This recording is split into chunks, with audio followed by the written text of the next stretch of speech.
see where I've been.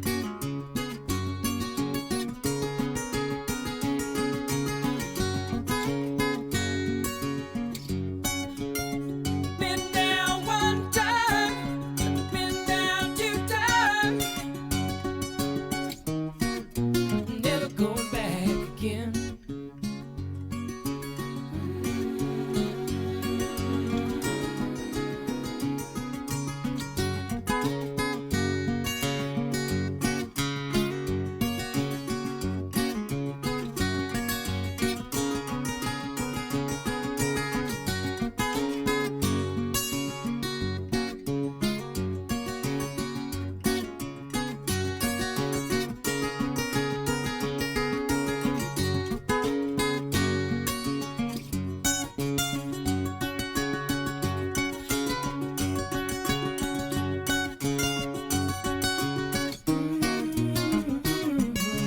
You don't know what it means to win.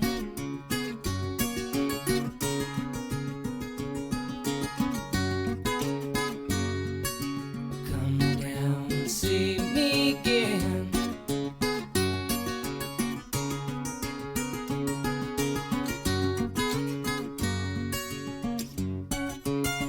Been down one time, been down two times, never going back again.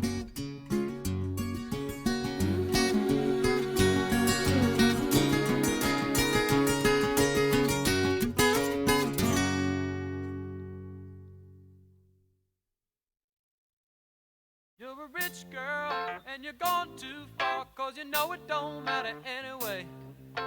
You can rely on the old man's money, you can rely on the old man's money. It's a bitch girl, but it's gone too far, 'cause you know it don't matter anyway. Say money, money won't get you too far, get you too far.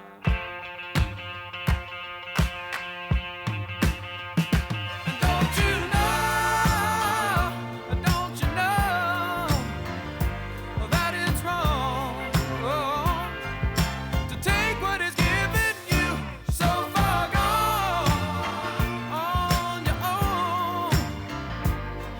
You could get along if you try to be strong, but you'll never be strong, 'cause you're a rich girl.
everybody, and welcome in. Float off, alright. All float off, alright. Already, all float off, float off, alright. Oh, hello, hello, hello. Okay, my setup is still whatever. Whatever. Oh, hold on one second. How do I go to my mess? Whatever Nico set up yesterday. So I hope the sound and stuff is fine because I no longer have a separate mixer on my Streamlabs for like, things that I'm listening to and then my mic. Usually I have like my broadcast stream mix and then my mic. Sounds good? Okay. It's all just the same control. Okay. All right. Hogan, thank you for the gifted. Always a scuffed setup. I know. Always, always, always. Okay, wait one sec. I gotta look at something. Okay. Sick. All right. Let me tweet and actually tweet and not forget. Today is Nickelodeon Day. You should just be able to turn down a video. So basically, the setup is like my volume if I want to turn it down in my headphones. Like,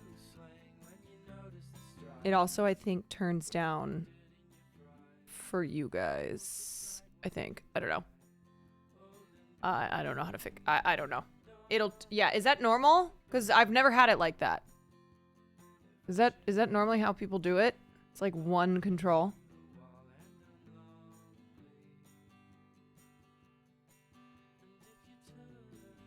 All right. Live now. It's Persian New Happy Persian New Year. I did not know. Okay, uncovering live now, talking all things Nickelodeon. That's not how you spell it. Is that how you... Why am I having a weird... Nickello. Okay. Talking all things Nickelodeon, Quiet on Set, docuseries. So this is going to include Dan Schneider, his response, Dan Schneider, abusive behavior, his response to the allegations, Drake Bell,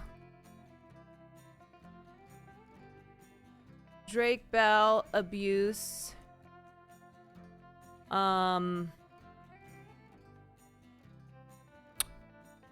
Brian Peck, and celebs who wrote letters in support. There's so much. Letters in support. Ned's declassified weirdos.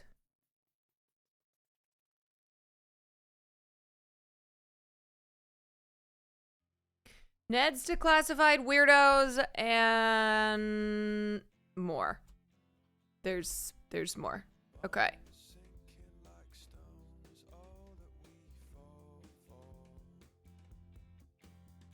That's like pretty much the main thing we're gonna cover today. And then we're also gonna talk about Hollywood letter denouncing Jonathan Glazer. Okay, I'm pretty much out of characters. Talking all things Nickel. That is. I'm sorry. This is really bothering me. Why can I not? It's D. Okay. I was like, this is so incorrect.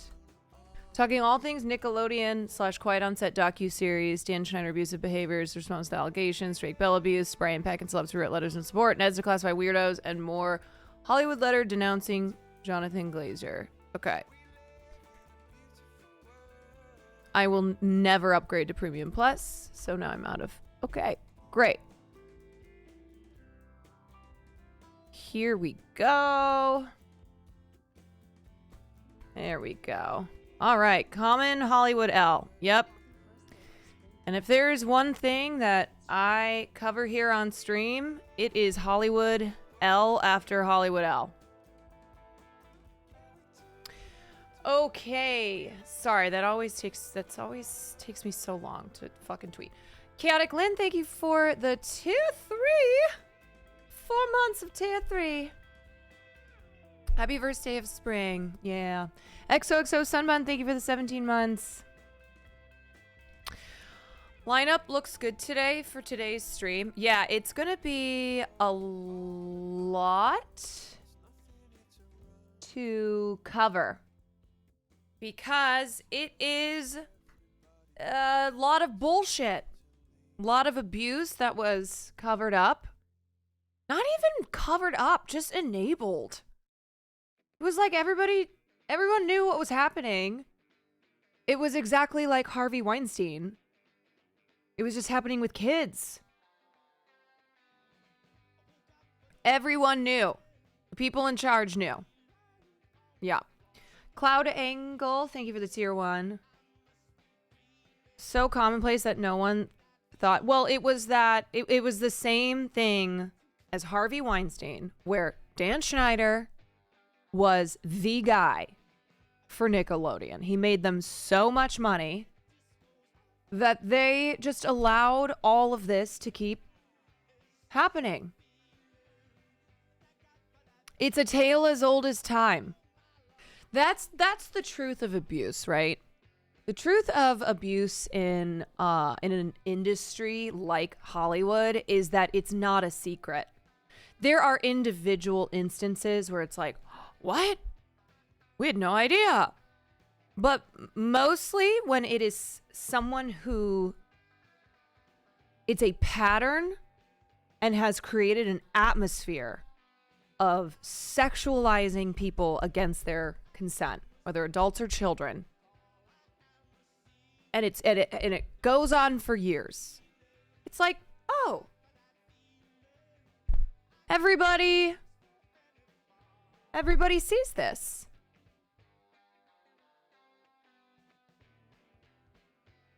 There's a really special place in hell for people who knew and had the power to change things but didn't. Yes, because you have the people who are the predators, who are the abusers, but then you have the people around them who let it happen, who enable it. And they deserve to burn as well. Smash Lee 42, thank you for the 6 months, and Booze Us, thank you for the prime. Do you ever get any jail time? No. Dan Schneider doesn't have, he was never taken to court. But he separated, Nickelodeon finally parted ways with him in 2018 after the allegations of Dan Schneider being very toxic and abusive came to light. And I'm doing quotations as in Nickelodeon was like, what? We had no idea that Dan Schneider was such a monster. So yeah, they parted ways in 2018. So they were like,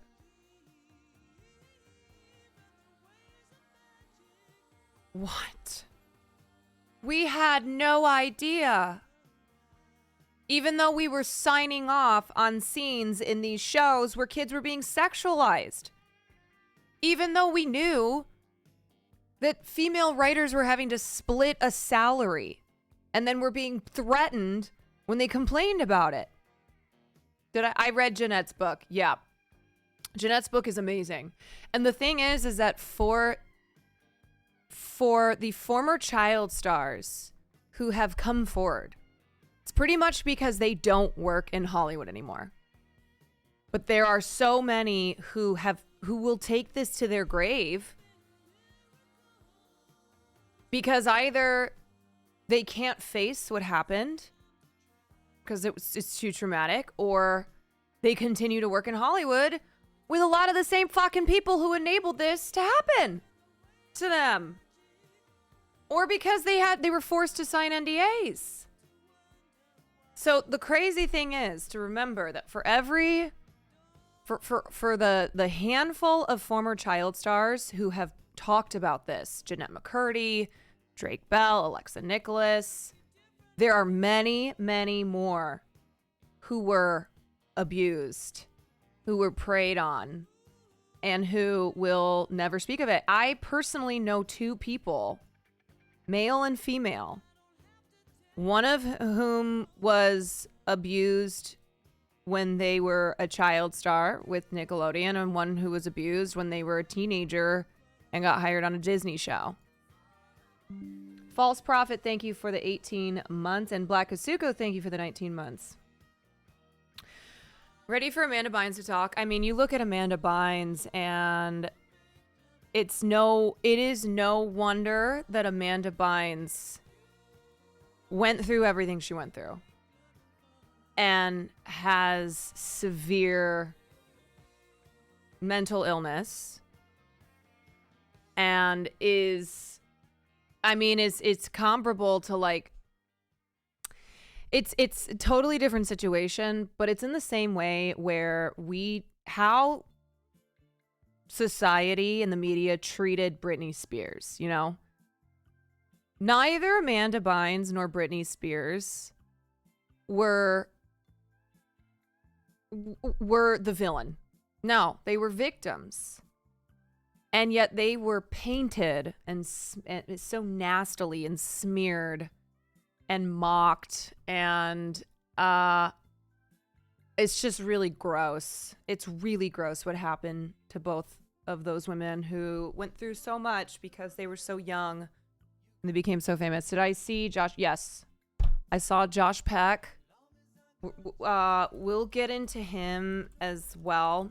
So one of the people who, if you don't know who she is, Alexa Nicholas. Alexa Nicholas was formerly on Zoe 101 and has become a huge activist speaking on behalf of abuse victims. And she is like, you know how I have some inside Hollywood knowledge, so I bring that to the stories that I cover, or, you know, what I do here on stream.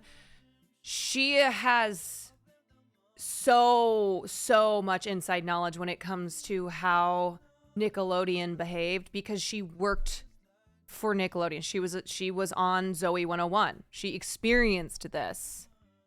And she also has, you know, not just being in Hollywood as a child star, but specifically working under the Nickelodeon umbrella. And now she has dedicated her life to exposing these predators and the people who enable them. White Peepo Dini, thank you for the gifted subs.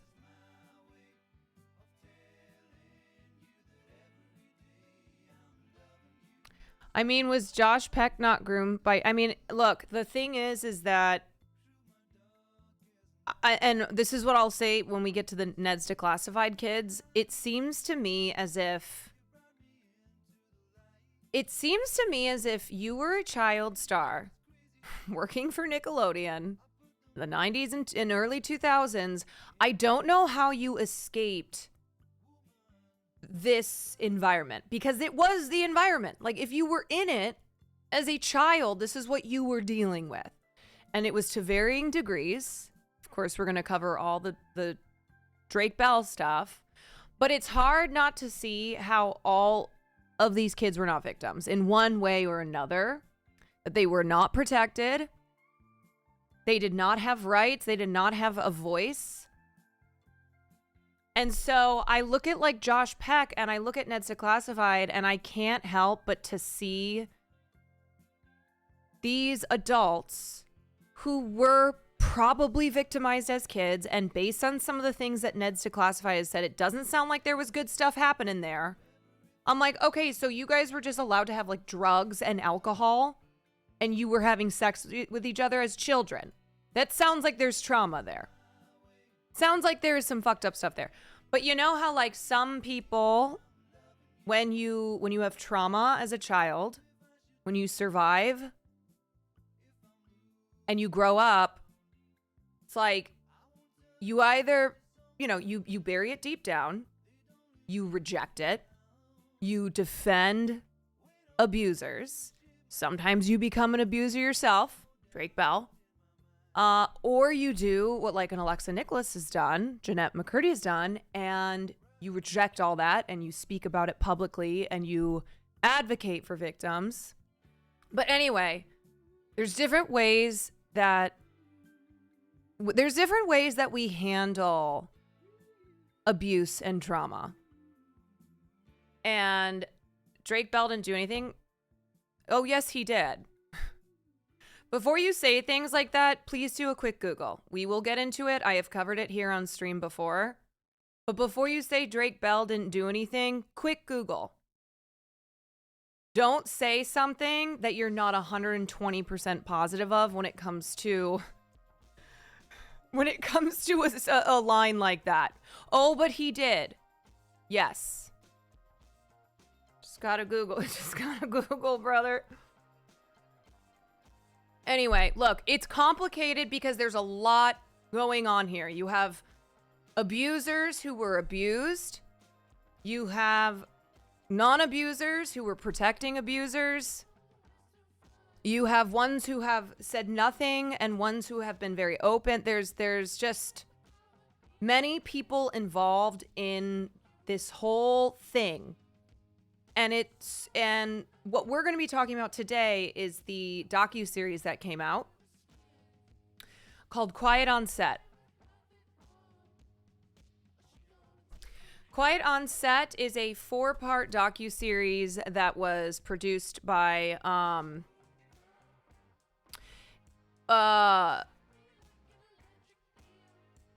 it's developed by directors Mary Robertson and Emma Schwartz. And they spent years developing this.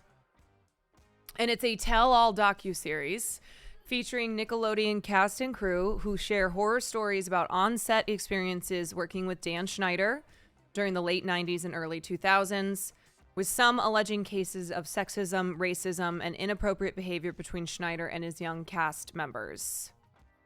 So it features individuals who worked with Schneider on shows like The Amanda Show, iCarly, Victorious, and Sam and Cat. It's available to stream on Max. But you can also watch it on Investigation Discovery. I think that was who produced it, Investigation Discovery, but it is available to stream on Max. I haven't watched it yet. I haven't had time to watch it. Anyway, so it's all these individuals, cast, crew, writers, people who were there when all this was happening. And just have a lot to say. And one of the biggest names featured in the documentary is Drake Bell. And that's why I think this broke 2 days ago.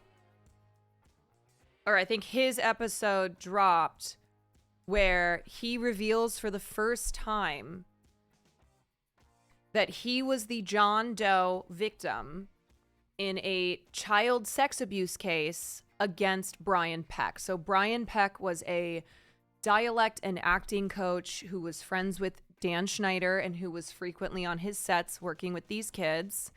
And in 2003, he was indicted on charges of child sex abuse, and he was convicted.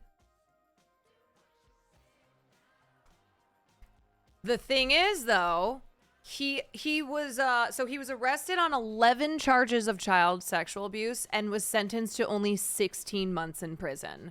And then he had to register as a sex offender, and when he got out, he was hired by, I think it was Disney.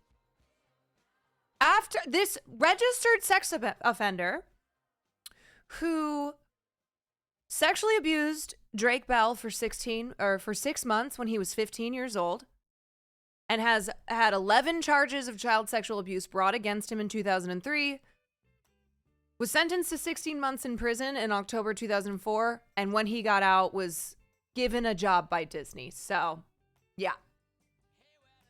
Anyway, that was the big story that that was the one of the big parts of the episodes that dropped, and then a lot of people were talking about it.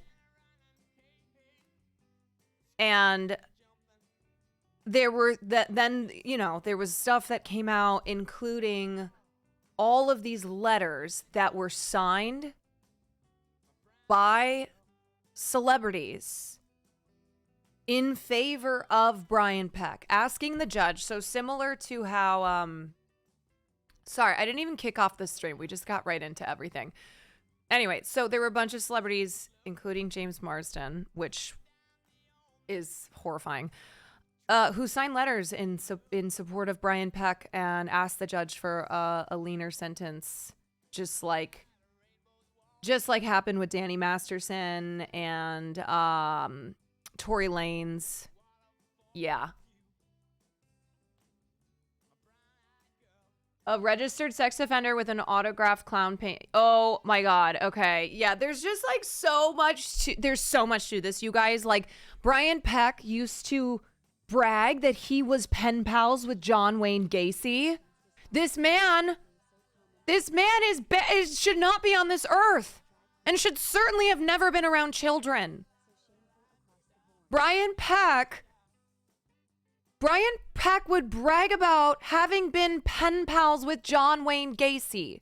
And whether or not that was actually true, like if he was pen pals or not, but him saying that. It's a whole ass horror movie. Yes.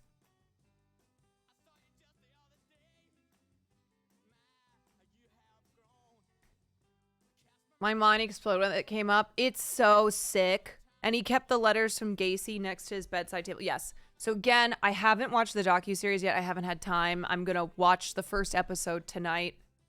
There's 4 episodes, but we're going to cover everything. We're going to cover the whole thing, and we'll talk about all the various parties involved. Murnai, thank you for the 2 months. There's not enough child protections despite these stories being so common and publicized, but conservatives say drag queens are the groomers that people should fear, shameful across the board.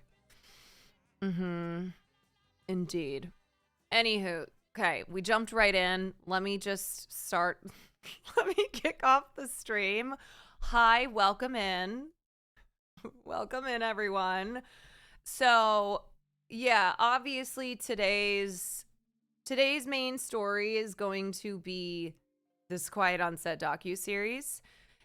And as you could tell from my introduction, there's going to be a lot of mentions of grooming and abuse and things that obviously have a very big red blinking trigger warning sign because of how disgusting and predatory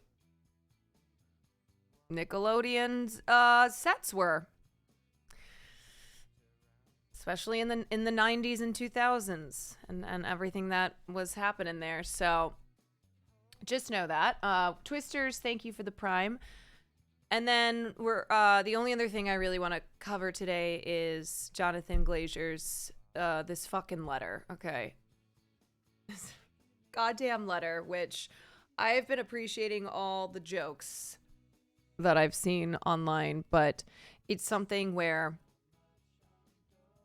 it makes me really crazy to read all the names on this letter, even though most of them are nobodies. But it's like, I have to I have to worry about my career in Hollywood because I have been publicly and outspoken about Palestine, and yet you have 1,000 bozos, including a lot of people who are probably in a similar position that I am, where you don't have a ton of power in the industry. Maybe you're just starting out in your career, or you're just like most people are, where, you're just not a huge name.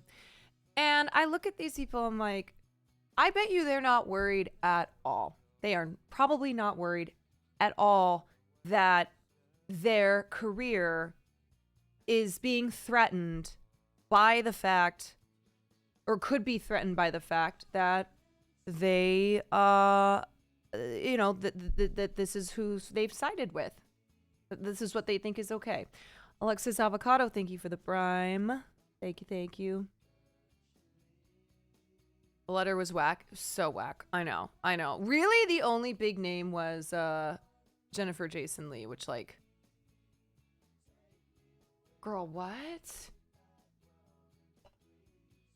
Feels like a lot more of Hollywood are openly standing up, though. I mean, certainly since October, but it is still something that I think there are more people. I think most of Hollywood is not Zionist, okay? I do not think most of Hollywood thinks that what Israel is doing is great. I think that they believe in a permanent ceasefire. I think that they are sickened by the nonstop violence enacted upon Palestinians. I think that they see the fact that 1 million Palestinians are starving, but they won't say anything publicly. Right. I mean, look at the response to Jonathan Glazer's speech at the Oscars. Rather than in like 2003 when Michael Moore was booed, or in 1978 when Vanessa Redgrave was hissed at and booed, nobody in that audience was booing. Or if there was, you couldn't hear anybody. There was applause. And so either people applauded or they didn't do anything. And I really think that that is the truth of it.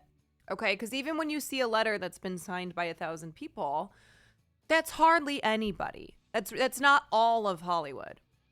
It's important to remember that. And a lot of those people, you don't even fucking know who they are, and I don't know who they are. They're not the biggest names in Hollywood, but it is still one of those particular issues where a lot of people and a lot of big names who would, I think, in private, express their support for Palestinians and for the freedom of Palestinians would not do so publicly. I want to believe they're aware of the atrocities happening and don't side with Israel, but being willing to speak out. Because look, it's, if you notice, it's like always the same people. It's that Noah Tishby lady, Eli Roth, Michael Rappaport.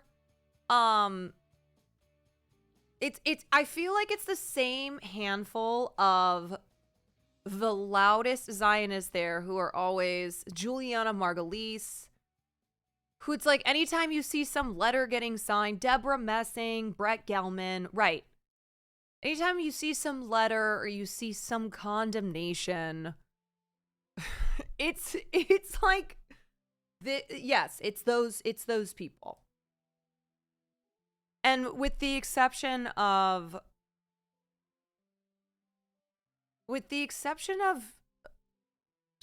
Jennifer Jason Leigh in this recent letter and Eli Roth, I mean, talent-wise, not any big names on there. Hello, okay, what if I say mean things on Twitter? Can you send me some of that sweet Zionism money? Michael Rappaport in particular, I think, I gotta be honest, I think Michael Rappaport's career, I mean, what the fuck has that guy been doing except making videos about Donald Trump, Being like, fuck you, Donald Trump. I think that this was a way for him to have fame again. And I think that that's why Michael Rappaport went from nobody thinks about Michael Rappaport, nobody hears from Michael Rappaport, to all over the place, everywhere. You can't escape his obnoxious ass. Still funny to me that this letter is just a Google Doc that we all have the link to. Yeah, in case you would like to sign it and condemn Jonathan Glazer.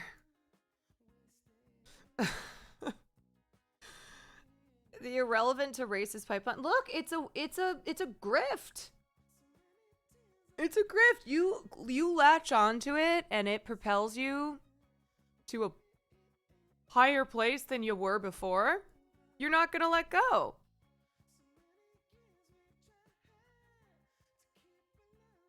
Did you do any coverage of the Rappaport Hotel video of him talking about prices?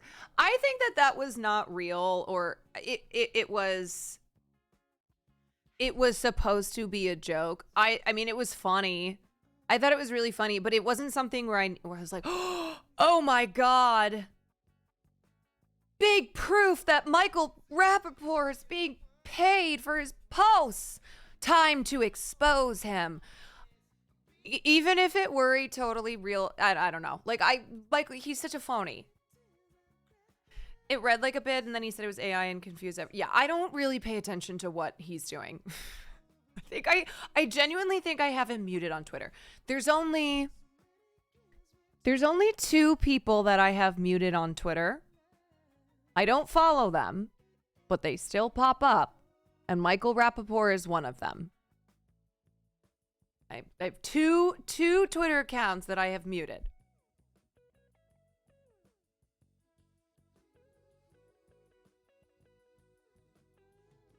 The crazy one to me is Brett Gelman, the guy on Stranger Things. That guy's on Stranger Things. He's just legit crazy. Yeah, he's very embarrassing. I think the first thing I remember seeing on him was that song that he did. That weird Zionist song. Elon by chance? No, I don't think I have Elon. Maybe it's only 2. Because at first I was blocking people. And then I stopped blocking people, and then I just started muting. I love how you can mute certain words. Yeah, I mute words too, but I mean like 2 accounts that I've muted. I have so many porn bots mute. You can't stop the porn bots though. It is what it is. They're everywhere. They've taken over. Amy Schumer saying Zone of Interest is her favorite movie is probably the funniest material. When I saw that a few months ago and I talked about it on stream, I was like, this is funny. And I guarantee other people like her would think the same thing and then totally not apply the themes and message of Zone of Interest to today's violence that's happening right in front of our eyes. Pussy in bio. Nudes in bio. I just think I'm used to it now. You read a really serious post and it has nudes in bio or pussy in bio. I don't even think about it now. I'm just used to it.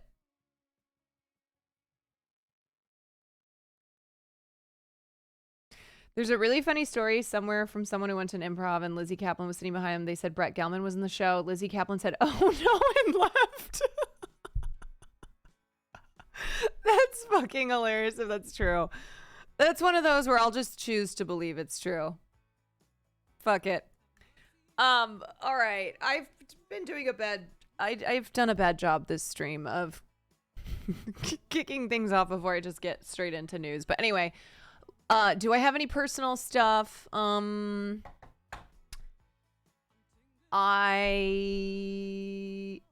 thank God I just got a text message from the Democrats.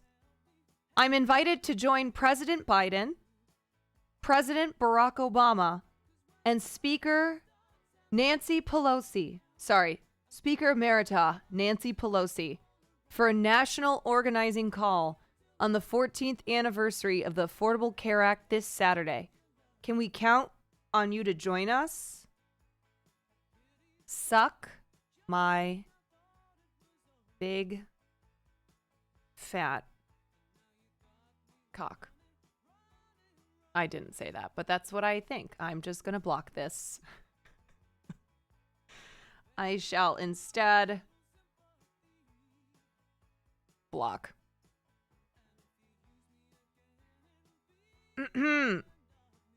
Okay, personal news. I am going to be filming the episode of television that I booked a role on next week. Pretty sure on Wednesday.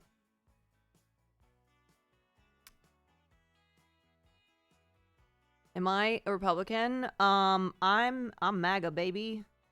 MAGA. I don't know why I think it's funny to say the word MAGA. MAGA. My best friend and I do that all the time. We'll just be like, hey, MAGA, what's up? Someone's like, what's your political affiliate? MAGA. I'm MAGA.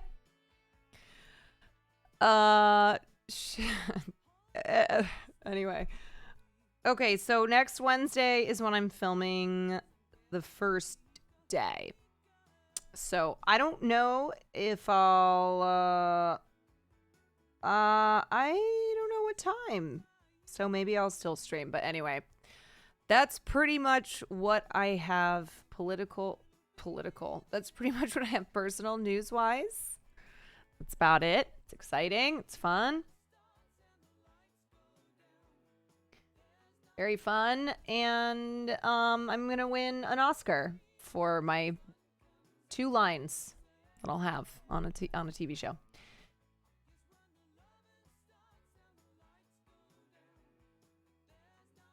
Yeah, buddy. Pog. All right, that's all I got. I think it's actually like 5 lines, but it's like I'm a reporter. And I have there's 2 other reporters. And I think we're just barking out lines.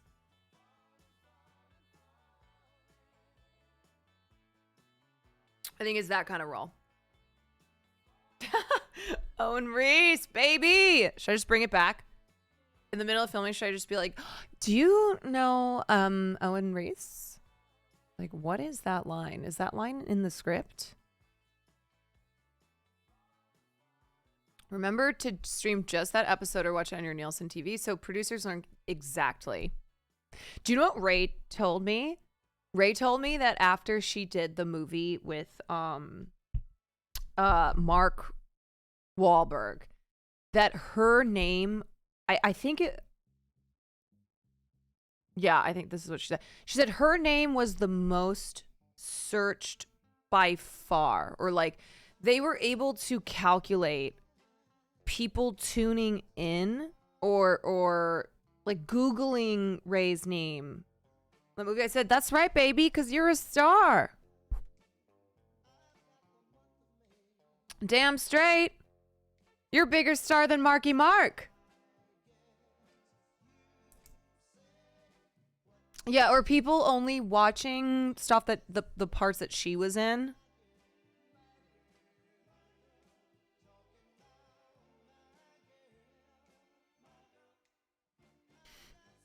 Anyway, okay. Let's cover this and then get into the not Ned's Declassified. Jesus, all the Nickelodeon stuff. Oh, my brain. 2 days off, and then yesterday's stream where I had so many tech problems. I always feel a little rusty. I gotta lock in. Lock the fuck in. What will be the last Watch Parties movie before Twitch? We're gonna do a Watch Party marathon the week before Watch Party goes away. I haven't figured out how that's gonna look yet, but it's on the menu. It's on the menu. Okay, anyway. This was like 450, and I guess 550 more people in Hollywood have signed this. Are you addressing the Ned's Declassified it? Yes. Jewish creatives and professionals have now denounced Jonathan Glazer's Zone of Interest Oscar speech and open letter. I just have to say, I've spent a lot of time in the last year saying fuck the Hollywood trades because of the way that they covered the strikes. So many of them in their coverage of Jonathan Glazer's speech referred to it as controversial or used language that made it sound as if what Jonathan Glazer said was incredibly divisive and purposefully incendiary when it was not at all. It was so tame, and that's not to say that he wasn't brave for saying it, but Jonathan Glazer specifically mentioned first the violence that happened on October 7th, the dead Israelis, but then also mentioned, you know, all of the dead and dying Palestinians, and linked it to the brutal military occupation that's being and has been conducted by Israel. So that was the problem, I think. I think the fact that he mentioned the occupation, which remember, the UN and every major human rights group like Amnesty International, Human Rights Watch, they for years have been saying that that Israel is conducting an illegal military occupation of Palestinian occupied territories. And we're at a point now where you got people in Hollywood who are just straight up being like, occupation? Lies. Like, it's just nothing to do with Israel is true. It's just all, no, these are all lies. Okay, so anyway, the list of co-signees provided to Variety Monday morning covers a broad swath of the industry, including actors Deborah Messing and Tolva Feldshuh, executives Gary Barber and Gail Berman, creators Amy Sherman Palladino, directors Eli Roth, Rod Lurie, producers Lawrence Bender, Amy Pascal, Hawk Koch, Sherry Lansing, and Representative UTA's Jake Fenton, Gersh's Jeffrey Greenberg, attorney Craig Emanuel. As far as the names of people you would recognize, so actors on this list, it's not anyone who we already aren't aware of as blindly supporting Israel. Besides, I would say Jennifer Jason Leigh. But the thing with Jennifer Jason Leigh, fun fact, Jennifer Jason Leigh did not have Instagram until this year, or like last fall. She specifically got Instagram to post in support of Israel. That is weird behavior. She made one to go mega Zionist. And look, it's funny because last week I mentioned Noah Baumbach and Greta Gerwig as having been very shady in their relationship in the beginning because Noah Baumbach was married to Jennifer Jason Leigh. And she was very pregnant. They were together from 2005 to 2013. She was very pregnant when he left her for Greta Gerwig, who was like 20 years younger than Jennifer Jason Leigh. And I was like, I was like, oh, that was super shady. And now I am at this point. Wait, where is it? Did I save this? Hold on. Let me see if I can find it. God damn it. I swear to God, sometimes let me see if I can find it again. I swear sometimes I save things and maybe I don't. Anyway, it was just like a dumb tweet where there was a picture of Noah Baumbach with prison bars over him, and in the tweet the prison bars were lifting. Like, whoever was tweeting this, the point they were making is that after they read this letter, or they saw that Jennifer Jason Leigh was supporting genocide, they were releasing Noah Baumbach from jail. Is it the one of him getting out of jail? Yes, it is. It is. So Noah Baumbach being released from prison. Okay, so, and then one other thing I'd like to mention. Amy Pascal, does that name sound familiar to anybody? So Amy Pascal used to be a high up executive at my old company, Sony. And does anybody remember her racist emails? Do you remember this? When the emails leaked? Okay, so this was 2015. And I started working at Sony in 2019. And by the time I started working there, they were constantly doing phishing exercises. So you would get sent something in your email, like a phishing test. I always fell for them, by the way. I never ever passed a single phishing test. I would literally just click on anything on my email. And I always fucked up. No relation to Paige. No, guys. No. No relation to Amy. Not that uncommon of a last name. No, Amy Pascal was one of still is pretty powerful, but she was like one of Sony's most powerful movie executives. And in 2015, there was a famous Sony Pictures email hacking scandal.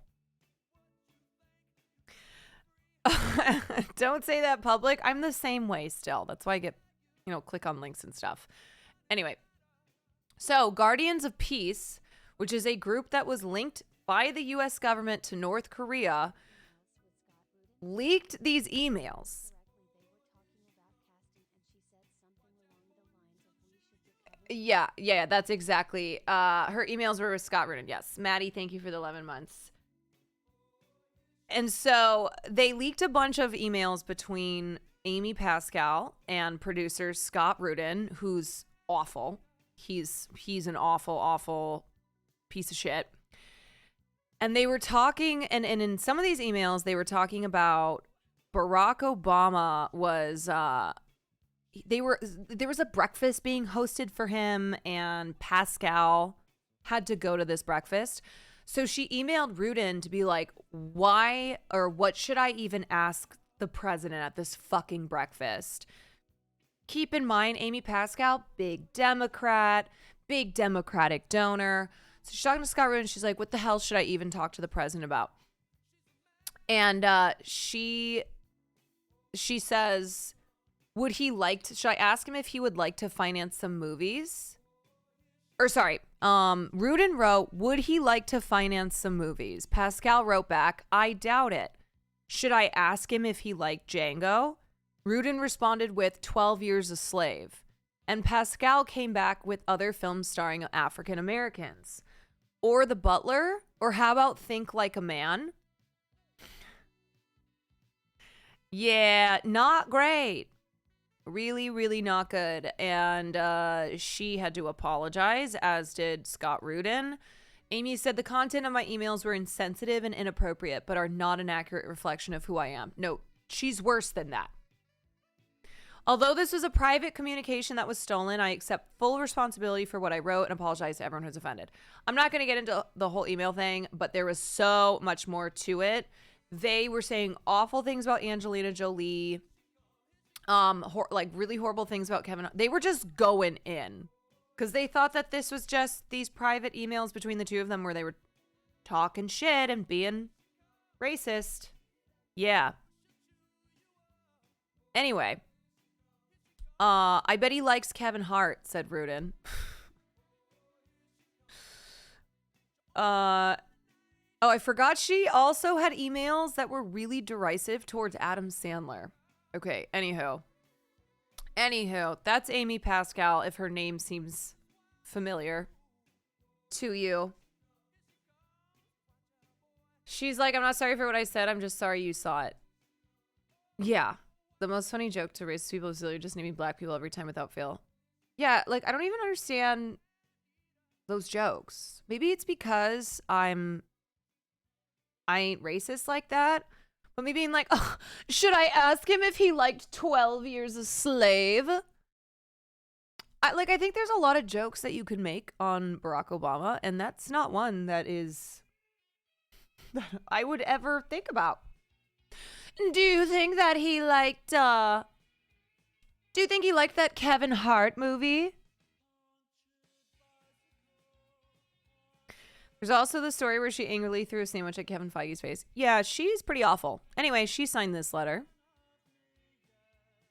And then remember Eli Roth when he almost killed me and Farley? Yeah. Some asshole blew through a stop sign around where I live. And I knew that they were going to blow through a stop sign because they looked like they were going to. And so I pulled Farley back as we were crossing the street. And I took a good look at the driver. And it was Eli Roth. I thought it was Caitlyn Jenner. That's a different story. That was when I was with my roommate. This happened a couple months ago when I was coming back from a walk with Farley. And this intersection, it's not even an intersection. It's not an intersection with like stoplights. It has stop signs. People are always rolling through it because I guess that's what you do in Los Angeles. You just don't stop at stop signs.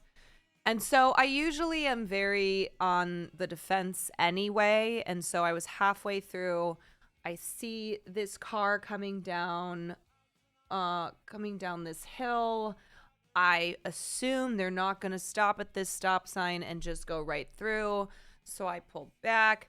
I was correct. They did not stop at the stop sign. I turned to glare at the driver.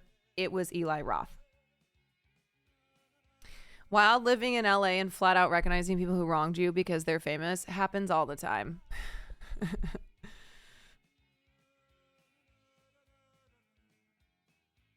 Note to self, avoid LA, too many asshole celebrity drivers. Yeah, that is the thing you remember is like a lot of celebrities live in LA, and the parts that I have always lived in LA are parts where a lot of celebrities live. Or like would be around at restaurants or I don't know, at various places. What percentage of Jewish creators do 1,000 creators make up? Ration of support matter 1,000 of.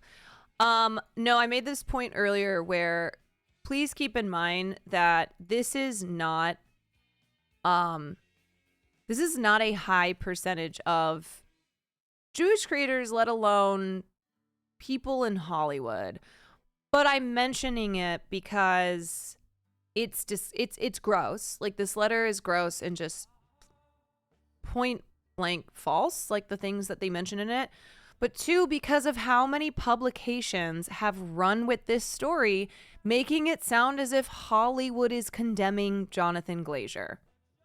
Glazer. It's important to point out that it is not close to that. And so, yes, you have some big names on here. Sure. Mostly of people who are producers or big agents. Like I recognize them because I work in the industry, but y'all outside of the industry might not. And then there's also people on this list that I recognize because I just know who they are. And it's funny. I'm not even making this up. Okay. I'm really not making this up. The names of people on this list who I recognize from either my days in working in clubs or just whatever. I don't know. I've been here for 8 years. They're all like loser people that I've met in LA. I'm not kidding. Those are the names I recognize. I was like, of course this fucking loser signed this letter. This guy was always weird. Creepy. That guy's creepy. His name is on the letter.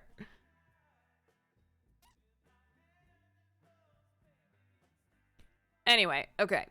The group statement says, we refute our Jewishness. Oh, wait, why didn't Variety just include that part and run with it? 1,000 Jewish creatives, executives, and Hollywood professionals say we refute our Jewishness because that's what they did to Jonathan Glazer. They totally clipped his quote out of context. Weird.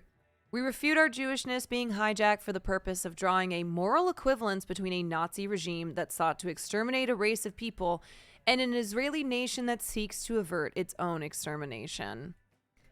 Glazer declined to comment. Of course, Jonathan Glazer doesn't give a shit what any of these people have to say. And also, Jonathan Glazer makes a movie once every 10 years. He's British. I don't think he's concerning himself with any of these folks. He said what he said. He made one of the most important movies of the year. It won him an Oscar. He'll make another like independent film in 10 years. No, of course he's not going to comment on what these random ass people have to say about him. His statement was literally not in my name and not in the name of the Holocaust, which my family members lived through. Yeah. Not Amy Sherman Palladino, creator of Gilmore Girls. Oh God, not Amy Sherman Palladino. But you know what I'm saying? Jonathan Glazer, he doesn't probably know who Amy Sherman Palladino is. Jonathan Glazer's not in Hollywood. This is not like if this is not if like fuck, why can't I think of someone right now? I don't know, Jordan Peele, for instance. Somebody who's in Hollywood. No, like actually, who is she? This could not have happened to a better person as far as them not being in the Hollywood system. Like, I'm pretty sure he lives in Britain. There's a few rapid Zionists that rally the passive masses in Hollywood. It's easier to go along due to the competitiveness of the industry, as you well know. Yeah, I mean, I'm not saying that there aren't Zionists in Hollywood. I do just really always want to stress that it's not the majority. It's certainly not the vocal majority. And so all of these letters, keep in mind, it's the same people who are signing them. All like the outspoken Zionists who you would recognize because they're actors, it's the same ones. They're not like getting, George Clooney or Jennifer Lawrence or Anne Hathaway or, these other new names in on it.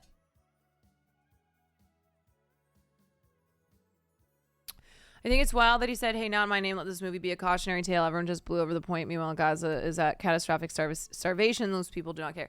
Yeah, it is something where Jonathan Glazer made a film, and that film not only wanted you to think about the Holocaust, but from the perspective of these Nazis who lived next door to Auschwitz and who went about their lives.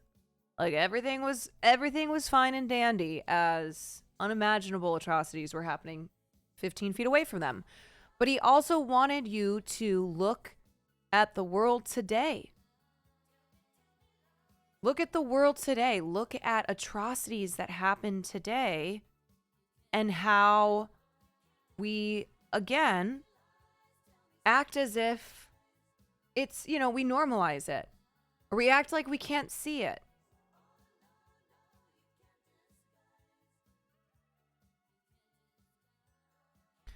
There was actually I think it was Zoe Kazan who tweeted something. I think I retweeted it. Zoe Kazan, who seems like a real cool person. She is married to, what's his name? She's married to Paul Dano. They just seem like a real cool couple. Anyway, famously, her grandfather, Elia Kazan, was the guy in Hollywood who turned on his fellow colleagues and friends and turned them into the House Un-American Activities Committee. And when he received an honorary Oscar in 1998, there were some in Hollywood who were really pissed. Anywho, Zoe is really outspoken politically. She's super cool. Should not have anything that her grandfather was responsible for fall on her. You know, that wasn't her. That was her granddaddy.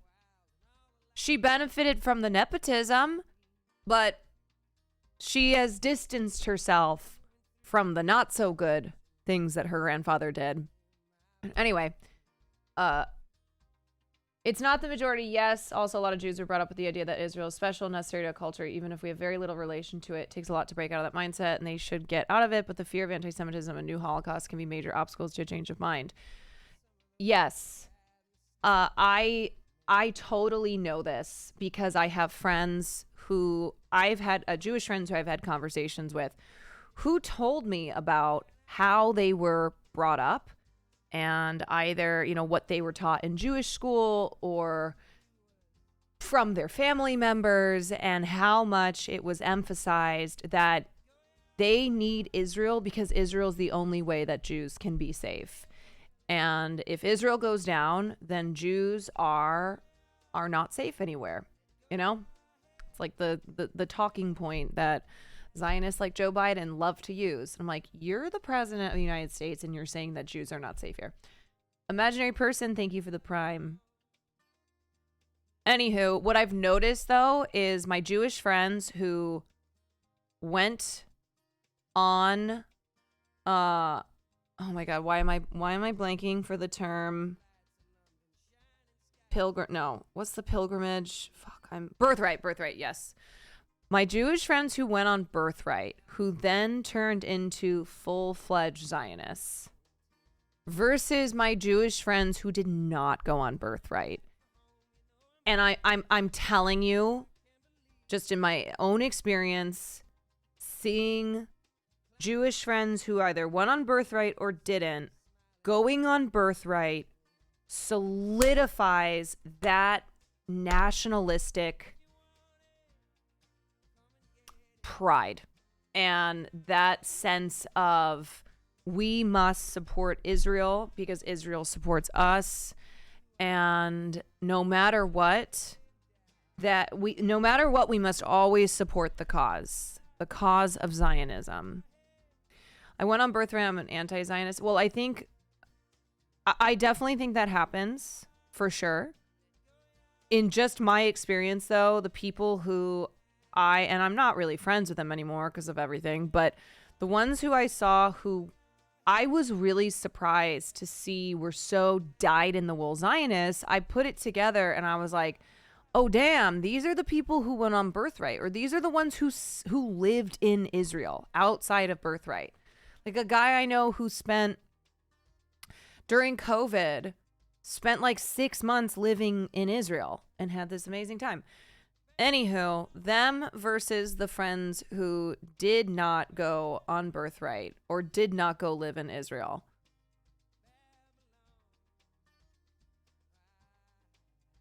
My friend's Birthright trip made me a Zionist for a little bit. I think it might, I don't know, for select individuals, maybe it's easy to see through the bullshit and the brainwashing, but I think going on Birthright makes it harder then to pull out of that Zionist mindset. Because they throw the works at you. They're like, here's, we're going to pay for your trip. We're going to pay for your trip. It's going to be an amazing time. Look at all these beautiful people. Look at this beautiful place. This land is yours. Does it just say the land is? Yes, it's birthright. As in, by birth, this is your right. This whole land is yours. Some go for the free trip but are already doubters of the propaganda. Yeah.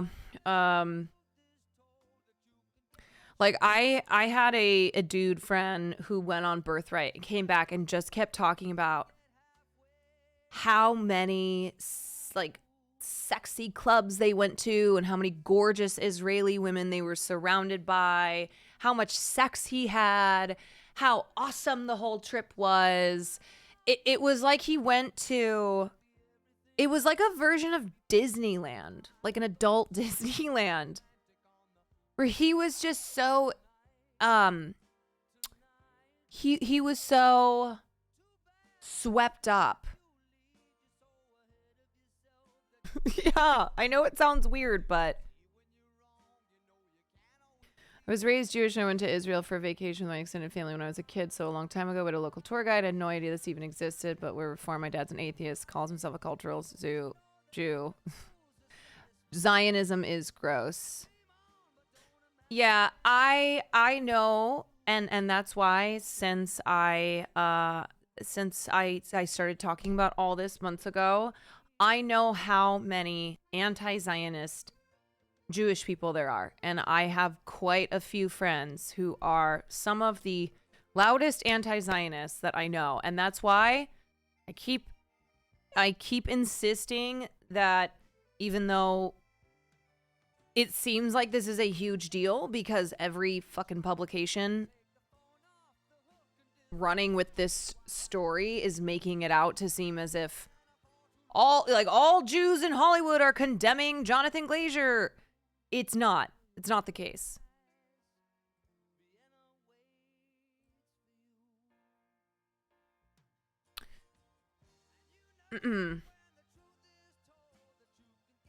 Oh, I actually think I saw this.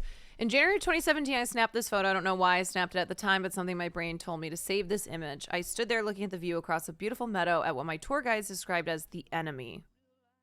I remember feeling confused. I was 24, fresh out of college. I had no enemies. I had just spent yeah, can you imagine coming over from the United States and you're like, what? My enemy? They've never even been here. I had just spent 7 days going around Israel, all the way from Mount Hermon in the Golan Heights to a kibbutz in the Negev. I was introduced to loads of new friends, foods, and a culture that was so welcoming and familiar to me because of my upbringing as a Jew. I was on a birthright trip, a free trip to Israel that is entirely funded by donors and the government. Can you think of anywhere else in the world that private donors and the government fund for you to take a trip home that they call your birthright trip?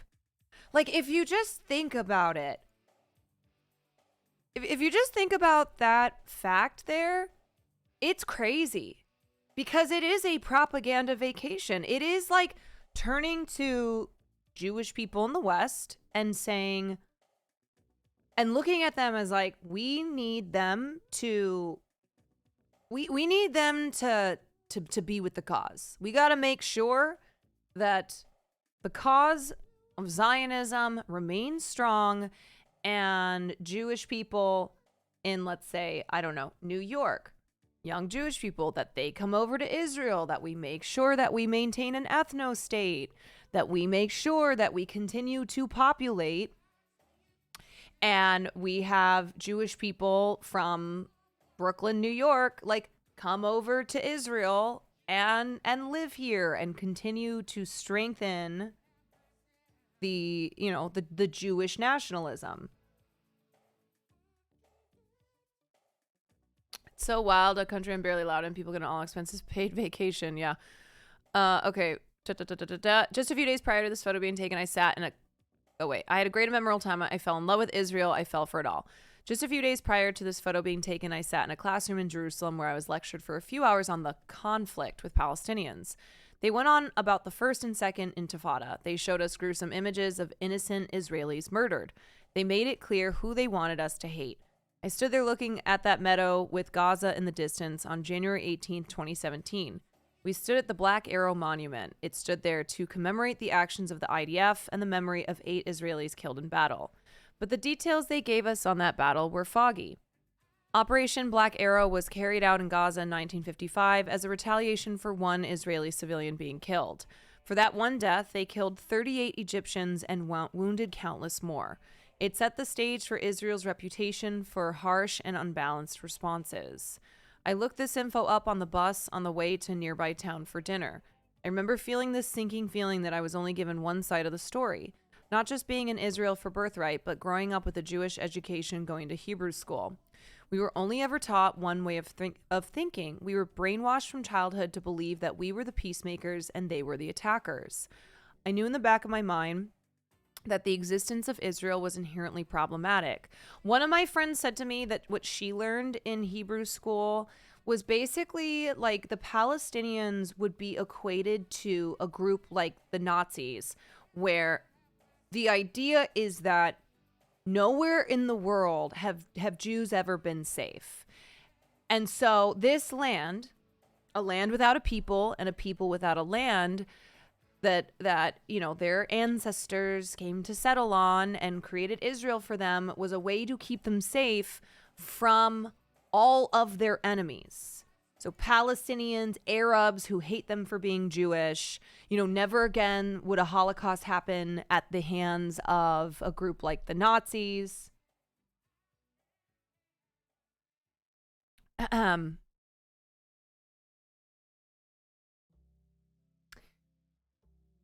Israel was, before the 7th of October, peaceful.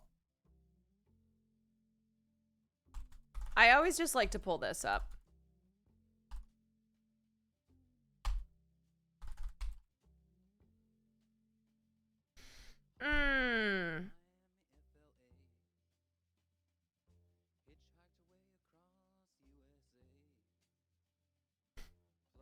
Even before Hamas's attack on October 7th, Israeli forces had already killed 234 Palestinians in the West Bank.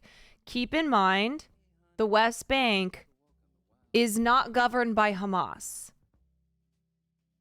So we're talking the West Bank, where illegal settlements have increased because Israel is illegally continuing to occupy Palestinian territories that they have no right to be in. And then settlers who are then protected by the Israeli police and the Israeli government were responsible for 9 more killings. Like, these are people who are illegally on Palestinian land, West Bank, which not even governed by Hamas, and they are murdering the Palestinians whose land they are illegally settling on. So please, I don't know. I mean, this is one of those. It's one of those points that I don't have the energy or time to thoroughly get into anymore. So I just like to always pull up one quick example when someone says, before October 7th, Israel was peaceful. All right. Just look in 2023 alone. Okay.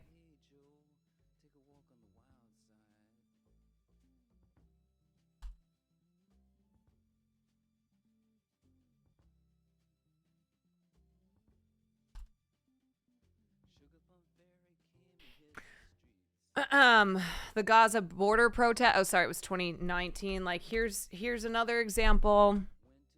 Okay, when the IDF fired on this peaceful protest of Palestinians marching to the border wall. And this included there were journalists who were there. Dragon Llama, thank you for the 14 months. Imaginary person, thank you for the prime. Anywho, okay. I don't need to get derailed on all that. There were airstrikes on the West Bank in June and July. Yeah, I mean, every year has been rife with violence. It's just simply false to say that before October 7th, that Israel was peaceful. Like, that's just it's just simply not true. Anyway. Okay. I knew in the back of my mind that the existence of Israel was inherently problematic, but I allowed it to be clouded by a culture and language that I grew to love for a good amount of time after birthright. But as my presence on the internet grew, so did my awareness of the perspectives of those who were on the other side of all this. People having their homes taken from them, people displaced, people humiliated, and people killed in cold blood. Some bad people, but overwhelmingly innocent people. The hardest pill to swallow for me is that I made Israel part of my identity since birthright, all to come to understand that Israel has always been the oppressor. Over a year ago, I made a twit longer about taking down my Israeli flag in my apartment. I talked about it sending the wrong message on stream. I still heavily identify with being ethnically Jewish, but we have all hopefully come to understand that Zionism is not the same as Judaism. I hope we can also learn that anti-Zionism is not anti-Semitism. I don't think I will ever go back to Israel. I may lose friends I made and a small piece of me that I identified with for a long time, but I don't think that I'm owed that piece of me as much as others are owed their land, lives, and peace of mind. My birthright is far less valuable than people's rights to live peacefully. If this message is for anyone, it's for Jews that are so convinced that the world wants another Holocaust that they're willing to turn a blind eye to one child being killed every 10 minutes.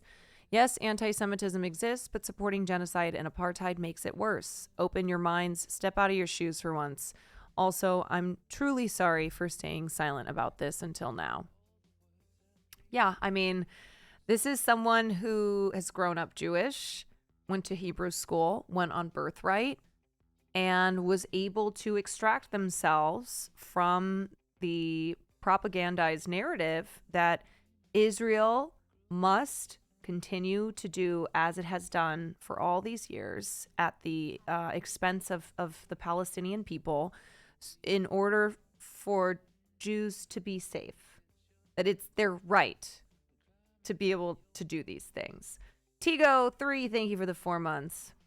And I think the tough thing, and this is still something that I know people struggle with, but it's understanding that people who faced centuries of persecution and one of the worst genocides in history can turn around and be guilty of similar thinking that led to their own persecution, or, you know, be guilty of supporting actions that their own people, that their own family members were so brutalized by.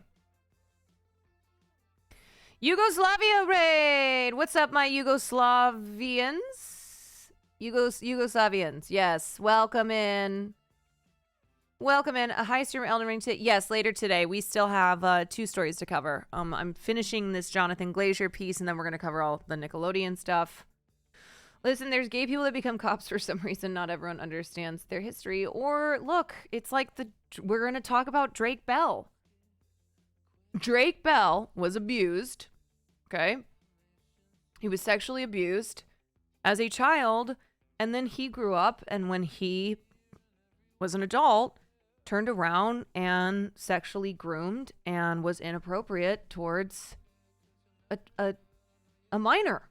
So took a lot of time spent in leftist communities, specifically Mike from PAs, to unlearn years of Zionist propaganda. I went on birthright, went to Hebrew school, the whole shebang. It's weaponized in our community, and we're taught never to question it. Yeah, I don't know if you were in here when I was talking about friends of mine who went to Hebrew school and grew up with just really the Zionist narrative being forced on them from every which way, and then ones who went on birthright and ones who didn't, and that further making it harder to step back and look at this whole thing and go, wait a second, whoa. Is it possible that what's happening here is not actually something that I stand for morally? You know, despite being proud of my Jewishness, I'm not proud of this. I don't sign off on this. Okay, so. With such high-profile co-signees as Jennifer Jason Leigh, La La Land producer Gary Gilbert. Oh, wait, wasn't he the one who was threatening Palestinian protesters? Which guy? Which La La Land producer? La La Land producer threatening Palestinian supporters? I'm trying to remember who it was. Wait, yeah.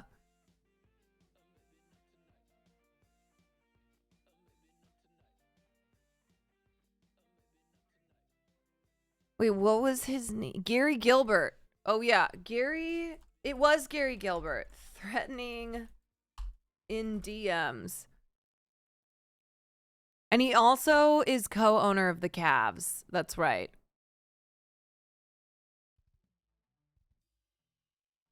Yeah, this is what you're saying. We will be armed and ready for you cowardly punks this Wednesday. We don't have an ounce of fear. Okay, you're such a loser. Like, what? Why is it?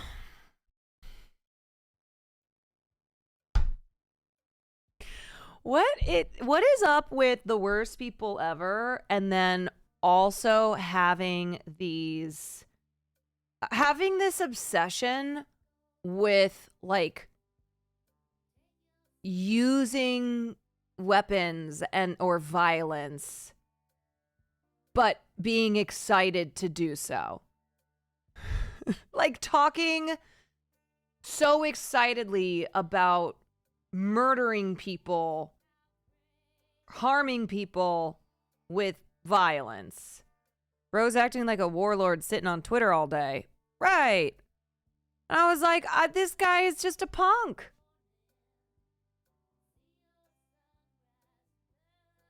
I'm not afraid person who's scared shitless.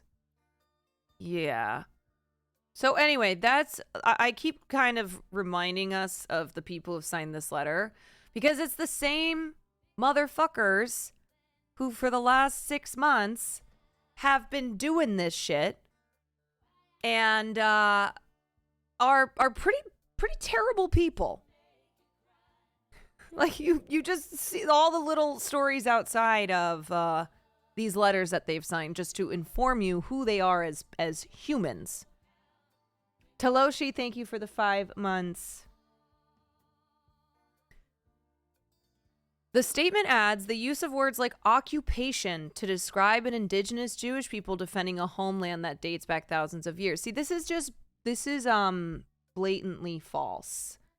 Like my question is, are they truly very ignorant, or they are being intentionally obtuse, or like intentionally acting as if this is what he's referring to when he says occupation? The Palestinian territories are illegally occupied. That has been decreed by the UN and human rights organizations. Like, that is not something that Speed Razor, thank you so much. Like willful ignorance, yeah. Speed Razor, thank you so much for the 20. Very generous of you, thank you. Willful ignorance, like this isn't this just feels intentionally acting dumb. Because that's not what he's referring to. And that's also not the occupation that Amnesty and Human Rights Watch and the UN and leaders around the world who are not Zionists refer to, and like and pro-Palestinian groups and like anti-Zionist groups. And anyway, you just don't want to be siding with Michael Potato and Rappaport, Amy Schumer. I know it's not great. Not a great Avengers group you've got there. So anyway, the use of words like occupation to describe an indigenous Jewish people defending a homeland that dates back thousands of years and has been recognized as a state by the United Nations distorts history. It gives credence to the modern blood libel. This is so nasty. Like, why? This is what drives me crazy. And it's the same thing with how anti-Semitism has been now applied to anything that is criticism of Israel. Blood libel is a very real thing that is incredibly anti-Semitic and was used by Christians to paint Jewish people as like demons. And referring to Jonathan Glazer's speech as giving credence to the modern blood libel.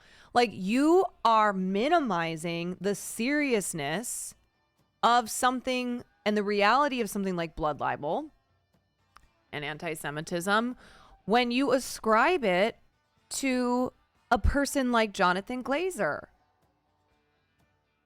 The word used in this context is disgusting. I know. Gives credence to the modern blood libel that fuels a growing anti-Jewish hatred around the world, in the United States and in Hollywood. The missive comes in response to director Jonathan Glazer's controversial acceptance speech. Here we go again, calling it controversial. It was not controversial. On March 10th, after his Holocaust film, The Zone of Interest, won Best Original Film. Glazer said, all our choices were made to reflect and confront us in the present, not to say, look what they did then, but look what we do now. Our film shows where dehumanization leads at its worst. It's shaped all of our past and present. Right now, we stand here as men who refute their Jewishness and the Holocaust being hijacked by an occupation which has led to conflict for so many innocent people. Whether the victims of October the 7th in Israel, or the ongoing attack on Gaza, all the victims of this dehumanization, how do we resist? Really, quite, a very bold thing to do at the Oscars, but all in all, objectively tame. Objectively tame, you know? He didn't say, fuck you, Israel, or like, I condemn Israel. And I don't want you guys thinking that I'm on the side of Jonathan Glazer didn't do enough. I have professed my appreciation for Jonathan Glazer in this speech. But what I'm trying to say is how silly it is for all the people who signed this letter to be getting angry about these words. Yeah, blood libel, and calling it blood libel. After Glazer spoke, he received applause at the Dolby Theater, some of it enthusiastic, like from Poor Things star Mark Ruffalo. But the speech became a hot topic in the industry over the ensuing days, with many privately expressing outrage. But few are willing to publicly criticize Glazer's words outside of Michael Rapaport. I'm sorry, you guys. I can't stop laughing at the fact that Michael Rapaport, who's a loser, who does not have a career anymore, who hasn't had a career in a long time, that Michael Rapaport, because he's so outspoken as a crazy ass Zionist, gets to be like mentioned by every publication in the same breath as Jonathan Glazer, a man who just won the Oscar for an incredibly important film. Like, it's, you can't believe it. Outside of Michael Rapaport. Wow. Do we see how silly this is? Saying, oh, many are privately expressing outrage, but few are willing to publicly criticize him. I don't believe this. I don't believe this many privately expressing outrage, making it seem like it's the majority of Hollywood. I refuse to believe that. You want to know why I know that? Because still, if you compare what it's like to publicly speak out for Israel or for Palestine, the people who have faced career repercussions and potentially blacklisting are the ones who've spoken out on behalf of Palestine. So I'm sorry, but many privately expressing outrage because they're too scared to publicly support Zionism and Israel, I don't buy that. Many people are saying this, folks.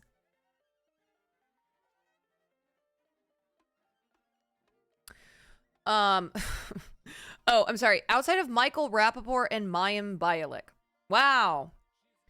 Really top, heavy hitters here. Real heavy hitters.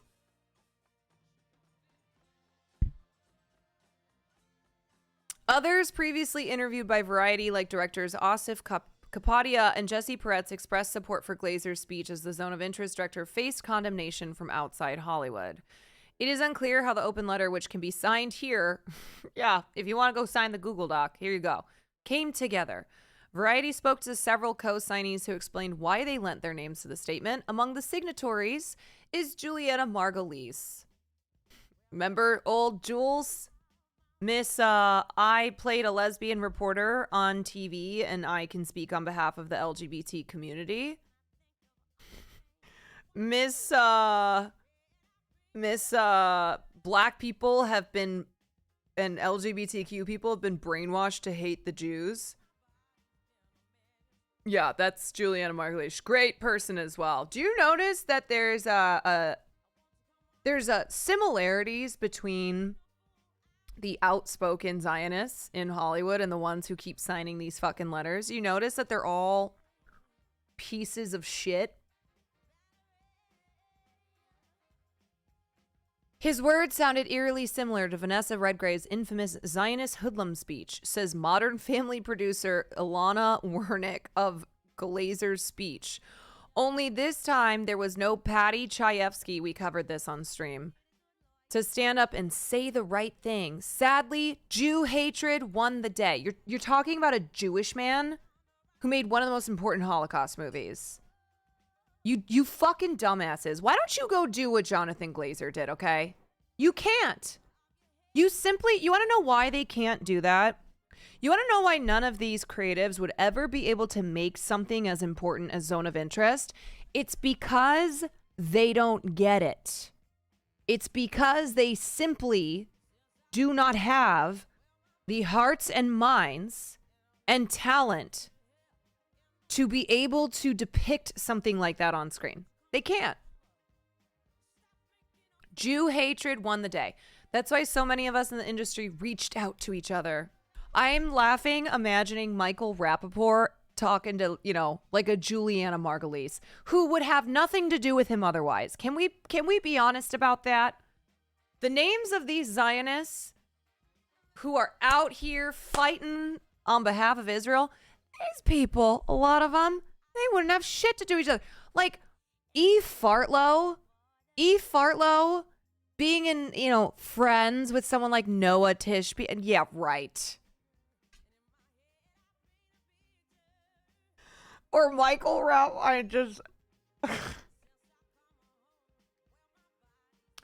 As a Jew, I'm sick of how Zionists keep accusing anyone they disagree with as being anti-Semitic. Yeah, I would, if I were Jewish, I would be so frustrated and disgusted. And even though so many Jews are not like this, don't buy into this BS, it's still gross. I feel, how I feel like, I similarly, I feel that way when I see people weaponize anti-Asian hatred. When I see Asian people weaponize it. Like when I would see back in the pandemic when there were reported there were just like some instances of young Black kids who had attacked older Asian people, and I saw really gross stuff coming out of the Asian community that was just blanket racism towards Black people, like that kind of stuff, weaponizing anti-Asian hatred and very real racism that Asian people face, but to make it about how our enemies are Black people, that like the enemies to the Asian community is first and foremost the Black community, like that type of thinking there. Or when the kid who supported the lawsuit to take down affirmative action was Asian, yes, those kinds of things make me as an Asian person who is very well aware of racism that Asian people face, makes me crazy. Queen Beeheart, thank you for the 3 months.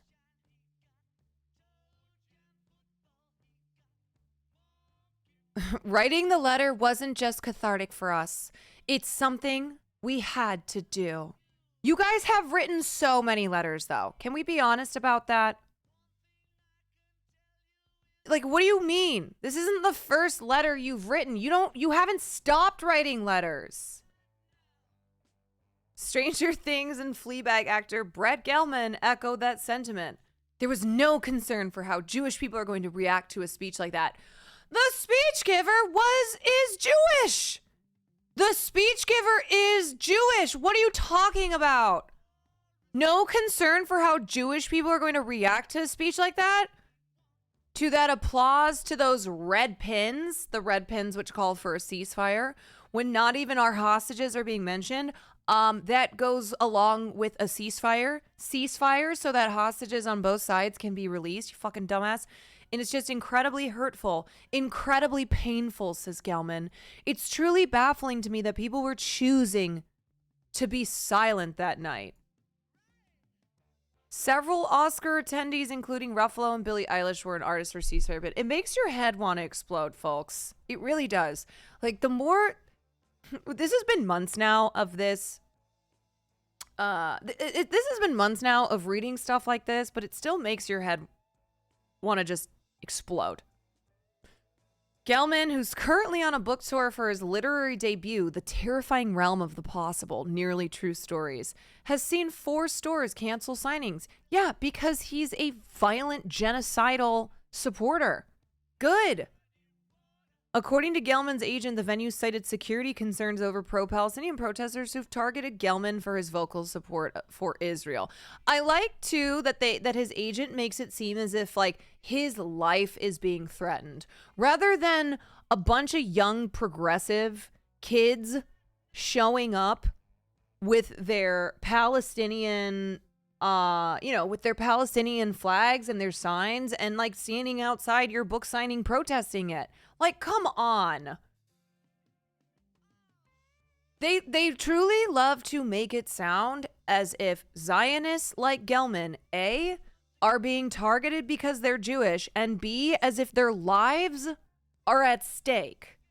That some freckle-faced senior from, like, NYU who loves Bernie and has been going to pro-Palestinian protests is going to stab Brett Gelman to death, is going to hate crime.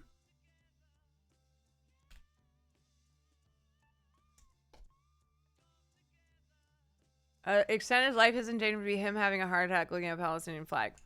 Yeah, or him having a heart attack. I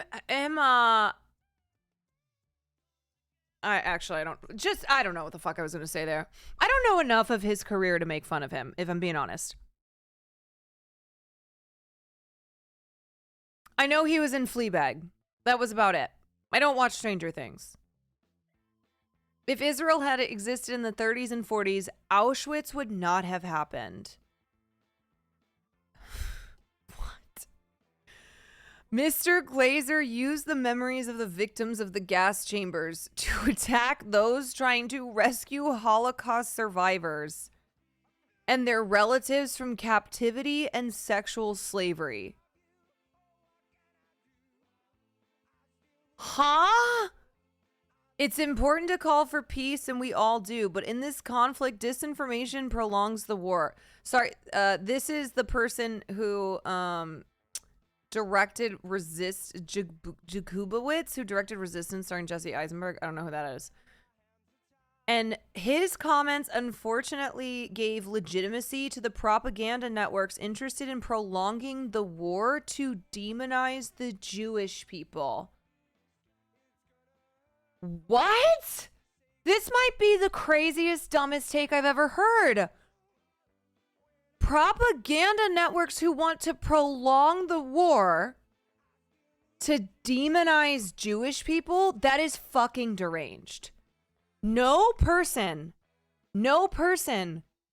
who is advocating for a ceasefire and Palestinian freedom wants the war to be prolonged. And certainly not to demonize Jewish people. But isn't this interesting too? Why would Jewish people be demonized in your mind? In your racist Zionist mind, why would Jewish people be demonized by the war being prolonged? Well, one, it's not Jewish people, it's people who subscribe to Zionism. But two, is it because Israel has murdered so many Palestinians? Like, are you admitting to that it's not a great look? that when you find out 1 million Palestinians are starving, that it's the most acute hunger crisis in the world, that 13,000 kids have died, is like you see that that's a bad look. The Affair actor Noah Tishby says Glazer's shocking attempt to blame global issues on his Jewishness and the Holocaust reveals the significant disconnect present among some in Hollywood. He's not even in Hollywood. Let's be clear. Jonathan Glazer is an outsider to Hollywood. He makes one movie every fucking decade. Rabbi Marvin Here, a 2-time Oscar winner who founded the Simon Wiesenthal Center, says he was appalled not just by Glazer's words, but the reaction to them in the Dolby Theater. Couldn't believe it. If I didn't know better, I would think that this was a Hamas rally. Hamas is now the Academy, you guys, even though the Academy has not posted Jonathan Glazer's speech on their YouTube channel. But yeah, the Academy is Hamas. Where was the audience? People should have gotten up and booed because he left the Academy Awards TV audience thinking that this was fine. You guys, if you didn't know what Jonathan Glazer said, you would have thought that he got up there. He got up there and just said the most hateful, vile things towards Jewish people. That's what you would think. You would have thought that he would have like ripped open his shirt and had a like huge Hamas tattoo and was like salivating over Jewish people being destroyed. And that he was just that he was just saying the most disgusting things, most disgusting anti-Semitic things. Like that's what you would think had happened. You would think he walked up and did a Nazi salute or something like that. Exactly. Thanks for using your platform to stand up for humanity. Glad I tuned in. The reason I have freedom to stay as a South African is because the world stood up against our apartheid government. Yeah, did you see? I don't mean you, I mean chat. South Africa. Not that I think there's a ton of Israelis who have dual citizenship without South Africa, but South Africa has said that any Israelis, like IDF soldiers who return to South Africa, will be tried for their crimes because they are violating what the ICJ told them not to do. Anywho, I don't think it's a lot, but it still is. Hell yeah. South Africa saying, you come back here, we're going to try you for your crimes against humanity. There's thousands of dual. Yeah, I mean, because I think it was like specifically those with dual citizenship who have fought in the IDF, like who are currently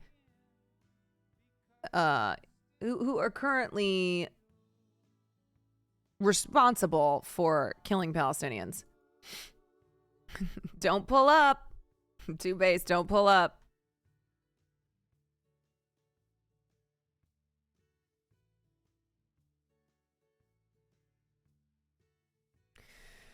South Africa and Ireland actually standing on the never again idea. I know. Yep. Okay, so anywho, we're almost done with this. Wait, this part is great. Every civilian death in Gaza is tragic. Oh, okay. Israel is not targeting civilians. The mental gymnastics that Zionists do to be like, look, we're human. We're not for civilian deaths. It's a tragedy. However, it's not Israel's fault. And Israel's not trying to kill them. Imagine someone kills your whole family and the argument is, well, they weren't trying to kill them. Would you be okay? So somebody drops a bomb on your family's house, or somebody prevents your family from getting the food and water and medicine that they need, and your family all dies. But they didn't mean to. They weren't intentionally targeting your family. So you're good, right? You're okay now. Even though your family's still all dead, as are a lot of your family members outside of your immediate family and your friends as well, and maybe actually even you.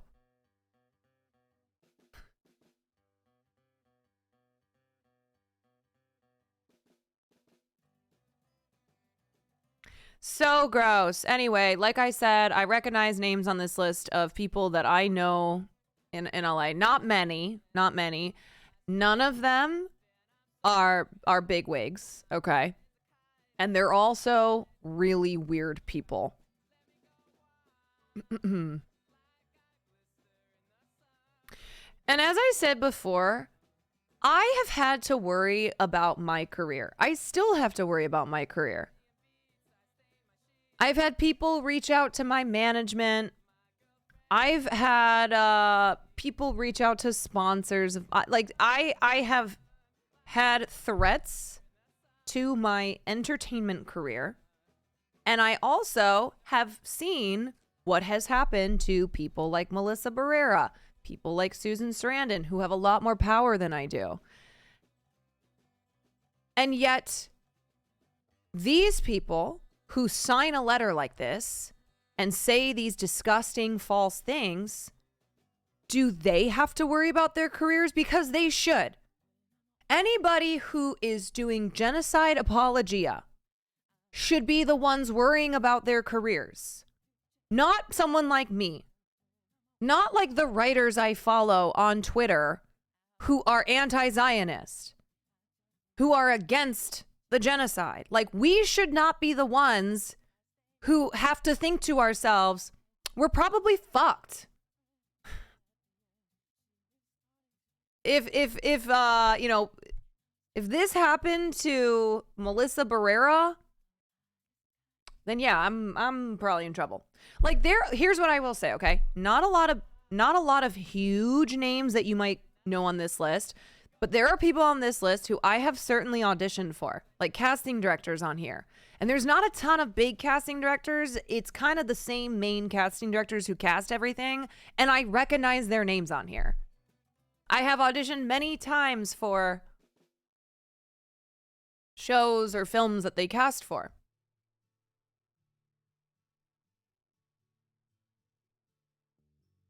Anyway. Caroline, do you think when history proves them wrong, these idiots will feel shame? I think in time, there will be people who pretend as if they were not publicly, vocally supporting the illegal and barbaric actions of Israel. I do think so.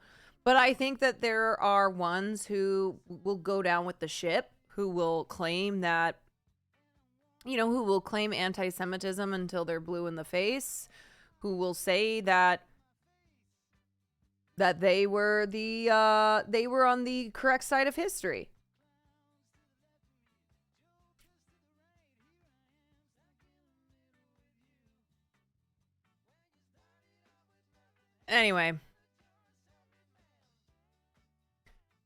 Anywho, what I will say, though, is I've noticed since the fall, more creatives who are publicly, on places like Twitter, who are publicly supporting Palestine, who are calling for a ceasefire, who are not afraid to, maybe not afraid, who are not unwilling to jump into this now. I have seen more. Because it felt like for a while that there were not a ton of us. It felt like there were just a handful of people who were who are in the entertainment industry and were being outspoken about this. So I will say personally, I do feel less alone, like less stressed. There's a lot of people that I follow on Twitter who are writers, who are producers, who are directors. Like, you know, a lot of people who I either know or I know their work, or like I followed them during all the strike stuff, and they're finally in the last month or two jumping in and, you know, sharing like the UN's the UN statement on how Palestinians are starving, and like condemning it and being like, this is disgusting, blah blah blah blah blah, stuff that is morally the correct position to have. But I don't know, I think a lot of people hoped that it would stop. I think people hoped that this would be over and they wouldn't have to say something. It wouldn't now be month 6. You know, we wouldn't be hitting half a year. Dim, thank you for the prime. Queen Bee Heart, thank you for the tier 1. Dan C. Levy is on this list, but it isn't the Dan. No. It's not the Dan Levy. Should be zero tolerance for apartheid supporters, not the other way around. I know. So, anyway. All right. I think that's all that I want to cover on this. This tweet was really fucking funny. Hundreds of actors have denounced Glazer's Oscar speech, even big-name titans of the silver screen like Nick Green and Shir Aviram. You may recognize them if you've ever been in an audition waiting room for Law & Order SVU. It is literally the Humegalol. And let me just say, before the haters can say it, I also, if I were to have signed a letter like this and someone posted my face and name, people would be Humegalolling me, as they should, because I would be a fucking asshole who was supporting genocide and was a fucking nobody that you should clown on, okay? So if I'm ever in that position, yeah, I deserve to be clowned on too.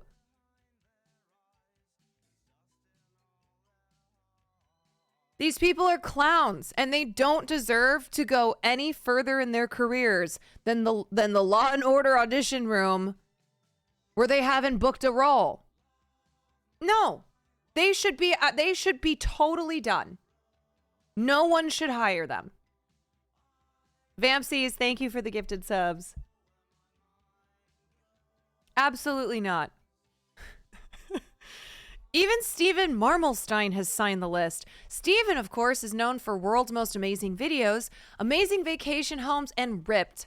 I'm sure Mr. Glazer is regretting drawing the ire of this tenured industry pro.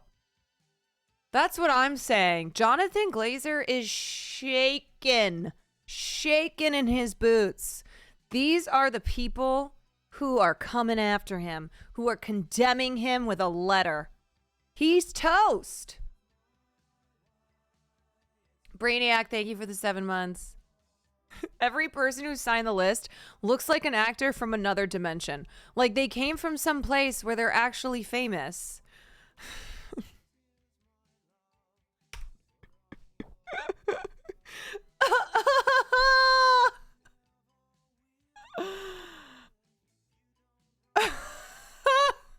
Me drawing Chris Messina and Maggie Gyllenhaal from memory. Me drawing Chris Messina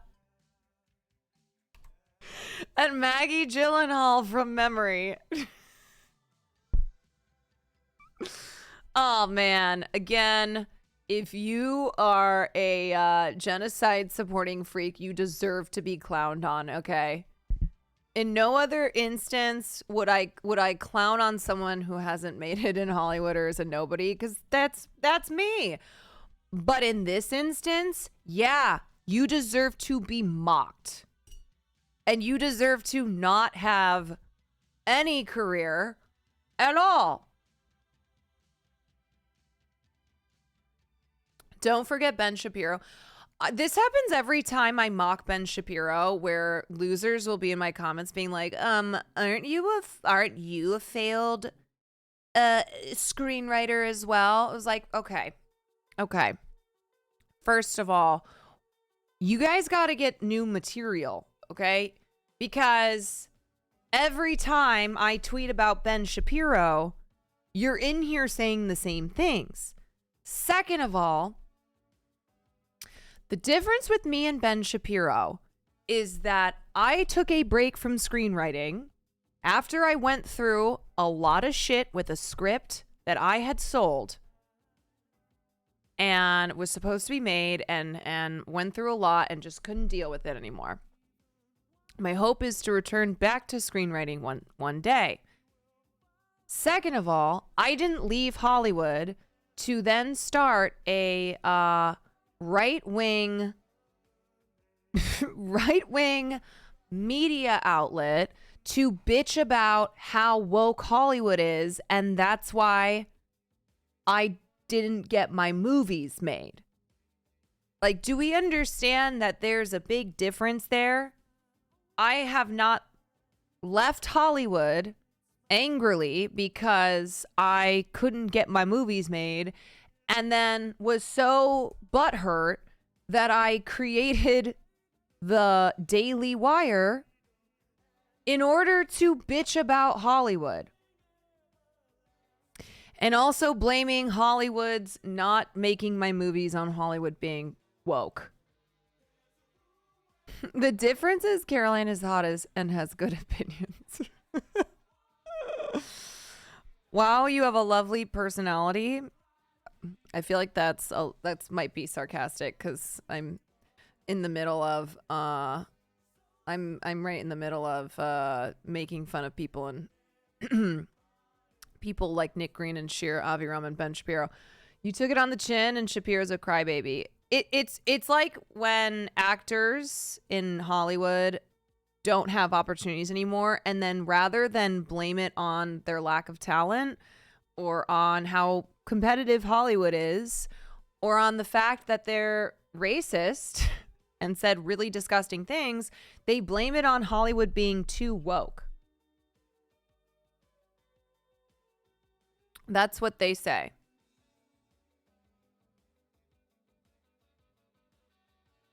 The Kevin Sorbo effect.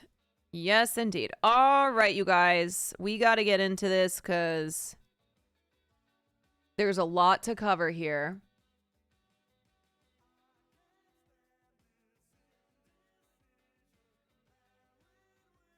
Okay. I need to go to my playlist.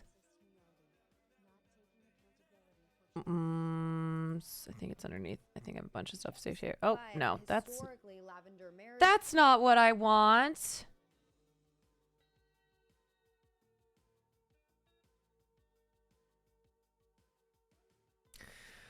This plays 16. Thank you for the 9 months. I found an email that you say how your brain feels like sometimes. Oh, yes. No, this is what it's like. Yeah. Many, many times, especially towards the end of a stream. Or if I've taken time off and try to get right back into things. Okay, it's hard to know where to begin here, but all right, guys. I gotta go piss, girl, and then we are gonna cover all things Quiet on Set and Nickelodeon related, to which there are many moving pieces and more come out every day. Dan Schneider responded today on his own YouTube channel, but made it seem as if it was a legitimate, objective publication that interviewed him. It's very weird.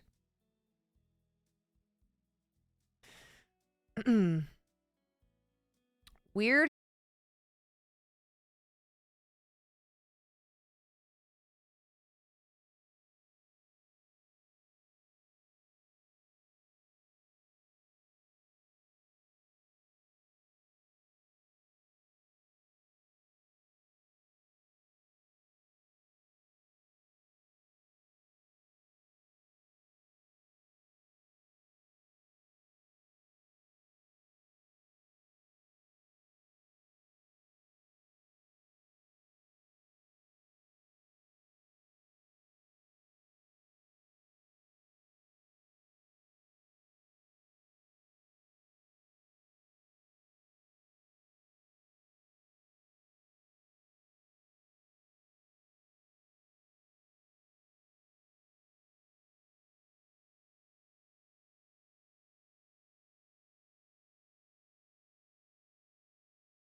Got my water.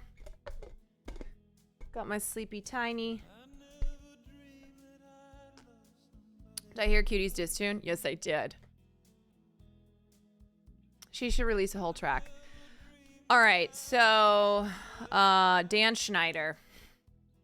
Dan Schneider, Nickelodeon.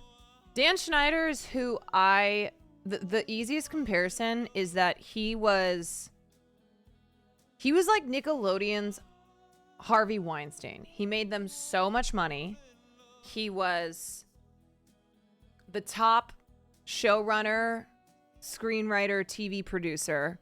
So they allowed him to be abusive and creepy and sexualize the kids on his sets because he made them so much money.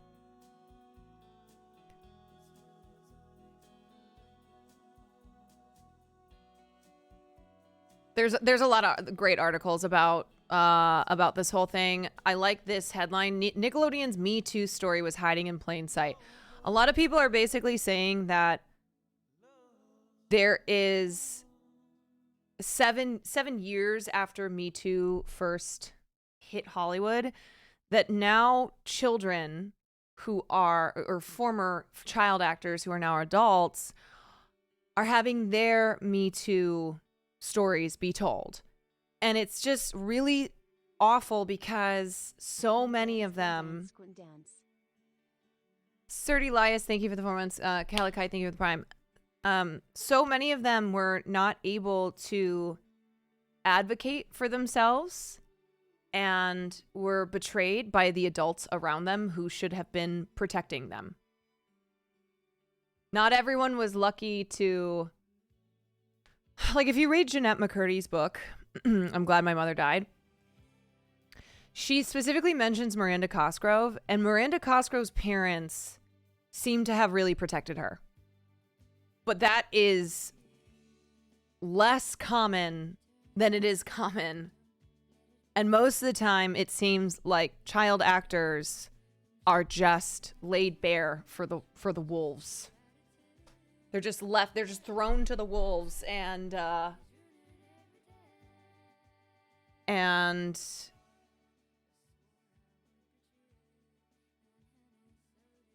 absolutely destroyed.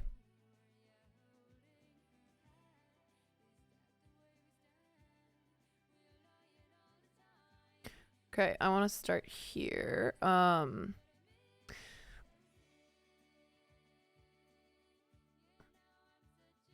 Dan Schneider, who reigned supreme on the network during its peak popularity, was the comedic mind behind giant hits such as All That, Kenan and Kel, The Amanda Show, Drake and Josh, iCarly, Sam and Cat, and Zoe 101. He catapulted a generation of child actors into stardom. But there was no shortage of trouble behind the scenes, as revealed by Quiet on Set, The Dark Side of Kids TV, a 4-episode investigation discovery project that began airing Sunday. It's available to stream on Max. The expose of the toxic workplace culture that workers say Schneider cultivated illustrates how much society in the 90s and aughts, and even today, has refused to look at entertainment industry child mistreatment and abuse head on. Finally, nearly 7 years after the Me Too movement exploded, it should be impossible to ignore what has been hiding in plain sight all along, including sometimes on television itself. The biggest bombshell in Quiet on Set took place behind the scenes. Former child star Drake Bell, one of the stars of Drake and Josh, says he experienced repeated sexual abuse at the hands of Brian Peck, who was a Hollywood vocal and acting coach who worked on some of Schneider's sets, beginning when Bell was 15 years old. It just got worse and worse and worse and worse, and I was trapped, he says in episode 3. Oh, I think earlier I said it was episode 2. It's episode 3. I had no way out.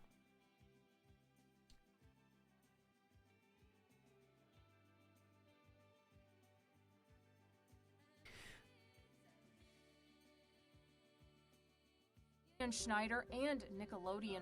It wasn't dealing with anybody on the shows or anything, right? It was a child actor. On one of our shows. Yes.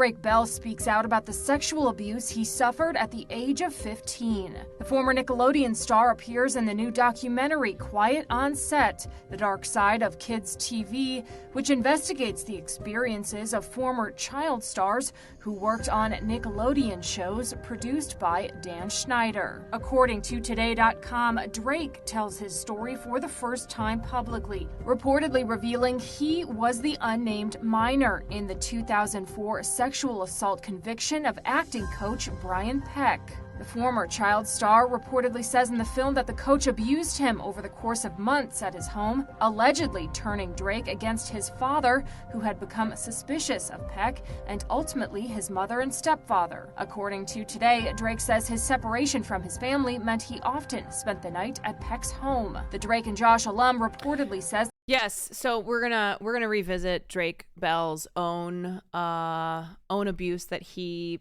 committed and pled guilty to.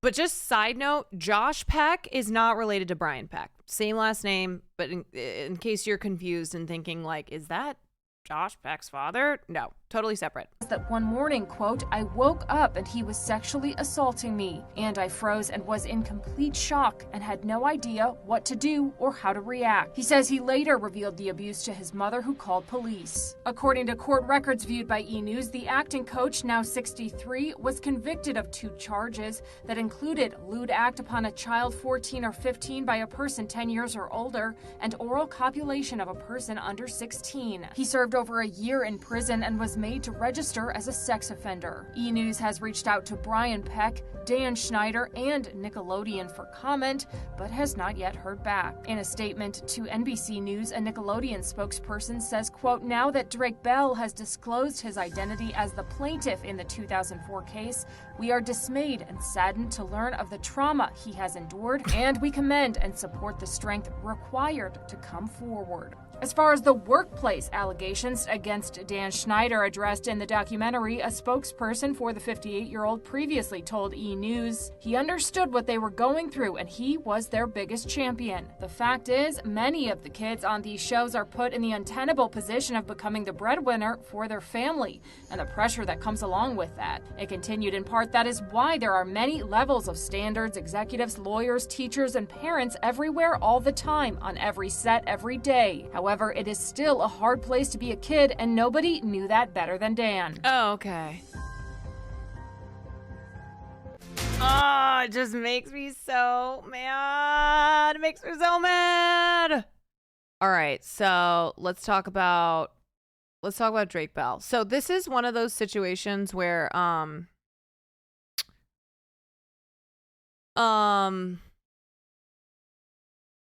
one of those situations where 2 things can be true.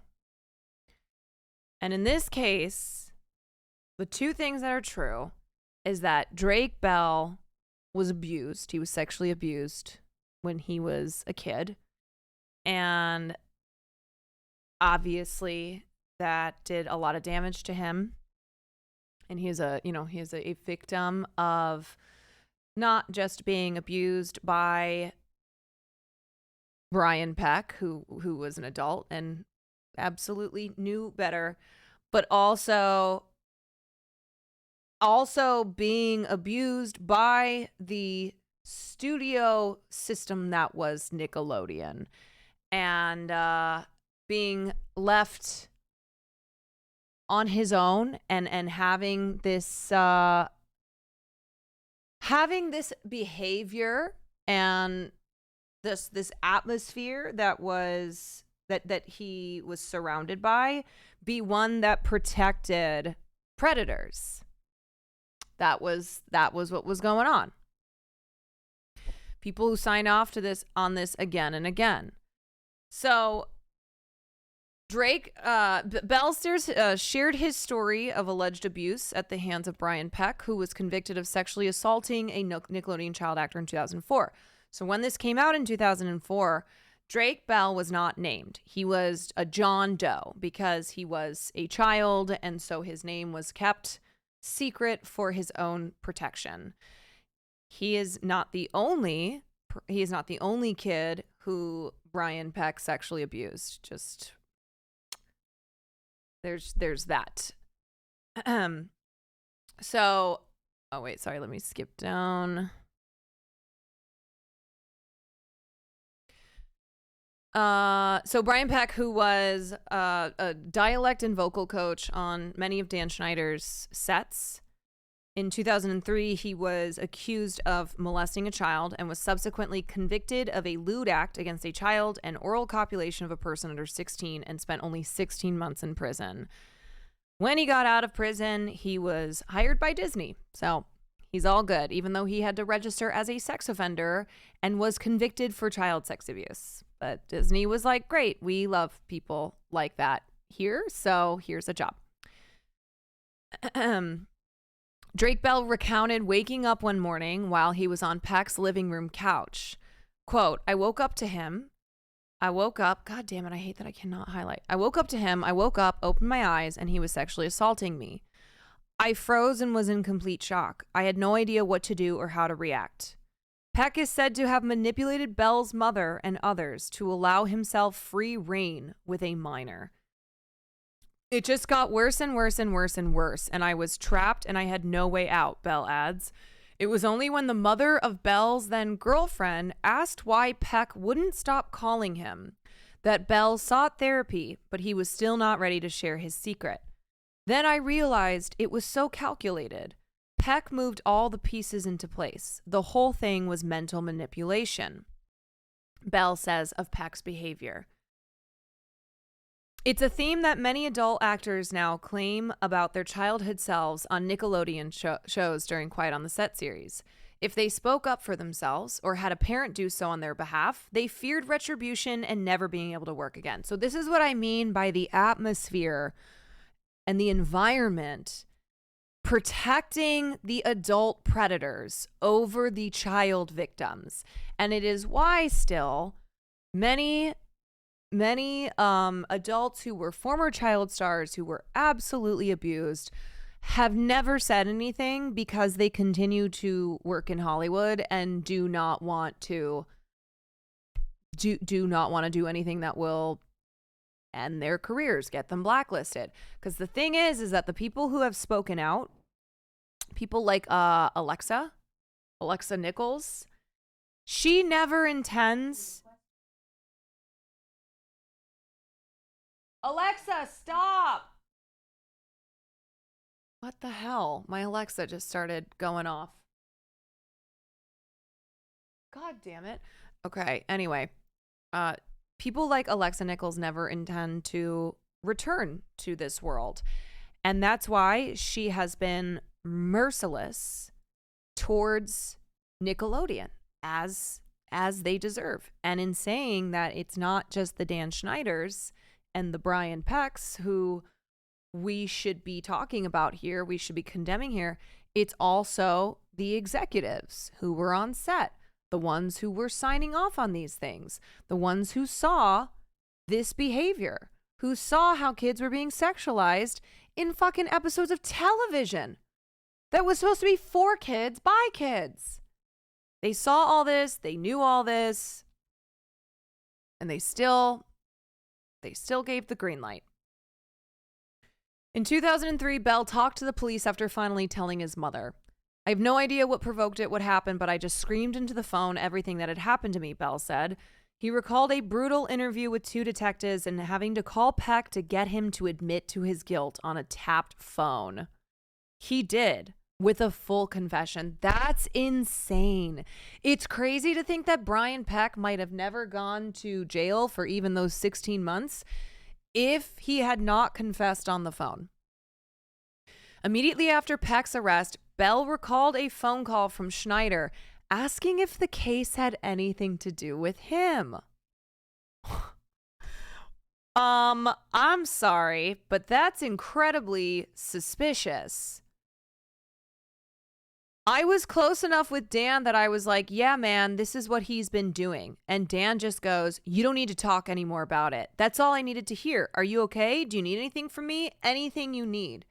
So Dan Schneider called Drake Bell after Brian Peck was arrested and asked if the arrest had anything to do with Drake Bell. Now, why would Dan Schneider think that? That's weird. Drake Bell's name was John Doe. Like, nobody would have known that it was him. So, strange. Strange. When asked whether other Nickelodeon execs reached out to him personally, Bell made excuses. I'm not really sure how many people knew who it was. They fucking knew, okay? They fucking knew. It wasn't really brought up to me a lot, maybe because it was a sensitive subject. But really the only person that I remember being there for me was Dan. Bell would eventually headline his own series, Drake and Josh, on Nickelodeon. In a statement, Nickelodeon said, now that Drake Bell has disclosed his identity as the plaintiff in the 2004 case, we are dismayed and saddened to learn of the trauma he has endured, and we commend and support the strength required to come forward. This just all feels like bullshit. It just all feels like powerful people who are protecting their asses and who are like, what? We had no idea. We're shocked, I tell you, to find out that this happened? Okay. I watched the series today and was just astonished by everything. Growing up with all these shows makes me sick. Yeah, there's a lot of huge bombshells in it. I'm going to start the show tonight. Princess Claus, thank you for the 16 months. All right, so during the episode, apparently Drake Bell does talk about how his trauma at the hands of Brian Peck led him down a dark path. So in 2021, Bell pleaded guilty to a felony charge of attempted child endangerment and a misdemeanor charge of disseminating matter harmful to juveniles related to inappropriate text messages that he sent to a teenage girl in 2017. He was sentenced to 2 years of probation and 200 hours of community service. During the sentencing hearing, the victim called Bell the epitome of evil and accused the actor of grooming that began when she was 12 before allegedly abusing her at 15. He was calculating. He preyed on me and sexually abused me, she said, and also accused him of sending her pictures of his genitals. He is a monster and a danger to children. The actor was not charged for doing anything physical, and he and his attorney disputed allegations of misconduct, insisting at the time that the contact included only text messages, not photos nor anything sexual in nature. I took responsibility for that, I did what was asked of me. But the media grabbed a hold of so much misinformation, and it absolutely destroyed me, Bell said of the attempted child endangerment case in the docuseries. And I started to spin out of control, and if I had continued down that path, that could very likely be the end of my story. He was also accused of physical and verbal abuse by an ex-girlfriend in 2020, denied those allegations at the time. There's no explicit mention of them in the documentary. This is what he says about how his trauma led him down a dark path. There was definitely a slow decline in my mental health and sobriety. I mean, DUIs, behaviors that were happening because I was lost. Right after Drake and Josh, I was signed, and then I released my second album. I made some really cool movies, but I would have stints of sobriety, and then the pressure would be too much, and all these demons that I had were very difficult to work through. And so I think a lot of my self-destructive behavior would just always be a temporary fix, and it would always creep back. I went through this bankruptcy and lost my house. I mean, it was absolutely devastating. It's typical for victims to abuse other victims. Look, we know that abuse is a cycle of abuse. Not everybody who is abused, of course, becomes an abuser, because you are ultimately responsible for your actions. So being abused does not then excuse you if you grow up to become an abuser. You can decide to end it with yourself. Yes, absolutely. Now, what I will say is it's something where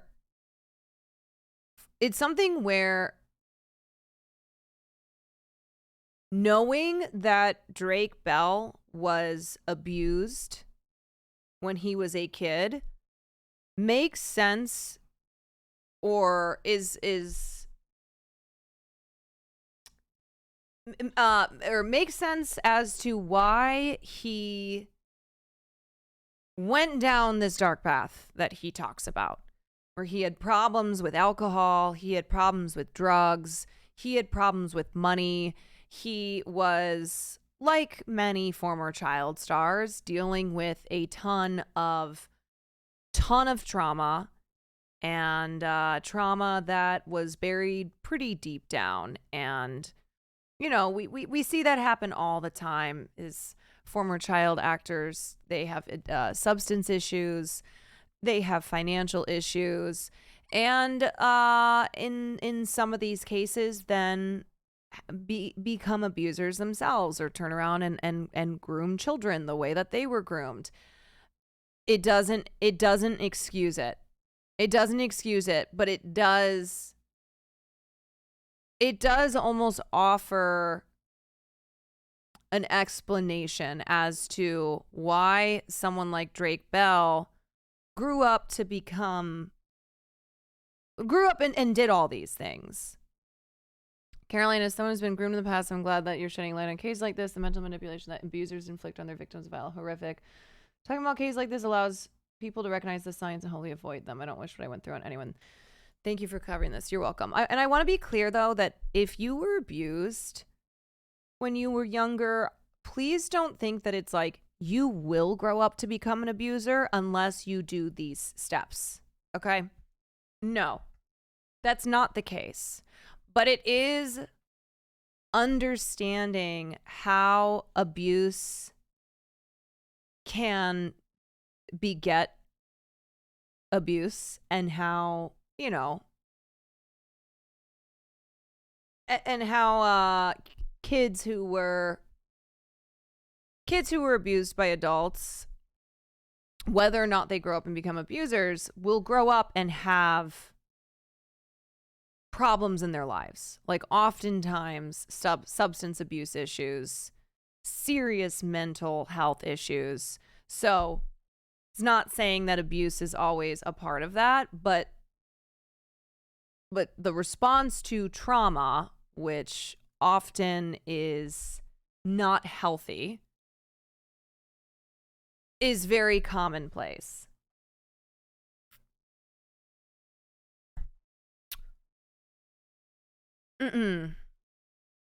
Sky said, many abusers being previously abused does not mean many abused become abusers. That distinction does matter. Yeah, I hope that I'm getting that point across. That if you were abused, it's not this, okay, now you're on a path to become an abuser unless you do these things to stop yourself from becoming an abuser. It's just the sad reality that some people who were abused then grow up to do those same things. But a lot of people don't.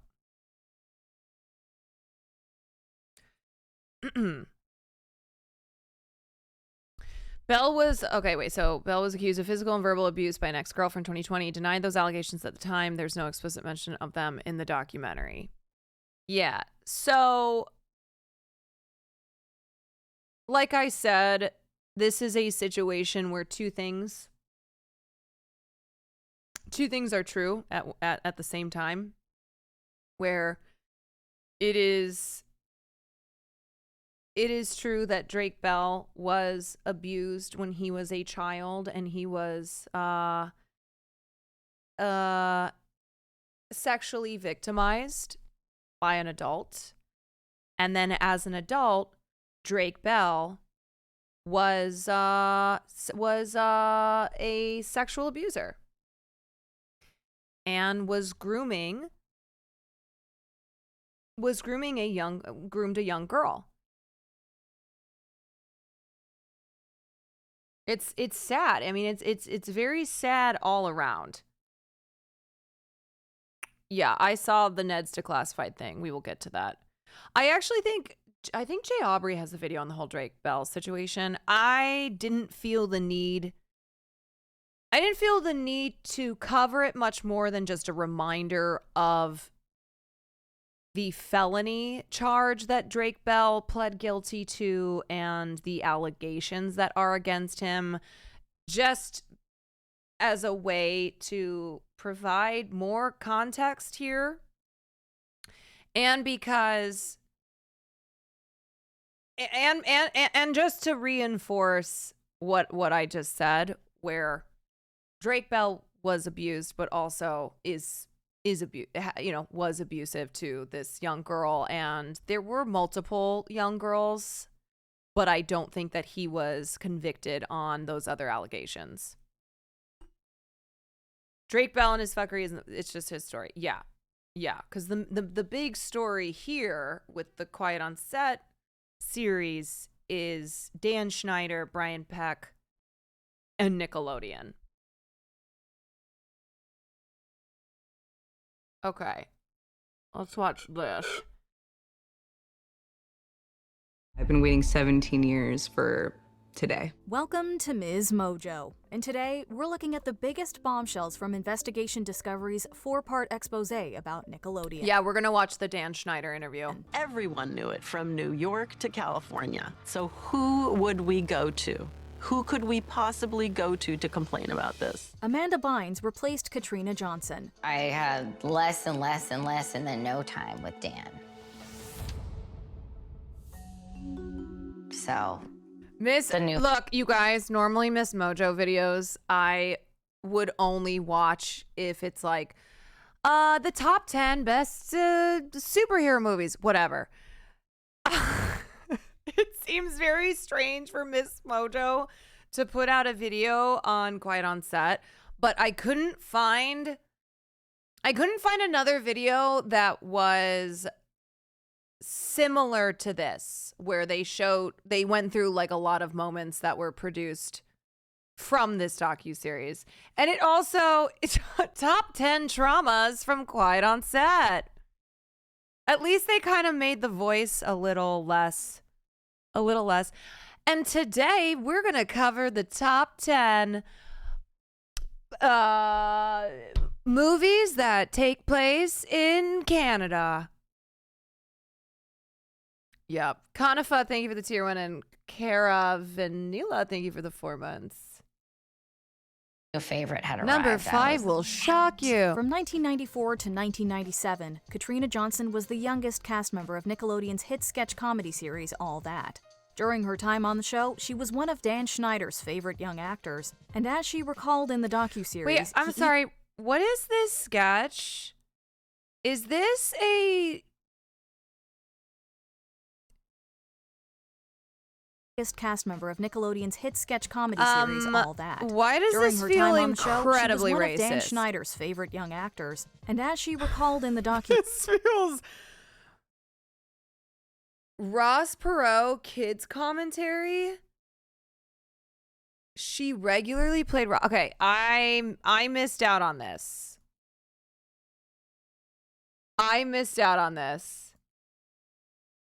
It felt like they were doing a racist sketch. series, he even considered giving Johnson her own show. But as she got older, her appearance became an issue for the producers, particularly her weight, which they called attention to. I mean, that stuck with me.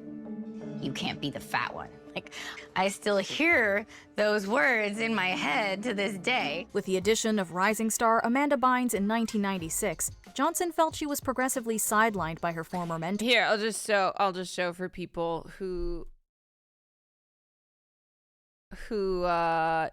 don't know what Ross Perot looks like here. That's apparently the sketch that they were doing that I never saw when I was a child. Her catchline was, "I'm Ross Perot, I got $15 million."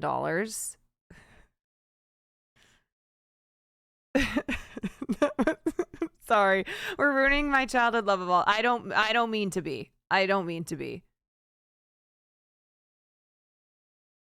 And she left the show a year later. Schneider would go on to be a significant figure in shaping Bynes' successful career. Like, I'm sorry.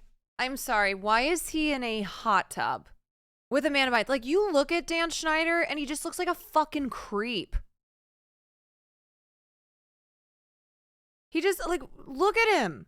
So this is what I'm talking about, where there were things that were happening in the open, as in they were happening on TV.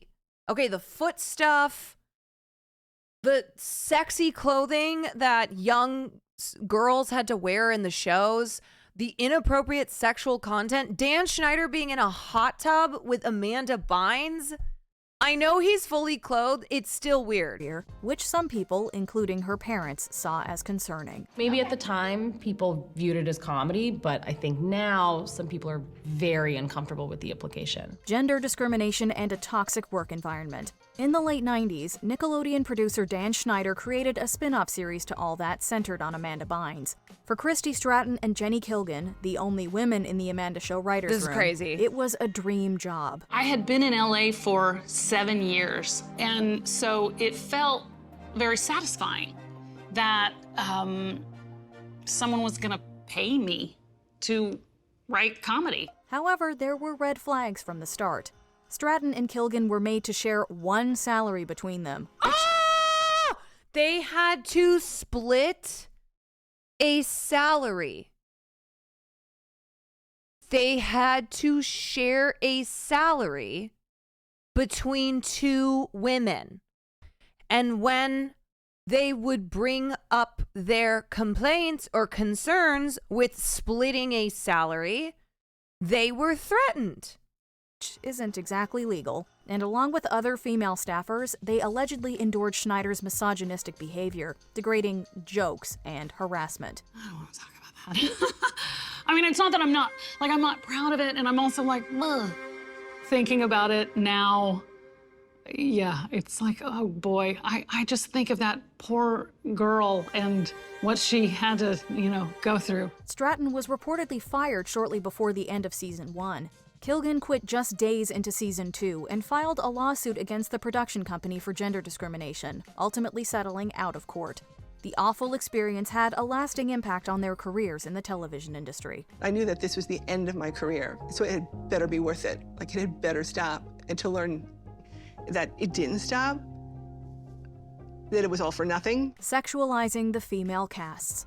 In the early 2020s, people revisiting Nickelodeon March, shows from their 5 childhood have months. noticed that some content was undeniably bizarre, bordering on the explicit. Once I saw it again as an adult was when that memory came back. So I was like, oh. Wasn't funny. It still isn't funny to me. Old webisodes of Ariana Grande went viral, showing her Victorious and Salmon Cat character Cat Valentine attempting to juice a potato, among other suggestive acts. Former employees also noted that Schneider was instrumental in choosing revealing clothing for the young cast and writing adult jokes. Quinn reviews his massive videos on the whole Nick series of shows. They're chock full of creepy shit. Yeah, we've watched some on here before. This is not the first time that we've talked about the creepy shit that was on these Nickelodeon shows. It's just that it's being talked about. It's being talked about again because of the Quiet on Set docuseries, where former employees are talking about what it was like being on being a part of these Nickelodeon sets, and how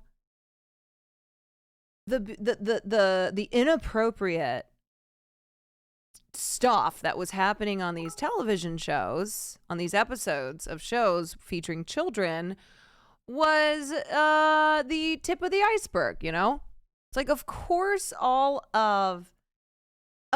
this other horrible shit was going to be happening behind the camera if this is what was happening on camera. Squishy Dough, thank you for the bits. Jokes into the episodes. It was clear that there was a permissibility around these sexualized jokes with children. It was par for the course. Like, strange things amuse Dan, and that was just one of the things he thought was funny. Prior to Quiet on Set, Zoe 101 cast member Alexa Nicholas had already been vocal about her discomfort working on the show. Although she doesn't appear in the docuseries, they reference Jeanette McCurdy's 2022 memoir, I'm Glad My Mom Died, in which she detailed the creator's verbal abuse and inappropriate interactions. He'll call people idiots, buffoons, stupid, dumb, sloppy, careless, and spineless. The creator knows how to make someone feel worthless. Inappropriate adult humor. I remember someone from Nickelodeon sitting with us and saying like, oh, does this mean, you know, this dirty thing? And Dan was like, no. Why would you think that's like tainted, like you've tainted something? And they were like, okay. Kids programming tends to have some jokes and references for the parents, but Dan Schneider shows like All That and The Amanda Show often crossed a line. From character names with slang terms to costumes with phallic imagery, it was clear to some people behind the scenes what the writers were alluding to. Wait, like, what? it's just fucking weird because this content, the content of these shows was for children.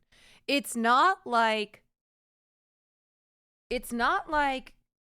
shows featuring children, but that like adults would watch. I know that sounds weird. I know that sounds strange, but do you know what I mean by that? Where it's not Adult Swim type of stuff. It's like shows that are specifically for kids having so much sexual content in it. Like, the target audience is only for children. Yes. Is this in the show? What is the joke here exactly? There's this weird element of like, they all were able to like pull a fast one and get away with it. And that's like a part of the joke. Crew members and parents would notice questionable jokes and sexual innuendo, but the environment made it difficult to express these concerns, especially to Schneider. And as former cast members recall in the docuseries, they were often uncomfortable with the material, even if they didn't know exactly what the innuendos meant. I'm just looking back at it, it's just very strange. What the fuck? Frankly, it was just uncomfortable. Traumatizing on-air dares. Nickelodeon's On-Air Dare segment was essentially Fear Factor for kids, challenging the young actors to endure gross and scary dares on camera. All That cast members Kyle Sullivan and Brian Christopher Hearn recounted moments on the show that made them extremely uncomfortable for themselves and their castmates. Those were particularly traumatic, and they were sort of designed to be. The whole idea was that you would have to do something scary on camera, and they got pretty scary. Hearn had one particularly awful challenge of getting covered in peanut butter and laying down as multiple dogs licked it off of him on stage. In the video clip from the segment, he clearly says that he doesn't like it. I don't like this. I feel gross. Sullivan pointed out just how torturous it could be, with challenges that involved worms, dead fish, and scorpions. Young viewers would likely see this as funny, but for the actual participants, it was anything but. I think that people kind of just look at us and go, you made some money, so what are you complaining about? And yeah, we collect our money, sure, but at what cost? Racist sketches starring black child actors. My time on Nickelodeon played a big part in how I dealt and still deal with racial issues. With shows such as Kenan and Kel, Nickelodeon always seemed to value and encourage diversity. But in the docuseries, All That stars Giovanni Samuels and Brian Christopher Hearn said that compared to their white castmates, they felt, quote, overlooked. I understood the magnitude of being the token black girl, but I didn't realize how significant that was until years later. Hearn recalled a hurtful incident when a strange character required him to wear a bodysuit, and someone offensively joked about the skin tone color it should be. But fearing repercussions, he didn't say anything back. Whoever was doing my makeup at the time was kind of like, hand on my shoulder, like, it's gonna be okay, like, don't worry about that he just said. Samuels and Hearn also occasionally had to play into racial stereotypes. Hearn's mother, Tracy, discussed a sketch that she viewed as racist, one where her son pretended to sell cookies but believed it was made to seem like he was really selling illegal substances. Jason Handy allegations. As a production assistant on Nickelodeon shows All That and The Amanda Show, Jason Handy was a familiar face to young actors and their parents. Speaking in the docuseries, MJ details how her daughter Brandy booked a background role in one episode and began corresponding with Handy via email. She let me read it, and it was a very innocent email. It just talked about the shows that he had been working on. But what she thought was seemingly harmless progressed into him sending her an explicit photo. And while MJ didn't go to the police herself, Oh Handy my was God. finally arrested in April 2003 and charged with multiple felony counts involving inappropriate acts and material. Keep your trust in God and don't forget. Yeah, so we have Handy and we have Peck. Handy and Peck. Two different guys, both fucking predators with the worst last names. Me.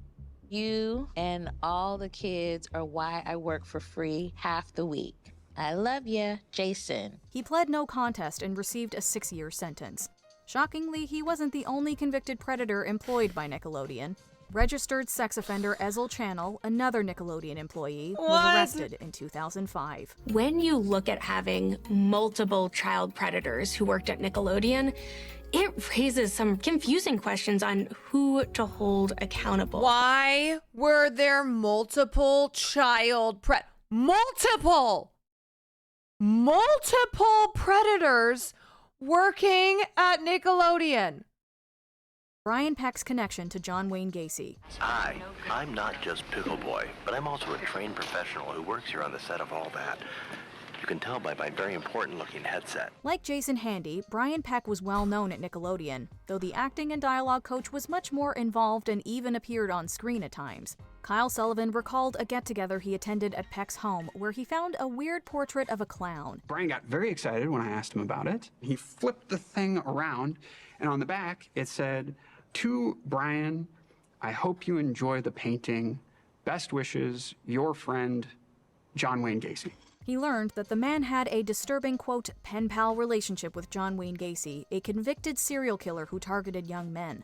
Even at his age, Sullivan knew this was strange. However, that is one of the darkest things that I read about this whole docuseries, where I'm like, so this guy who was around children, okay, was outspoken about his relationship with John Wayne Gacy, who murdered how many little boys?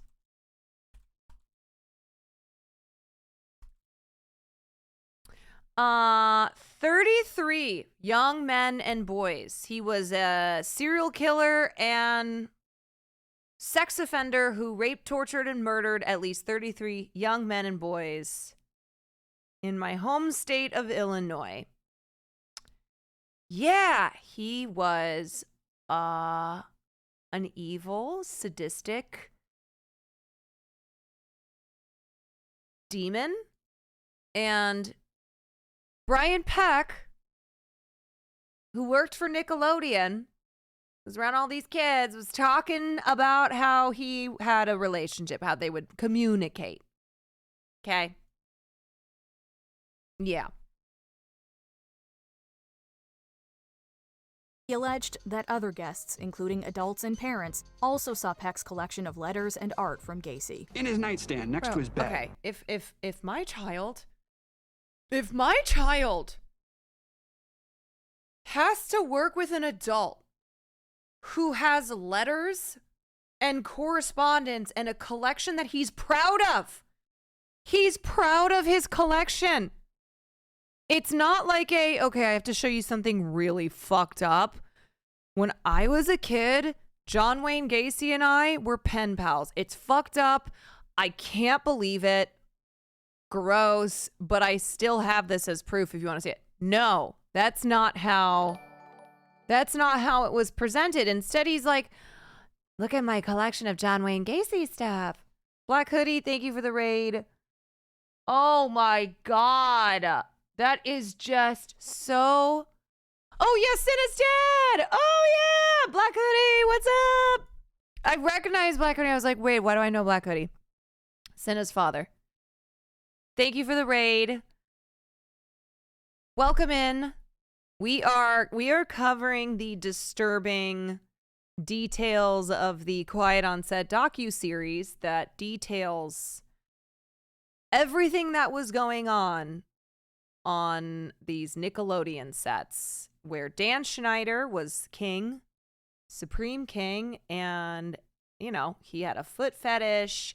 He was really creepy towards a lot of the young girls. He was abusive. He was misogynistic. He hired predators like Brian Peck, who abused Drake Bell and was convicted for it and only served 16 years, and then got a job at Disney afterwards, and also was friends with John Wayne Gacy, which is what we just learned here. So great things happening in the 90s and 2000s at Nickelodeon. And he like pulls them out and starts showing them to me. Your instinct is to give someone the benefit of the doubt. If you've known them for that long. Oh, I'm sorry. Did I say 16 years? I meant 16 months. 16 months was all the time that Brian Peck spent in jail. Even in the face of like this really bad sign. Drake Bell was John Doe. Have you ever told your story publicly before? I have never told my story publicly. Quiet on Set centered its third episode on Drake Bell, former star of The Amanda Show and Drake and Josh. For the first time, the actor-musician detailed the alleged abuse he suffered at the hands of Brian Peck as a young actor. You know, anytime I would have an audition or anytime I needed to work on dialogue or anything, I somehow ended up back at Brian's house. And it just got worse and worse and worse. The acting and dialogue coach became a constant presence, managing to turn Bell and others against his father, who was his manager. Peck was arrested just months after Jason Handy in 2003. Due to his age at the time, Bell's name was kept hidden and he was referred to as John Doe, something very few people knew until now. Fortunately, there was no therapy and was left to my own devices, which at that age probably isn't the best thing. Peck's famous supporters. Drake Bell was in attendance at the day of the sentencing for Brian Peck in October 2004. Though he was relieved his tormentor was finally caught, Bell was shocked to see the amount of support he received from notable people in the industry. His entire Peck was convicted, yeah. Big Cheese, the thank you for the prime. Side of the courtroom was full. Full. There were definitely some recognizable faces on that side of the room. These included Growing Pains cast members Alan Thicke. Yeah, so what he's talking about is how when he was in court, Brian Peck had a ton of supporters there. And people who he knew.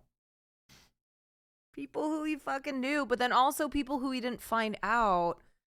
Drake Bell didn't find out until this docuseries about other people who he worked with after Brian got convicted, who supported Brian Peck and wrote letters to the judge. And Joanna Kearns, the Amanda Show crew members Rich and Beth Carell, along with actors James Marsden and Taran Killam. In 2024, Boy Meets World stars Will Friedle and Ryder Strong claimed their letters were based on misinformation. You know, he had Ryder and I write letters of support to the judge. And these are things we did. And again, we did them because we were then lied to. We weren't told the whole story. No, I'm sorry. But it doesn't change the fact that we did it. Peck pled no contest, was sentenced to 16 months. They were fully grown adults. They were fully... What do you mean you were lied to? There was a whole trial. There was a trial with evidence presented. One of which was Brian Peck being recorded talking about how he was sexually abusing Drake Bell. In prison and was required to register as a sex offender. Still, he went on to work in Hollywood, even briefly on Disney Channel's The Sweet Life of Zack and Cody. God. There are not enough protections in place to keep even convicted sexual predators off of kids' TV shows. Did you watch Quiet on Set? Let us know in the comments below. It's a house of horrors. No kidding. House of horrors. Holy shit. All right, let's talk about these letters. Yeah. Have you seen the video of him working on set? Which one? We've watched other videos. Sam and Cat tomorrow, right on the bottom of your foot. Take a pic and use hashtag Sam and Cat Saturday. We'll read. Yes. So it is well known that Dan Schneider had a foot fetish, and he frequently would write scenes or direct his young female stars like Ariana Grande to have scenes where they were showing their feet. Yeah, this is still up from 2013. Still up. Okay, let's go over here. So this is incredibly sad that James Marsden is one of the people who in 2004 wrote a letter on behalf of Brian Peck. James Marsden, who I love and adore, and I'm always singing his praises, was 31 years old. Okay, he was not a kid. He was 31 years old. And Taran Killam as well was old enough. Yeah, let's see, Taran Killam. 19, he was 22. So all of these people who wrote letters on behalf of Brian Peck were adults. At the time, the identity of the child actor who was abused by Peck was unknown publicly, and the minor was referred to as John Doe in court documents. The majority of the records were sealed, with details hidden from the public. After nearly 20 years, the documents were unsealed for the documentary. In the third episode of the series, Drake Bell came forward, revealing he was the child actor in question who was abused by Peck. On the day of sentencing for Brian, I get to the courthouse, and his entire side of the courtroom was full. There were definitely some recognizable faces on his side of the room. In total, 41 people wrote letters of support for Peck, which are used to influence the judge during sentencing. You know what? It's amazing. It's amazing. I know this was 2004, but in 2023, that we had celebrities writing letters on behalf of celebrities who were convicted of abuse. Like, we're still doing that. What's going on here? I would say don't do that. I would say this is horrible. That's a terrible idea, because whoever you're writing the letter on behalf of is guilty. When we're talking about these situations, okay, those motherfuckers are guilty. And also those letters are public. Those are public. We will find out about them. Roynold McDonald, thank you for the 4 months.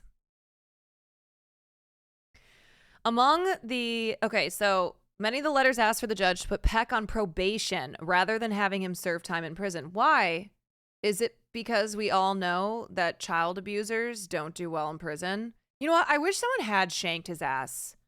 Why did that happen? Why did he get to go on and work for Disney and work on Sweet Life of Zack and Cody? Why did his child sexual abusing criminal ass get shanked?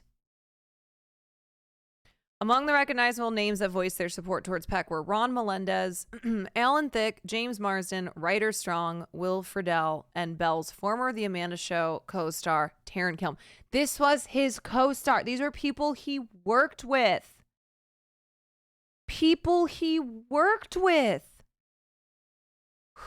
I mean, Drake Bell. Like, Drake Bell worked with these people.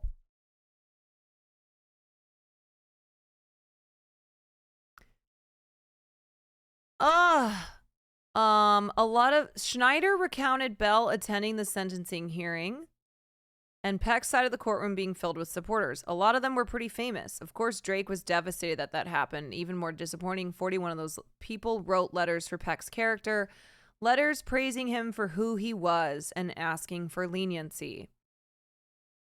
We'll get to Schneider's interview in a bit.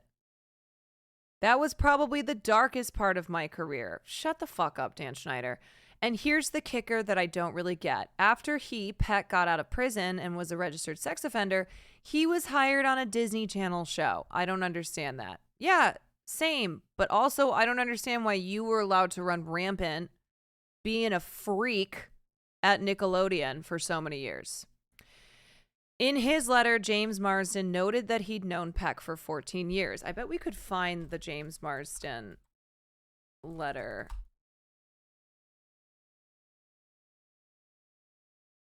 Oh, God.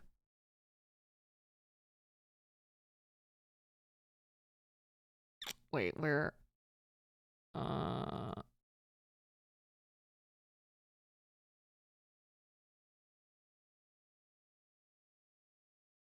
Where is... Wait, is it here? Where does Gypsy Rose live now? That's not what I want. Read James Marsden's letter on behalf of Brian Peck. I wonder if they have these posted online. Like, how do you find the... I don't really know if I want to read this full letter, but... All right, anyway, I can't find it in there. I'll just go back here. Marsden wrote on his letter, I assure you what Brian has been through in the last year is the suffering of 100 men. He noted that he'd known Peck for 14 years. So you knew that he liked John Wayne Gacy? What is happening? They have them all on Twitter. Oh, can someone link them? Here's the letter. Thanks. Bro, what? Why are you friends with someone like this? Dear Judge Hoff, my name is James Marsden. Is it possible it's a different James Marsden? And I'm very proud to say that I've been a close friend of Brian Peck's for about 14 years now. I am from Oklahoma originally, and I met Brian through an actor friend I was visiting one summer while still living in Oklahoma. Brian believed in my talent as an actor and encouraged my decision to move to Los Angeles and pursue this dream I had. I have been consistently working in Hollywood for all 14 years I've lived here, and I can easily say that Brian is one of the reasons why I have been as successful as I have been in this industry. Brian has a love and passion for this industry unlike I have ever seen. He's also very intelligent and knows the way this business works. I just keep thinking that he was 31. James was 31 when he wrote this. Brian has helped me work on audition material and has been almost an assistant to me since I began working, and never once did I pay him for any of it. He does these things because he enjoys it and he likes helping people. A whole thread of the letters. Okay, thank you. No agenda. I owe a lot to Brian for his time and energy and being... Why is it always, when we read these letters, every time we've read these letters, it's the same bullshit. It's someone being like, dear judge, please excuse this person for being an abuser because they were very kind to me. And I wouldn't be where I was without them. Look at all these ways that they helped me. And so surely you must see that they don't deserve to go to prison for abusing this other person who's not me.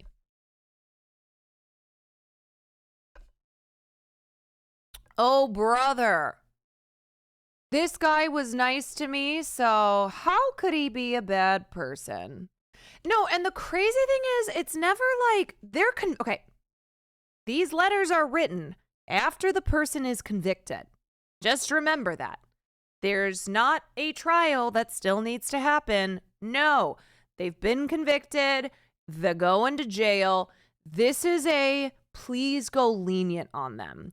So in these letters, when we read the letters from for Danny Masterson from Ashton and Mila, they don't say there's no way that they did this. They're not refuting the decision of the jury or the judge.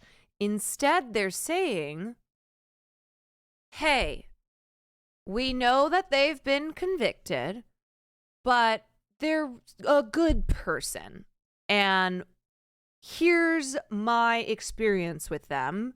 So please know that they don't deserve to be in prison with all these bad people. They might have been convicted of a bad thing, but they're not a bad person. It's disgusting. XR2D2 Adam, thank you for the tier 1.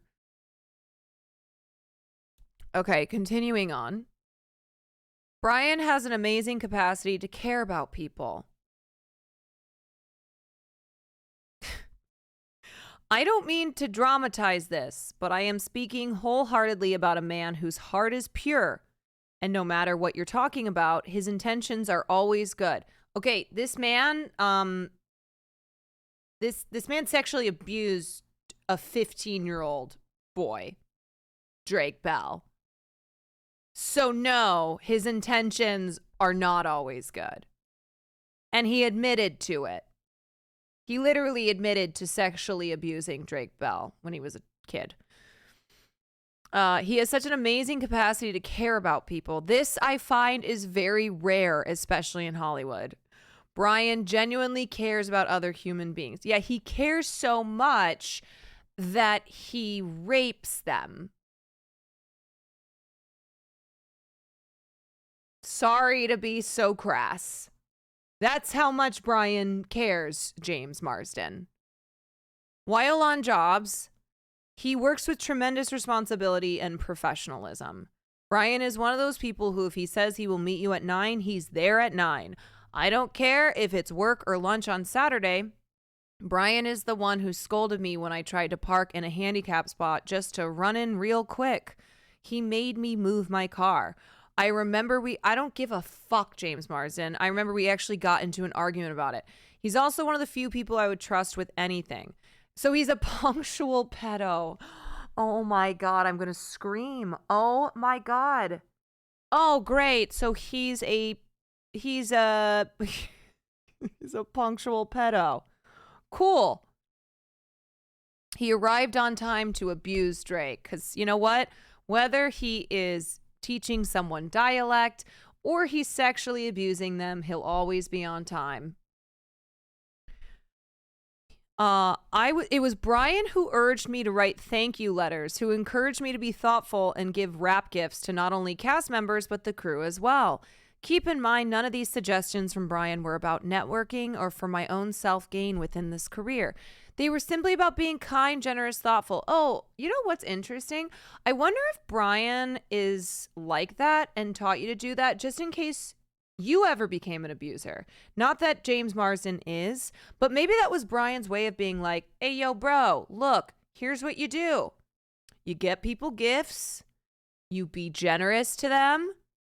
Just in case you get outed as a sex abuser and you need someone to write a letter on your behalf, and then they'll remember all the little gifts that you got them. It's smart. It's genius.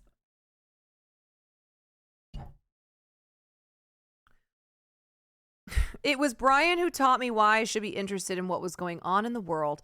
It angered him to no end when he found out that I had never voted before. Brian's a wonderful, loving, funny human being who has never, ever made me feel anything less than lucky to be in his company. When I first heard the news of Brian's arrest, I couldn't breathe. Wait a second. Hold on.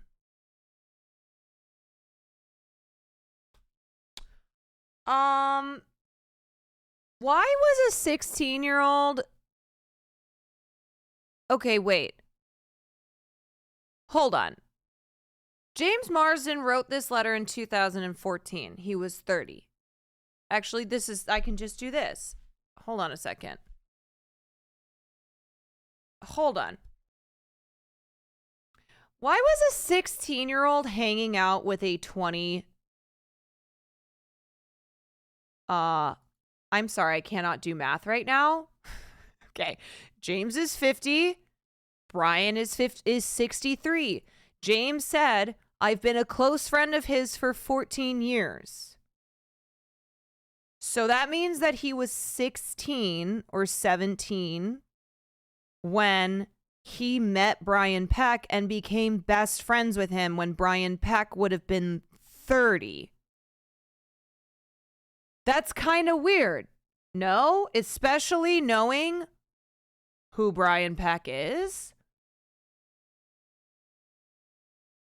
He lived at his house for months and shared hotel rooms with him. All right. I'm not gonna say anything. I'm not gonna make any allegations. I am going to point out that's strange. That's really weird.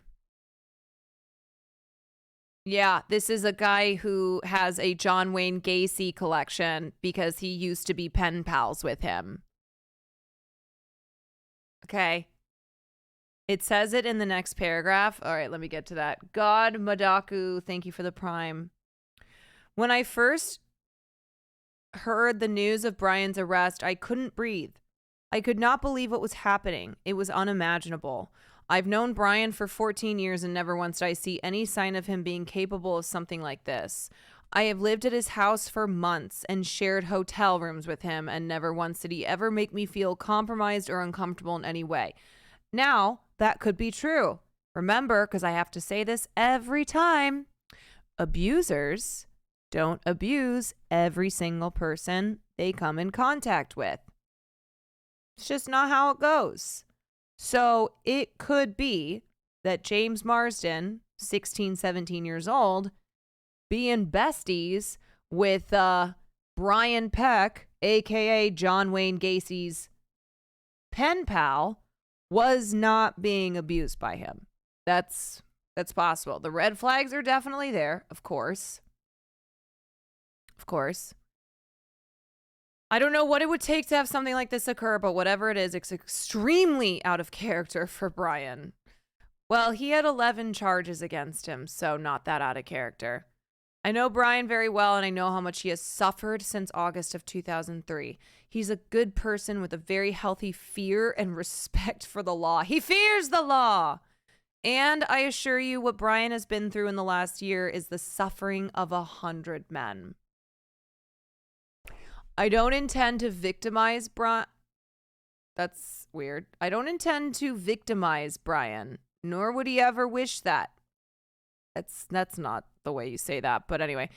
But I do feel compelled to shed light on the fact that he has learned his lesson.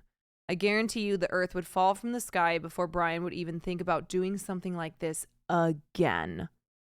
So this right here, him saying before Brian would even think about doing something like this again, is him saying Brian did this, but he wouldn't do it. Like, he's admitting to it. He's admitting to his bestie having sexually abused a 15-year-old boy for 6 months. I hope you consider what I've stated here in your judgment. I owe to Brian Peck a lot of who I am and who I'm proud to be. I just always think about these judges for these celebrity cases. Are they just like, you know what? I want to expose these assholes who are writing me these letters. Y'all fucking suck. Y'all fucking suck, okay? I'm going to put your asses out there online.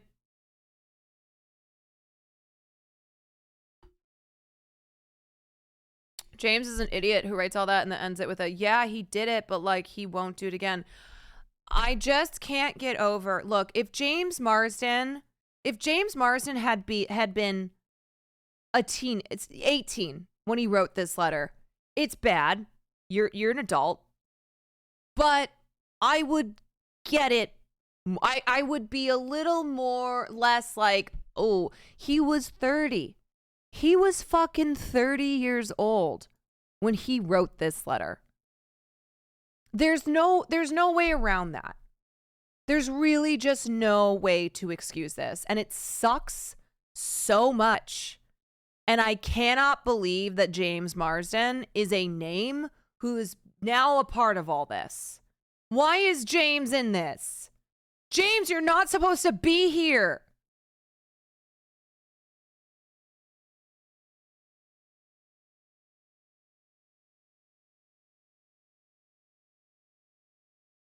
You're not supposed to be here. Wait, hold on a sec. Who's in chat?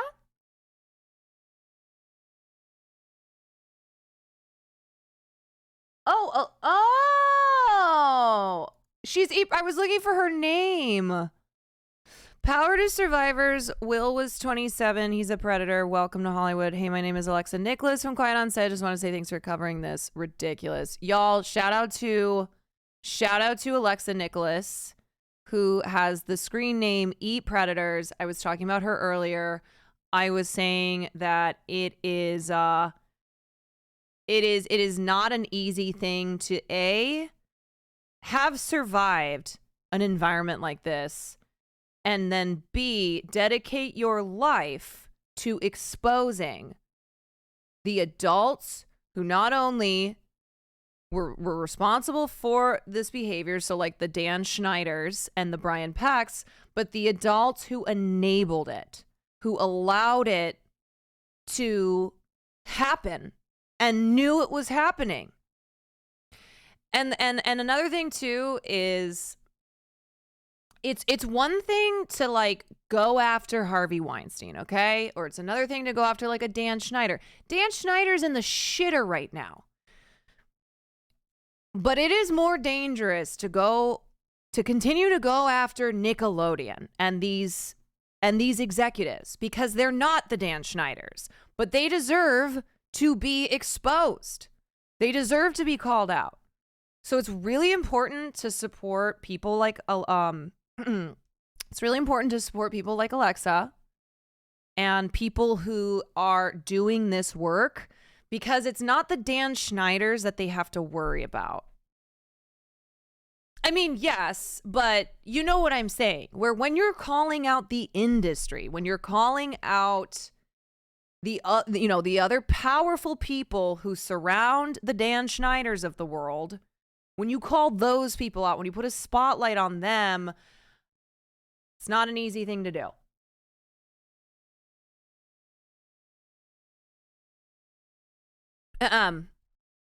Thank you. You all really nice. Means a lot to me and us. Look, we cover a lot of this type of stuff here. I've worked in Hollywood as an actor and a writer, and I also worked in the nightlife industry. And then when I started Twitch streaming, I don't know if people talk about this kind of stuff on Twitch. And I said earlier, at the start of stream, I was like, you guys know how I have kind of like insider knowledge on some things where I'll be like, wow, I know this person, or I just have personal examples that I can use to explain to you all what it's like in this industry. I was saying about you, Alexa, talk about somebody who has inside knowledge as to the goings on of a place like Nickelodeon. I mean, this was something that you lived every single day when you were a kid. And, I'm sure there's a lot of people in your life who you talk to who went through similar things. And so it is really important having you exposing all of this and continuing to advocate for victims. Sweet Black Tea, thank you for the tier 1. And Arvart King, thank you for that gifted sub.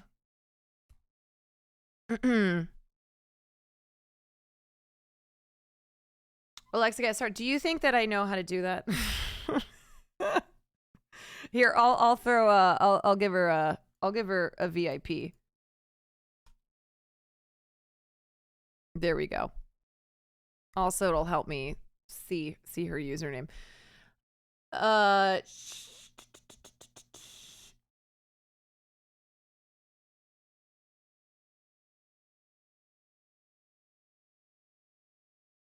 Wait, what did I was going to click on something.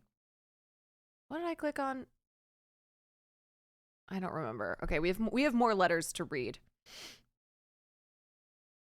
Do you think I know how to do that? I just heard non-trade. Yes. Oh, I'm VIP now. Yes, you are, girly. Yeah, we're gonna look at some of these other letters here. Alexa, I would love to, if you'd be interested, I would love to set something up with you sometime and maybe, Oh my God, my Alexa in my bathroom keeps going off. No!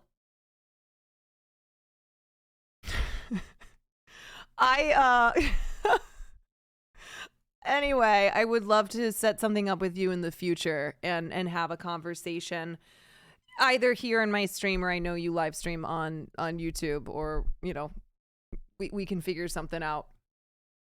Yes, every time I mention Alexa, my Alexa keeps going crazy.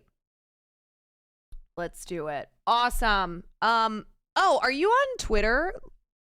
Let me figure out the best way to get a hold of you. Or are you on Discord, or whatever the best way is? Yeah, she live streams on YouTube. She's got a YouTube channel and live streams it. Email me. Okay, great. I will do that.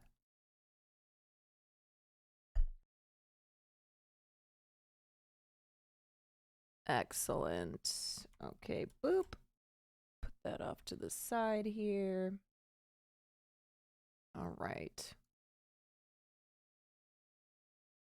LMAO, don't ask about Discord. Look, I'm starting to learn Discord. It's only been a year and a half. Only took a year and a half of me streaming, and yesterday was proof that I've got this down. I know exactly what I'm doing here. Anyway, guys, okay, so we're gonna read some more of these letters that were written on behalf of Brian Peck. And maybe in 2025, celebrities will learn to stop writing letters on behalf of abusers. We'll see. We're going to cover this. I want to look at a couple articles that just talk more about the docuseries. And then I have... we've got the Ned's Declassified thing. And then... Josh Peck made some statements here. Okay. Cool. And then like, what was I gonna say? I'm gonna email Alexa to set up a time sometime soon where we can have a conversation here. So things that I miss or things that I don't thoroughly cover, I will make sure to cover when I talk with her. All right, so here we are. This is Alan Thicke's letter. Alan Thicke, who is the father of Robin Thicke.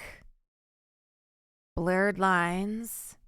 Ned's makes me so upset. You know what I said earlier is, and I could be totally wrong on this, but based on what I've heard them say about their time on Ned's Declassified, where there was just booze and drugs and kids having sex with each other, it seems to me as if they've internalized potentially their own not saying that they were like sexual abuse victims, but that there was stuff happening on the set of Ned's Declassified that was not good, that should not, like, adults should have been responsible there, and they were not.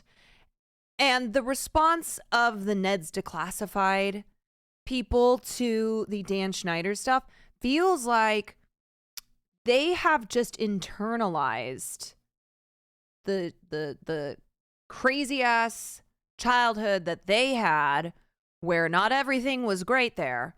And that's why they are mocking victims. And that's why they're like, well, you know, it didn't happen with us. We were just having a great time. It's like, you guys were doing drugs and drinking and having sex with each other. I don't know if that's healthy. I don't think that that's like, oh, woohoo, these 12-year-olds were just having a great time. They're a little more concerned about protecting Hollywood than the people harmed by the culture and the people. There was also, I've read other stuff, or I've heard other stuff about, God, what's her fucking name?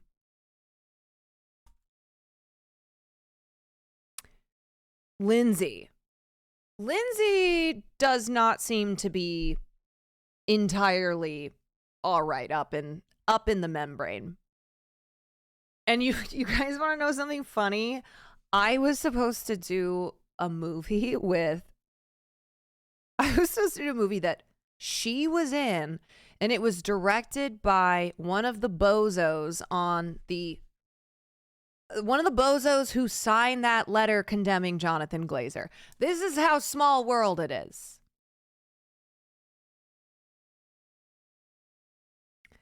I didn't do it, but anyway. Lindsay is it that she's MAGA? Is that what is that why she first started kind of popping up online, and people were like, what the fuck is going on with her? Lindsay's okay, yeah. Let's see.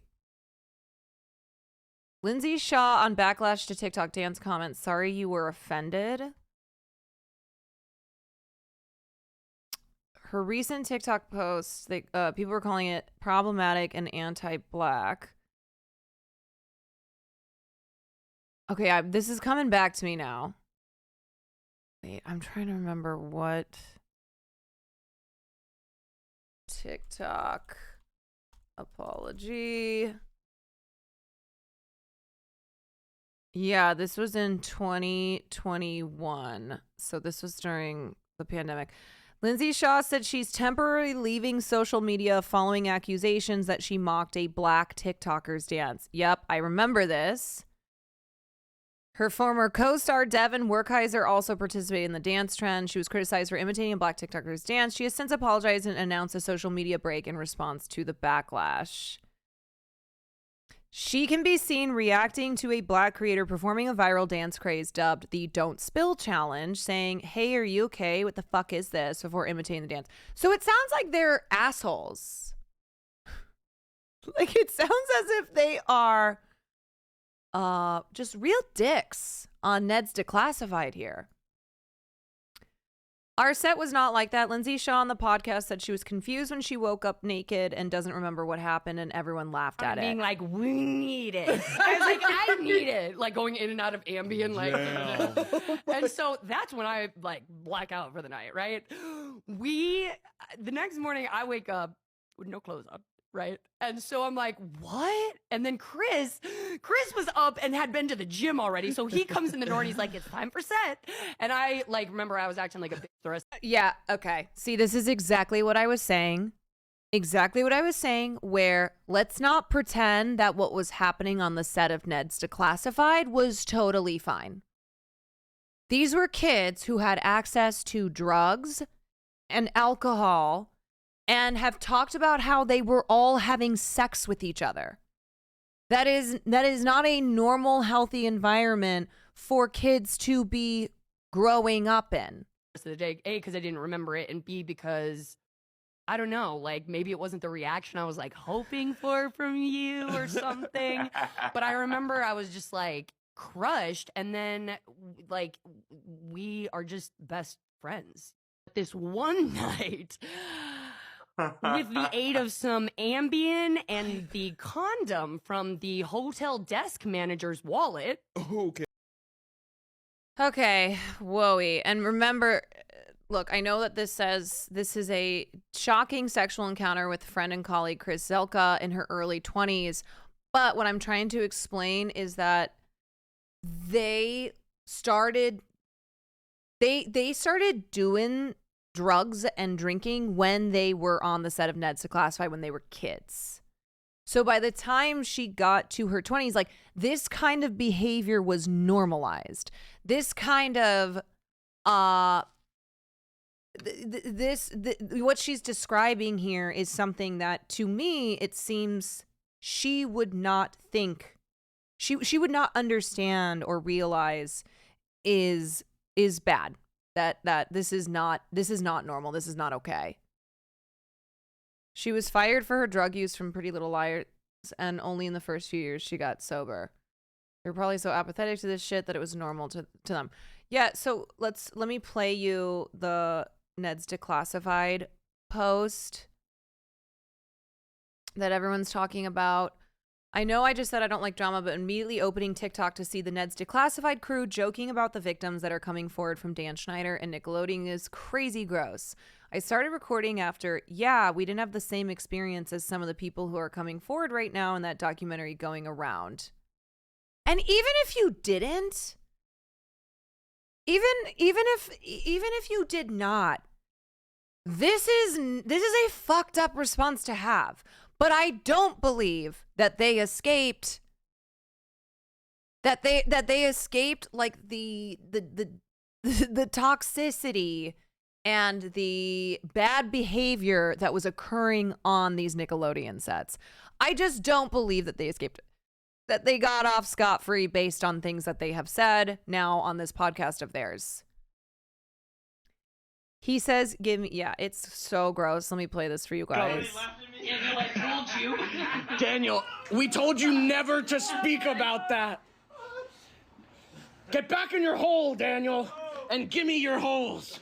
Sorry, we shouldn't joke about this. We really shouldn't. This is awful. Why are we doing this? Because this is about us. Also, it drives me nuts. This is a pet peeve of mine when someone is clearly mocking, like taking a serious situation and being mocking and then being like, we shouldn't joke about it though.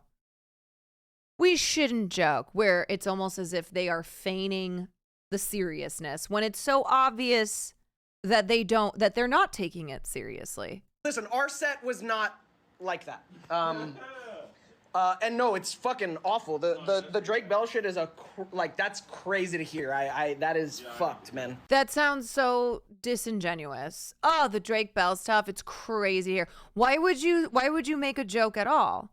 Why would you make this TikTok to mock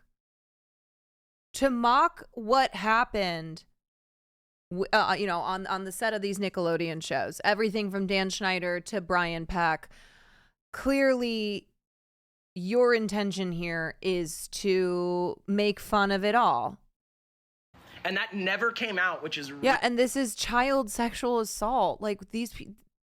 What is fucking wrong with them? Really wild. Really wild. Until he was talking about it. Like, no, what does this fucking mean? Awful. The Drake Bell shit is that's crazy to hear. That is fucked, man. And that never came out, which is really wild. Really wild. Until he was talking about it. And it never came out until he was talking about it. And then it looks as if they're doing some little inside joke there. She's talking about me there? Crazy to hear. That is fucked, man. And that never came out, which is really wild. Really wild. Until he was talking about it. Is that why she does her eyes like that? She does this, and he's like, oh yeah, because I've been standing up for Drake. These two are fucked, man. They are fucked up. Truly, they're nasty. Like, who would have thought? Can you guys imagine when you were younger watching Ned's Declassified, thinking that one day, like 15 years from that point, we would be talking about how shitty they are as adults, and in the context of discussing child sexual abuse that was happening under the Nickelodeon umbrella. It's hard to, I don't know. It's hard to come to terms with all this, even though we know that this is normal for an industry like Hollywood, where you have these really powerful predators who are protected because of how powerful they are and how much money that they make these studios. But it is still tough when it's like, when you look at the shows that we're talking about here and the actors we're talking about here, and for a lot of us, we go, that was my childhood. You look at the Amanda Show, you look at Drake and Josh, and you just have so many memories of growing up watching these shows, having it be a huge part of your life. And then now here we are talking about how much abuse was going on. And the fact that it was so out in the open. Like it wasn't hidden. And then, you know, all the weird things that were happening on the episodes of these shows that were sexualizing these kids and thereby introducing, like, showing us sexual content. Let me finish this. Okay. Oh, so y'all were in on it. Oh, God. Damn. Well, I'm not talking about this anymore. Not talking about this anymore. No. Guys, we can't joke like this. Jesus. Guys, we're sometimes humor helps us move through things, you know? 100%. We need Missy on the pod. Coming. No, that's not a proper use of like gallows humor. No. Drake, I did see Drake's tweet about this. Here, I'll pull it up for you guys.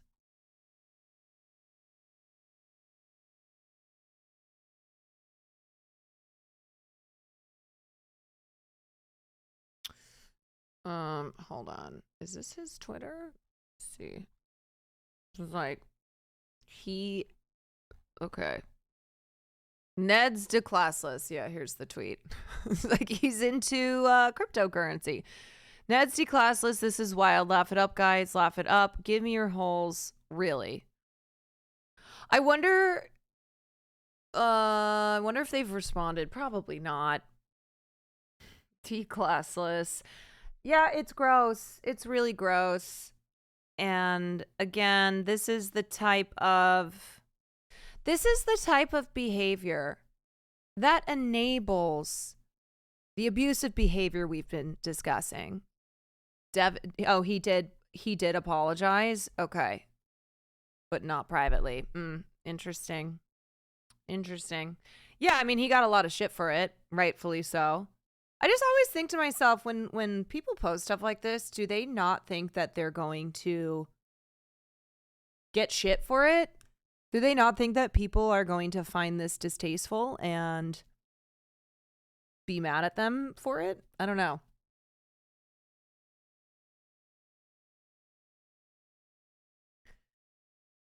I can say for a fact that the content in a lot of kids shows, things like age gaps, sexual jokes, etc., contributed to making me feel like what was happening to me and around me wasn't a big deal.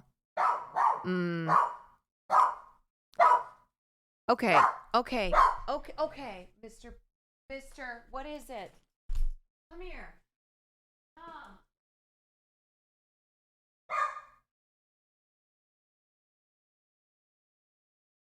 No. Come here. I know, you're protecting the house. He is denouncing these abusers. Come here. Okay. All right. You thought someone was breaking in. Yeah, I know.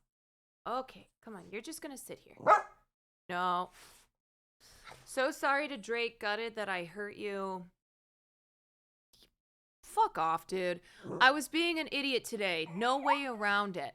I feel horrible that my dumbass was even speaking about this without seeing it. I watched Quiet on Set tonight, and I'm horrified by the gravity of what Drake and others shared. Truly heartbroken about what my fellow actors went through. I can't believe they weren't protected. I'm sorry for compounding any hurt. Bruh, you went live on TikTok. The first thing that you did was to go live on TikTok and laugh about it. Nice try. That's not just being an idiot and goofing around. I love that he's trying to be like, I watched Quiet on Set and I realized the seriousness of the situation. Oh, so it wasn't until you watched Quiet on Set that you realized that we're talking about child sexual abuse? Really?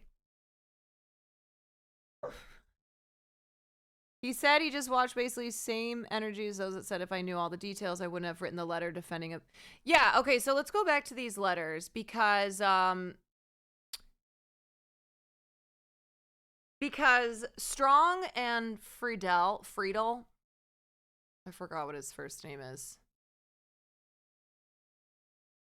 Ryder Strong and Will Friedel, who wrote letters of support, went on a podcast and said, oh, look, you're mentioned in here.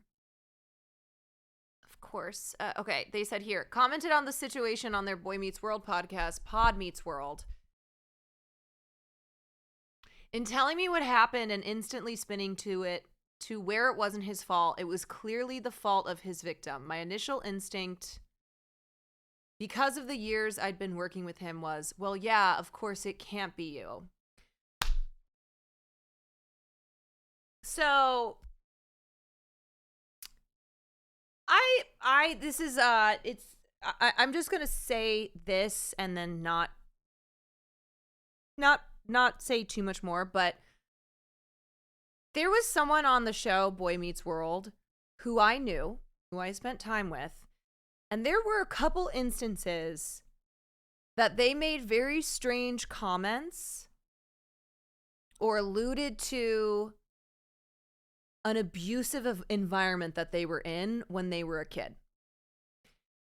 And I'm not saying abusive from like Strong or Friedel, who were a part of that show, but saying comments about what you were expected to do when you were a child actor because of what producers wanted you to do. Like, that's just what you're supposed to do. Okay, you can get down now. So it just is something that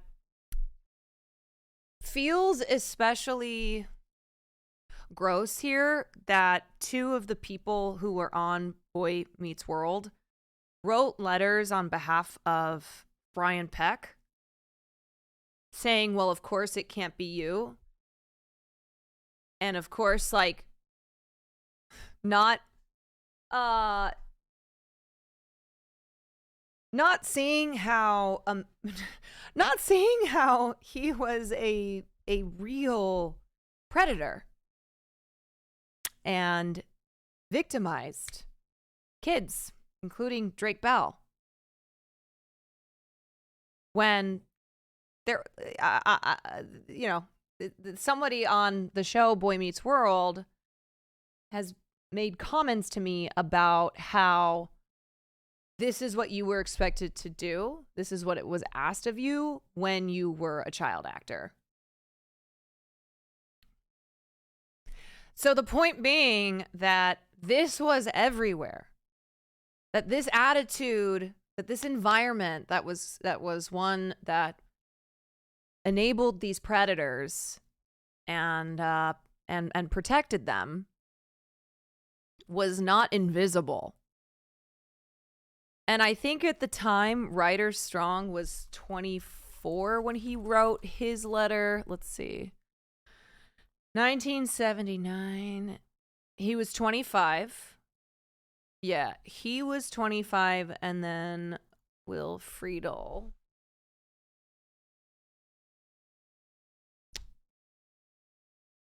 was 28. So 25 and 28.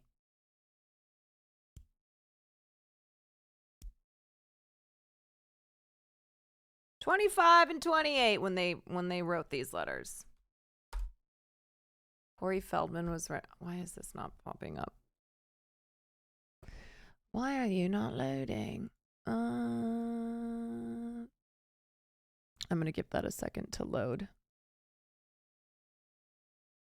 Probably because I have so many tabs open. Let me close some of these. Taran Killam, also very disappointing. Oh, see, look, I was listening to your podcast earlier. Okay, let me close out of this. Still got to get to Dan's response here. Okay. Close out of that. Oh, we were reading Alan Thicke's letter. Yes. Okay, here's Alan Thicke's letter to defend. Actually, since we were just talking about them, let's go to... Did they write a letter together? No. They wrote separate ones. Okay. Here's their letters. They were 25 and 28. Dear Judge Hoff, I first met Brian Peck when he came to work on the ABC situation comedy I'd been starring in since I was 13, Boy Meets World. Brian joined our crew and instantly brightened up the set with his intelligence, wit, and good humor. We quickly developed a strong friendship outside of work and merged our circle of friends. Okay. Again, here's a James Marsden situation where I'm like, Ryder Strong is 20 years younger than Brian Peck. Why was he... I don't know what year it was that Brian joined Boy Meets World. I don't know what year it was. But this is someone who's 20 years older, so presumably Ryder Strong was still very young when he became besties with Brian Peck. So he was like, what, 17, 18 years old? What is going on here? Can I just say, season 5 is when Brian joined. Can I just say that I don't think it's normal for a teenage boy to be best friends with someone who's almost 40. That's fucking weird. Every one of these letters, I'm like,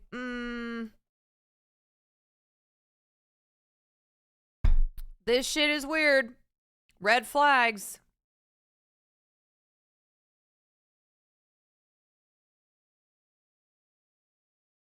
Red fucking flags. Okay, Brian's undoubtedly one of the funniest people I've ever met. Unlike most funny people, however, he doesn't harbor any desperate or depressed feelings for which his humor compensates. He's intelligent, well-informed, very straightforward. I can engage in political debates with him just as easily as I can share jokes with him or listen to his limited knowledge of film history. Okay, whatever. Let's skip down. He personally showed up at every screening, theatrical play, or event of my career and has given me free coachings for auditions. He's one of the most dependable people I have the pleasure of calling my friend. Too often, people in entertainment, particularly in entertainment, people befriend others for their personal gain or what connections they can make. There's something to be said for the fact that Brian has become very close with my good friends who are not famous or even involved with the industry. Why? Are they 15-year-old boys? It doesn't matter if they're famous or not. If they're 15-year-old boys, Brian's down. He's interested. It's sad but true that I cannot say the same for many of the other people I've befriended at the workplace. Is that also because maybe there's not a lot of almost 40-year-olds who want to be hanging out with teenagers?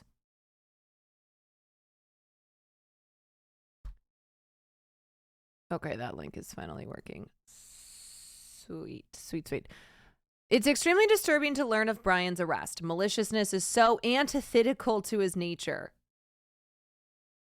Maliciousness. No, it's abuse, sexual abuse.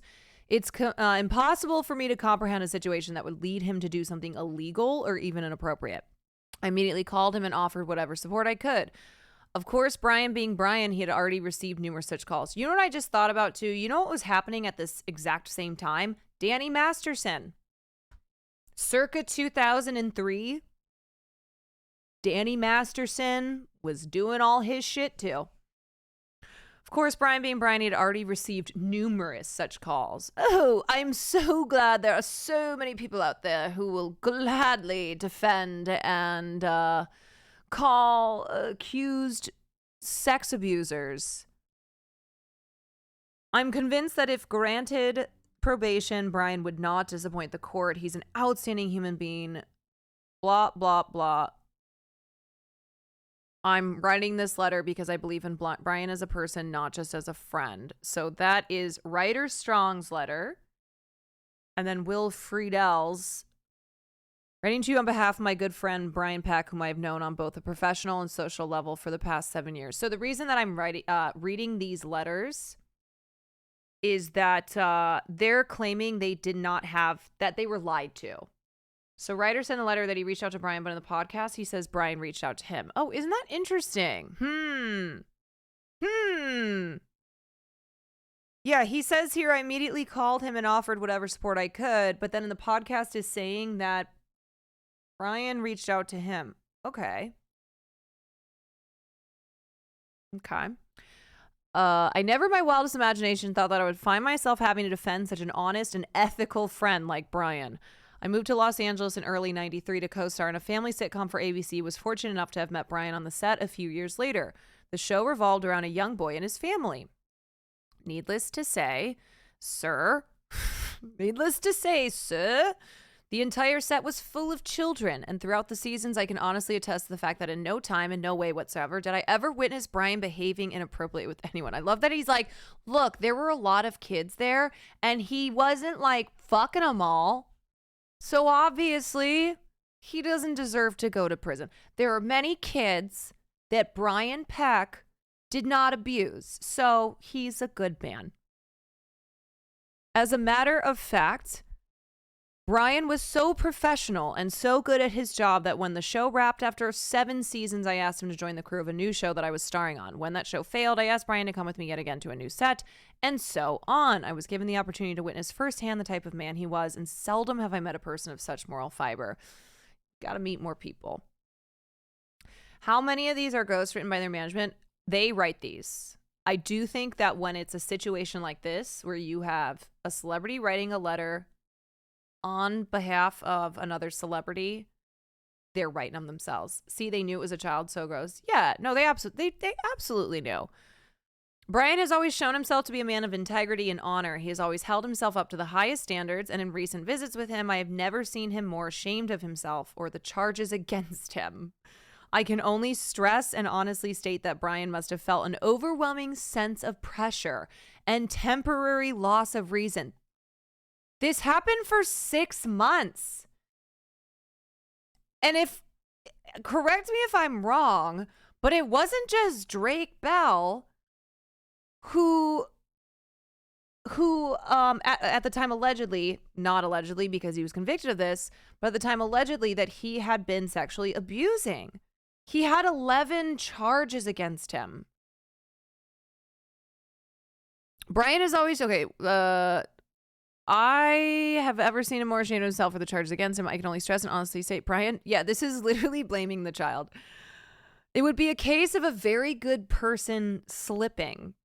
There would be no malice in his heart, no attempt at corruption, just a horrible lapse in judgment.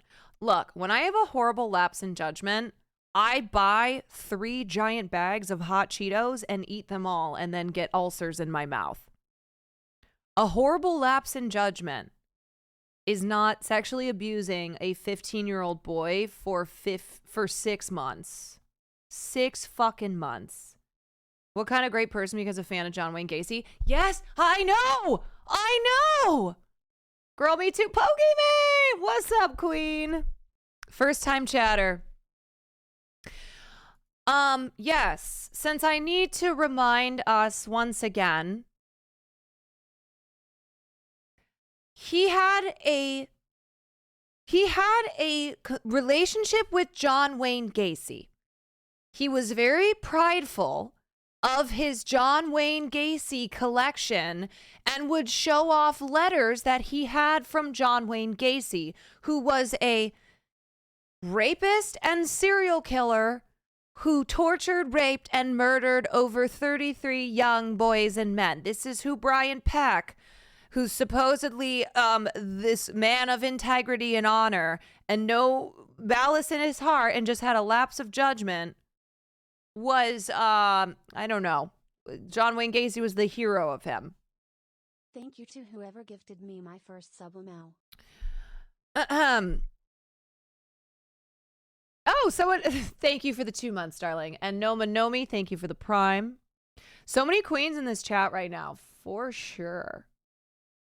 He had a painting from him addressed to him. Yeah. I know. It's very fucking weird. Oh my God, and Vio is here. Look at all these queens in chat. I love listening to you talk about the news. I don't know, for anybody just getting here, and I don't know if she is still here, but we have the honor of Alexa Nichols being in chat tonight, helping fill in information. Alexa, who was a child star on Zoe 101, and now does a ton of advocacy and is an activist speaking out on behalf of victims of abuse. And she spends a lot of her time and energy these days going after predators in Hollywood and the people who enable them. So she's doing a lot of great work. Eat predators. Yeah, that's her name here. So we will I think we're gonna potentially try and get something together in the future where we hop on a call or chit chat, because that's a lot about what I talk on here on my stream. Even as I get accused of, wait, what is it? Glamorizing Hollywood. Still the funniest chat comment of all time. That I glamorize Hollywood, when so much of what I do is pulling down the walls in Hollywood, an industry that I love for the creative talent and the art that is produced from it, but that I despise for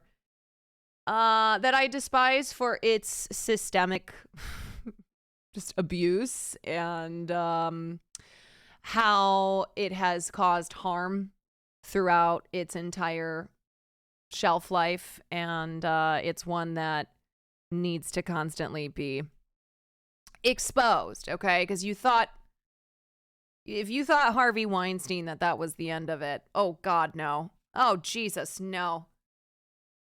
And, love art and hate scumbags. Yeah. The truth is that Harvey Weinstein was just, he was just one example, and he was a big example because he was Miramax and he was Harvey Weinstein, but he was just one example. It did not start, nor did it end with Harvey Weinstein.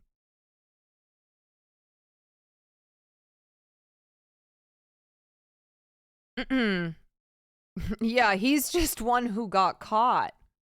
Exactly. While I'm a layman, do you know what I also love about these letters is when people who write these letters will mention how either they or the person they're writing on behalf of respects the law. I am a layman when it comes to the law. Like they don't want to step on the judge's toes is what they're saying.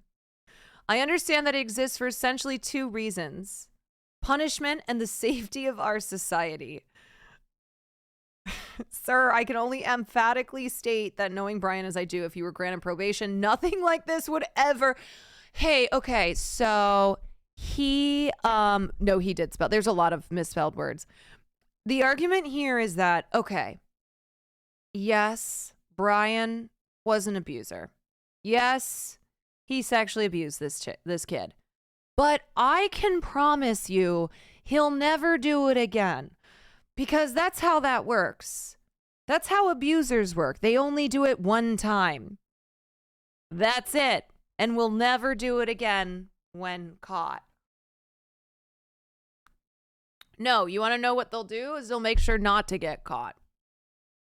Were these people character witnesses, or did they not even have to write these? No, they wrote these of their own volition.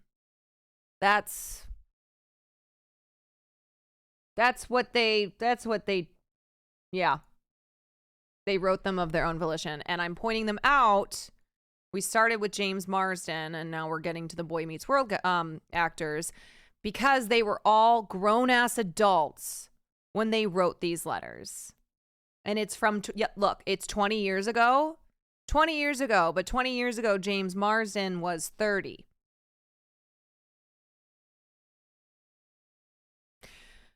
Sir, I can only emphatically state that knowing Brian as I do, if he were granted probation, nothing like this would ever happen again. If there's ever a man who deserves another chance, it is Brian Peck. Given the opportunities, I know that he would do everything in his power to show the world his true character, the man that I have come to know and respect.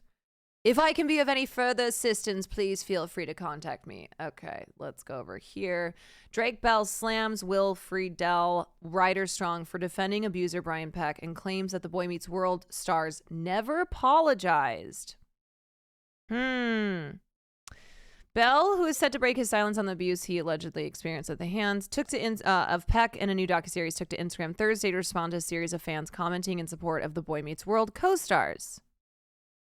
What loser behavior? Okay, you're not even involved in this. Polaroids? Yeah, I won't say more than that. Yeah. Okay.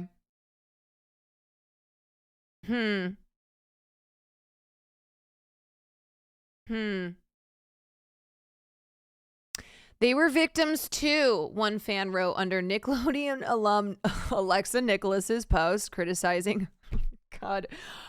Okay, there's a lot of loser behavior happening here. If you're a fan, if you're not even involved in the situation, you don't even know anybody here, and you're jumping in to defend, loser. Loser behavior.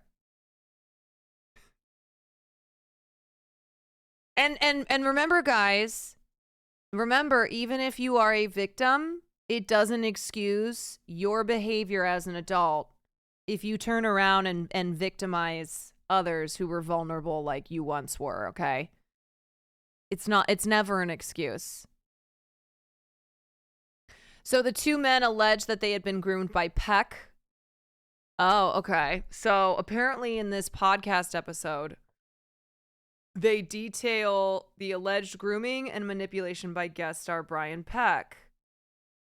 All right, so we, this is something that we've brought up reading these letters where we're like, yeah, that's really weird that they were teenagers and were besties with a guy who was almost 40 who we know is a predator, and yet this was 20 years ago, these letters maintaining that this is a good guy, yada, yada. So it is, it's possible, of course, it's possible that they also were victims. It is still gross if that's the case, and they wrote those letters because those are victims who are going out of their way to protect the man who they're alleging abused them.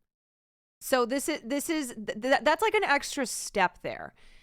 If Brian Peck had groomed and manipulated them, them never apologizing on behalf of those letters that they wrote and not apologizing to Drake Bell, and then also like that's a bit complicated. No, I know it's a bit complicated. The men, along with former castmate Danielle Fishel, discussed the difficult subjects of grooming. Is there, okay, this is I want to start this. Is there a particular part in the podcast episode here or in the stream that we should jump to? Oh, this is, you said on your off time. Okay. I might just go back to this article. Will worked with Drake after all this for like 40 episodes and never said anything.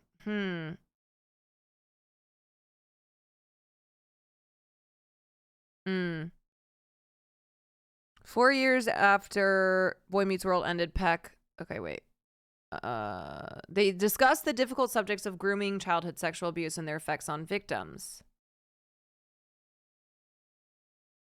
Before Peck's misdeeds came to light, though, he allegedly infiltrated the lives of the Boy Meets World stars in inappropriate ways during and after he appeared on the show in season 5, which aired from October 1997 till May 1998. I didn't really go to parties. I didn't really do that stuff, but I was working a lot after Boy Meets World, and this guy had so ingratiated himself in my life, I took him to 3 shows after Boy Meets World. Friedle said, recalling the close relationship he developed with Peck. This was the type of thing where the person he presented was this great, funny guy, but who was really good at his job and you wanted to hang out with. I saw him every day, hung out with him every day, talked to him every day. It just feels, it feels a little sus. The doc went to them and let them know the letters were about to leak. The timing feels sus. Them knowing that the letter's about to come out. The fact that they said on the podcast that Brian had reached out to them. So they're changing the narrative here. When in the letters they wrote, or Ryder wrote that he called Brian. So this is not me denying that anything happened to them. This is not me saying they're liars. I'm trying to point out, though, that there are some red flags here as to the timing being suspicious and the changing of the narrative, with knowing that this docuseries is going to expose the letters that they wrote 20 years ago. Don't worry, I'll say they're fucking liars. The inconsistencies. Yeah, some inconsistencies. The doc went to them, let them know the letters were about to leak, and then they put this podcast together to control the narrative. Yeah. They said they were groomed into writing the letter, but not sexual assault, to be clear. Okay. So how does that even fucking groomed into writing the letter, but that they weren't sexually assaulted?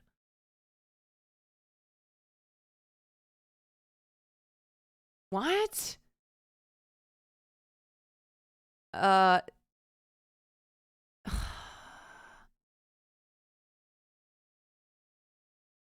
Okay, when Peck was accused of child sexual abuse, he asked Friedel and Strong to support him in court, which they agreed to. Friedel felt he owed Peck that much, as the latter helped him score a movie gig when he was skipping auditions due to debilitating anxiety. We're sitting in that courtroom on the wrong side of everything. The victim's mother turned and said, "Look at all the famous people you brought with you, and it doesn't change what you did to my kid." Friedel said, "I just sat there wanting to die. It was like, what the hell am I doing here?" It was horrifying all the way around. Then why didn't you leave?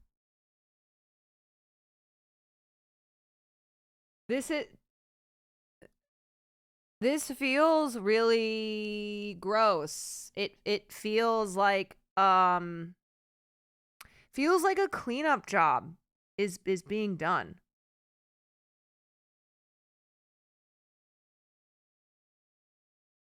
I've seen a few of them say they didn't know what the letter was for, which isn't true, because no, that's a fucking lie.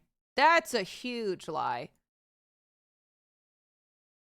Yeah, it does feel manipulative, and it does feel like they are trying to cover their asses here because these letters are really bad. Has James Marsden said anything? Does anyone know? Yeah, and we weren't okay. I was sat there wanting to die. Still, they wrote letters to the judge defending Peck's character. We weren't told the whole story, but it doesn't change the fact that we did it. I still can't get the words out to describe all the things that I'm feeling inside of myself. We weren't told the whole story. Again, that sounds like an attempt at taking responsibility from themselves, off of themselves, but you read these words and they're very specific with, they at least know that he was convicted of abuse. Like, they know the details. Of course, they know the details, and that he was found guilty. So what's the whole story that they weren't told?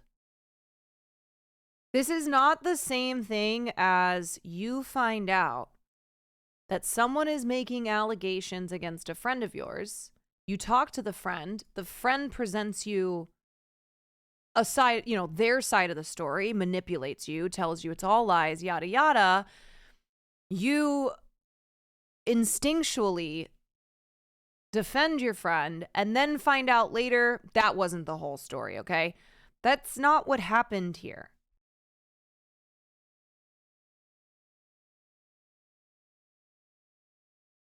Seems like Peck surrounded himself with kids, conditioned them to feel like his friendship with them was normal, used that normalization of that kind of relation to make it seem like being a predator was impossible.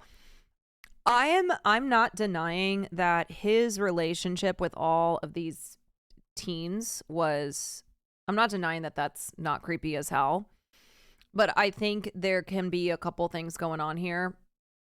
I think that they could have been in a weird situation where this nearly 40-year-old man was manipulative and inappropriately friends with them.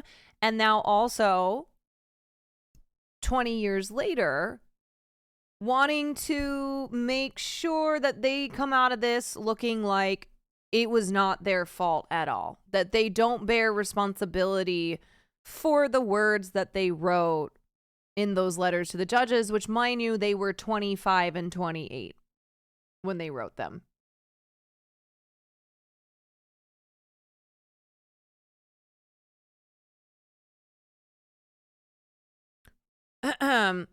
Strong said he ran into Peck about 7 years ago at an industry party, an encounter that left him rattled. Wild that you can be a sex offender, a convicted child abuser, and here you are at an industry party in 2017. The story that he was telling me was nonsense, but he was letting me know that he was with famous people who validate him and put him in a category of Hollywood royalty, he said, describing Peck as a serial name dropper. He did that constantly when we were on the set of Boy Meets World, and I never saw it because it was so effortless. Here I was like at this party and I had to leave. I was so freaked the fuck out. He hasn't seen Peck, or Friedel hasn't seen Peck in about 2 decades, but is still processing the regret he has over defending the sex offender against his victim. There's an actual victim here, and he turned us against the victim to where now we're on his team. That's the thing where, to me, I look back at that as my ever-loving shame for this entire thing. Getting taken in by somebody who's a good actor and a manipulator, I could chalk that up to being young, and that's the way it is. It's awful. I'm going to use that for my growth as a human being, but when there's an actual victim involved and now I'm on the abuser's side, that's the thing I can't get over and haven't been able to get over. Then apologize. Yeah, then fucking apologize, bro. What's going on here? They apologize for defending, but don't apologize to the victim. Yeah, that's not good. That doesn't make you seem as if you're genuinely remorseful and as if you bear no guilt here. Seems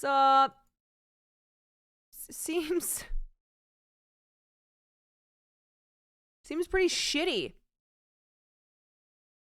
if I do say so myself. Ugh.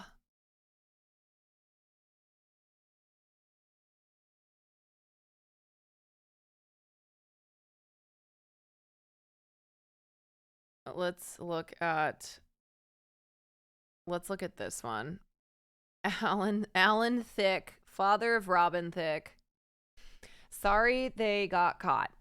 Yeah, you know, you have to wonder if they would have said these things if they had not been told that this docuseries was coming out where it unearths the letters that they wrote on behalf of Brian Peck. You know, is this a sorry that you did this or sorry that this is about to come out? I mean, I believe he feels bad, but in more the creeping, oh no, my reputation way, not the genuine guilt way. Yeah, I have, again, I think the ages that they were at when they wrote those letters are important to keep in mind.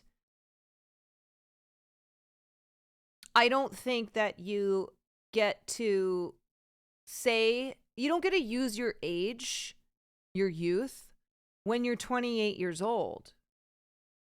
I don't agree with that. If you're 16 or 17, okay. Absolutely.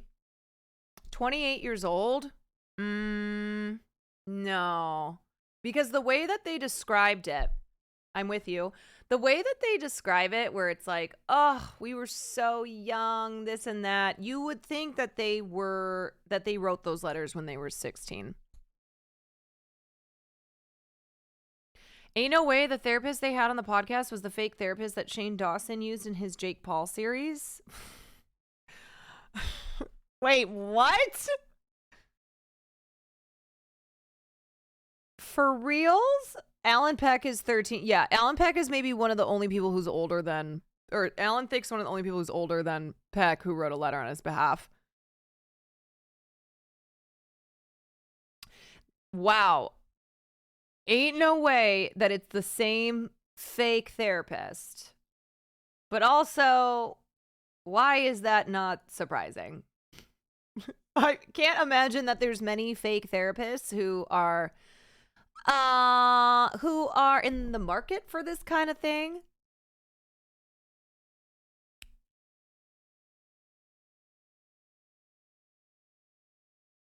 Like, how many fake therapists could there be who are making appearances on podcasts or shows with influencers or former stars where it's not a necessity that you actually have the training and the experience to be there. It's just that you'll go along with whatever fucking bullshit is being said.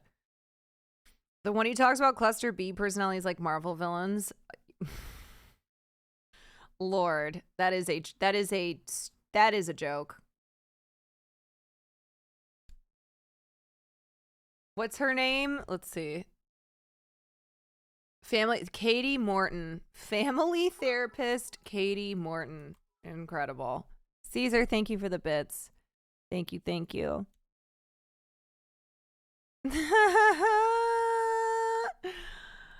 Oh, Katie Morton. Influencer therapist. Content creator therapist. That's who I want therapying me. True, Dr. Oz was on Oprah for years. True. Mm-hmm.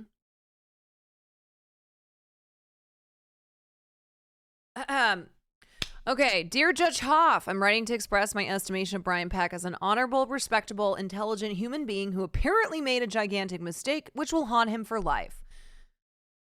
I am honored to be regularly included in lists of America's favorite TV dads.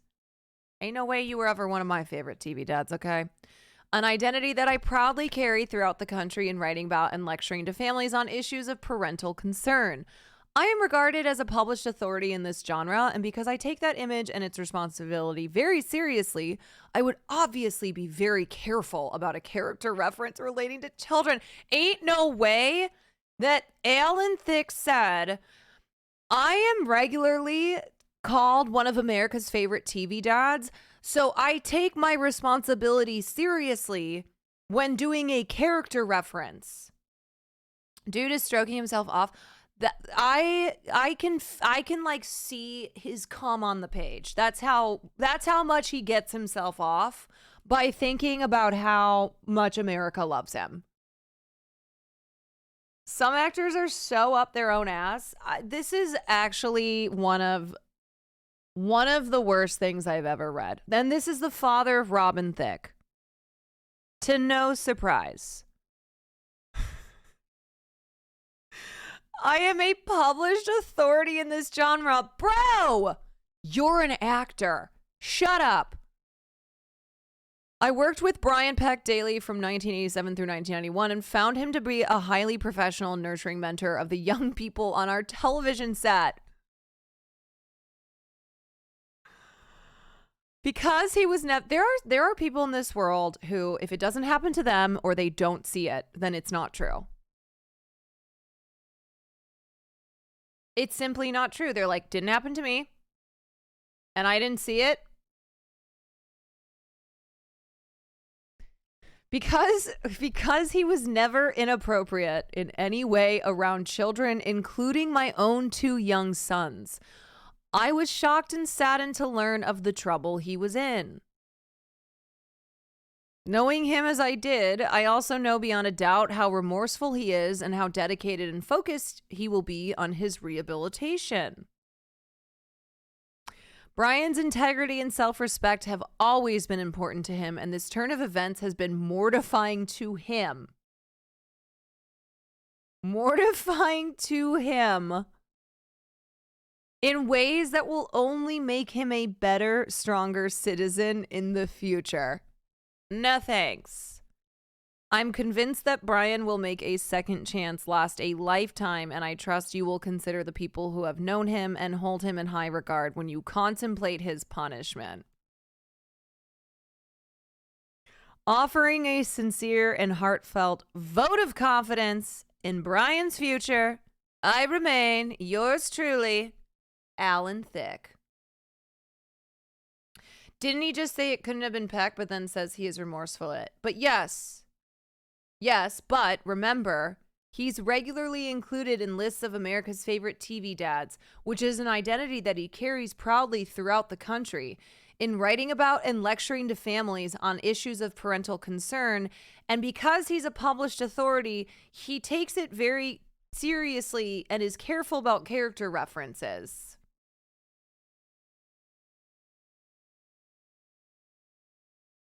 What people may not realize is that these letters generally contributed to the very short sentence that Peck received, and that's really what makes them so much worse. Yeah, that's so dark to think about. It's so dark to think about that Brian Peck got 16 months. And it's so fucked up to know that that's why character letters are written. Especially in situations like this where you do have celebrities who are defending the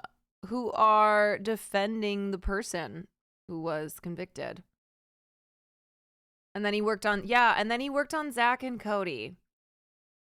Because the director and stage manager from Drake and Josh brought him onto the show with them. Yeah, this is after he was convicted and sentenced to 16 months. Like, do we get how absolutely fucking disgusting this is? The director and stage manager from Drake and Josh, Rich and Beth Correll, wrote letters for Peck, and then after he got out of jail, they gave him a show or a job on Zach and Cody. Sweet Life. Sorry, I just said that the way my mother says things. Zach and Cody. This is a clip of him. I like the top. That you. Talking to the mirror. 2 words. Gorgeous. Did your mirror just talk? Yep, it's something that Daddy's scientists came up with. Now, not only can I see how good I look, I can hear about it too. Yay, mirror! Ooh, let me try. So, how do I look? Maddie, can you move before it cracks? No, London. The mirror's right. You do look fabulous. But you know what would even look better on you? This. My friend Raven Baxter designed it. Never heard of her. Wait. The director was interviewed in the doc and he apparently had no idea. I love how every single person who absolutely knew and like and enabled these predators and defended them is like, oh, I had no idea. Maybe y'all should be actors. Maybe that's, or is that what you're trying to, is that what job you want here? What? We had no clue. No idea. Look at his credits, remembering he was charged in 2003.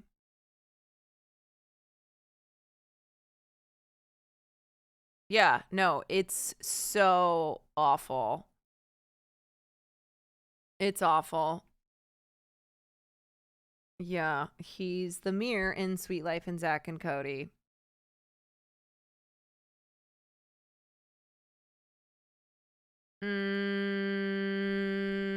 Goodness gracious, why? Why is there so much fucked up stuff happening in Hollywood? Oh, James Marsden, man. What? James Marsden, who Brian Peck was recently best man at his wedding? They're still friends? No. Wait, that can't be. James Marsden wedding. Nope. No. Okay. I was like, oh, wait. Did he get married again? No. Lisa Lind, he divorced in 2011. Okay, wait. He got married in 2000. Wait, why does it say recently best man at his wedding, though? I need verification on this. James Marsden, second. That seems like false info.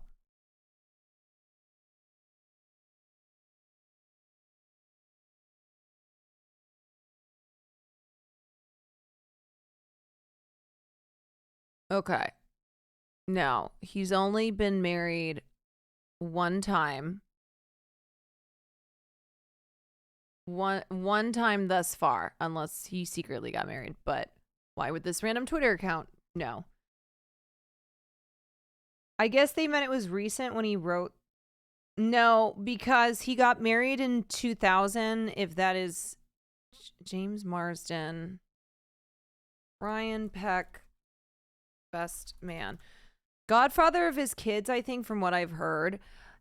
Yeah, I would love to know what their relationship is after all these years. Like, has James Marsden said anything about Brian Peck? It seems not. Since this all came out.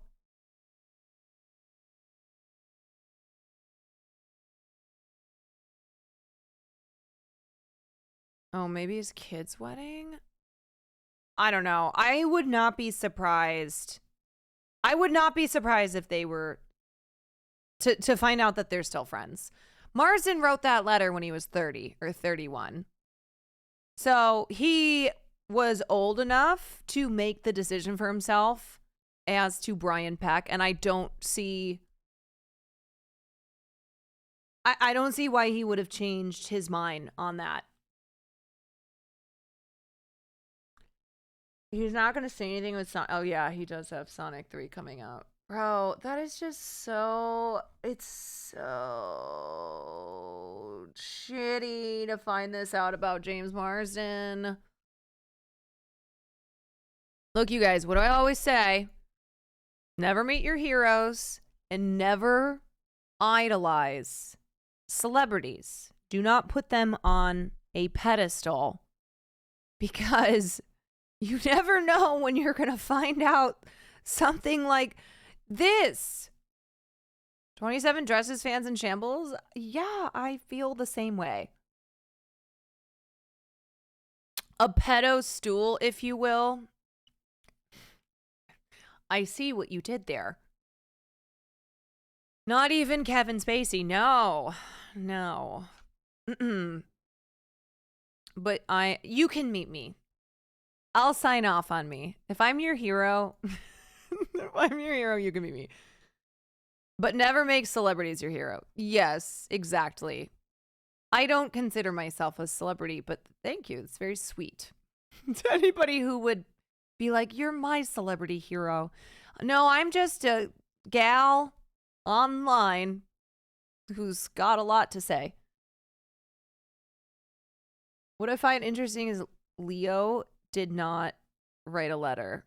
Leo DiCaprio? Did they know each other? What about that? No, Will Neff is, don't trust him. He's very sus. Celebrity idolization has caused so many regrettable tattoos. True.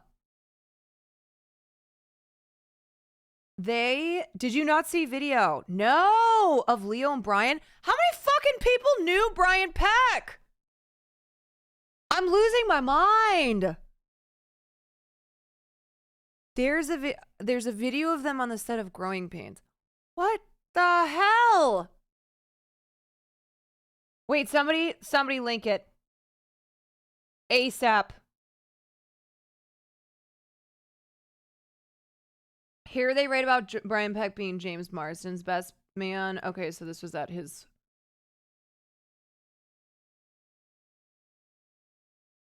This one. Okay. Okay. Let me look at that in 1 second. I just want to see this best man thing. James Marsden. Marsden referred to Peck as a mentor, yada, yada, yada, yada. Okay, Peck served as Marsden's best man when he married in 2000. All right, so no, that was before the letter was written, but they were besties. We draw drawings of each other. Brian is the famous artist, and we always make fun of each other and portray each other in silly, satirical ways. Leo's job on this set, for some reason, is to make fun of me all day long. Leo, as you know, is the latest, hottest, hunkiest teen idol there is. Yeah, muscles. Look, speaking of hunky, huh? Oh, You see him?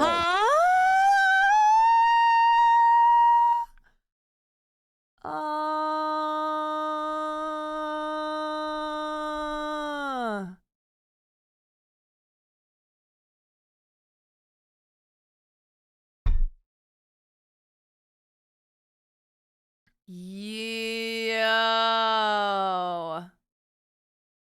This guy really loved teenage boys. Because you want to know who also did? Fucking John Wayne Gacy.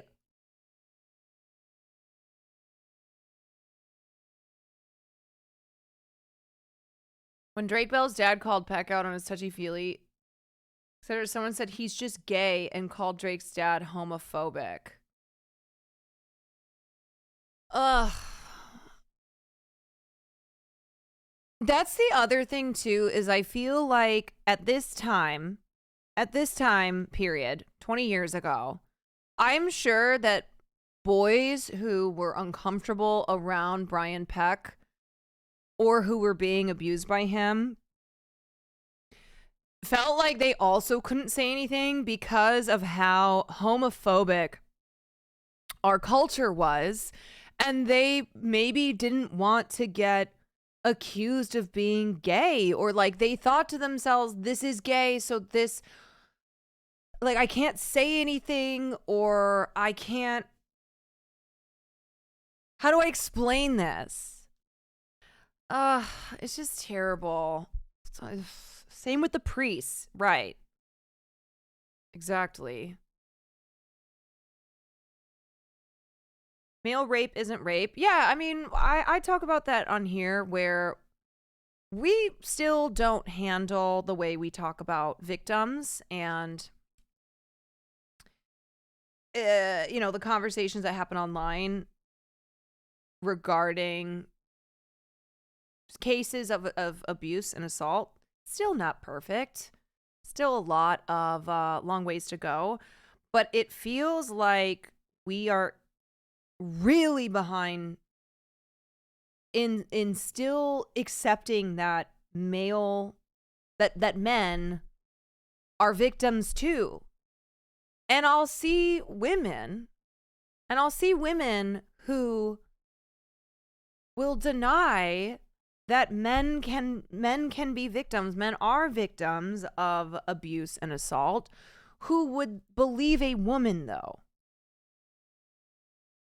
It's like this idea that men can't be, especially if it's at the hands of a woman, right? A man can't be abused or assaulted by a woman because of the power dynamic, because he's bigger than her, because he's stronger than her, because the patriarchy that like women can't abuse men because it's just not possible. Like that's what I feel like I see often, like that argument. And the other thing, what was I gonna say?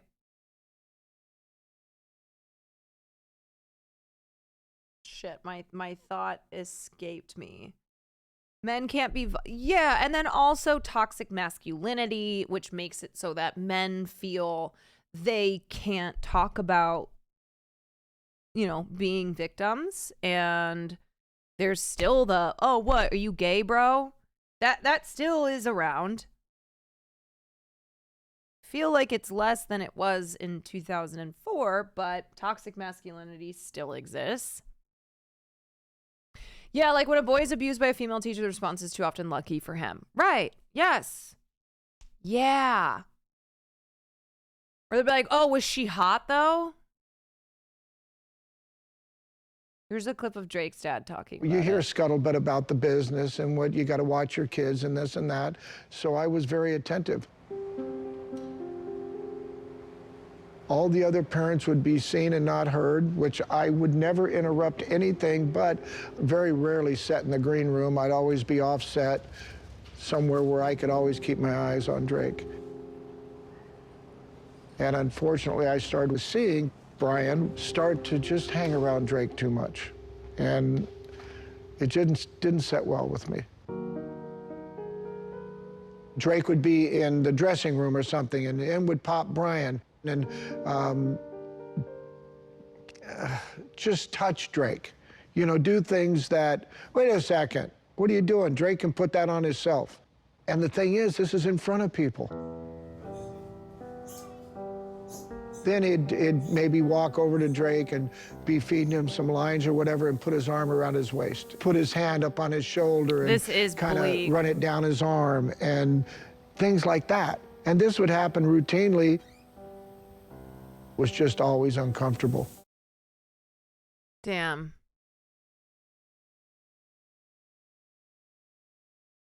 Yeah, that is that's super bleak. Okay, so oh god, that voice is so annoying. What is I think we still need to we still haven't watched the Dan Schneider response. Convinced that Miranda Cosgrove had the best parents in the industry. I feel like that as well. I feel like she was protected in a way that a lot of these kids weren't. Drake's dad was the unsung hero. His mom was a completely incompetent throughout the whole ordeal. Yeah, I mean, it's sad when you hear of parents who were so scared. They did feel threatened by executives where they were like, oh, if we say anything, or if I make any complaints, or if you make any complaints, child, you'll lose your job. Because Dan Schneider used to say that shit. Dan Schneider used to be like, we'll just replace her. Does she want a show? We're thinking about giving her a show. But if she has problems or if she can't,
Pearson said he always tried to be a trooper on set despite feeling uncomfortable when asked to do certain sketches.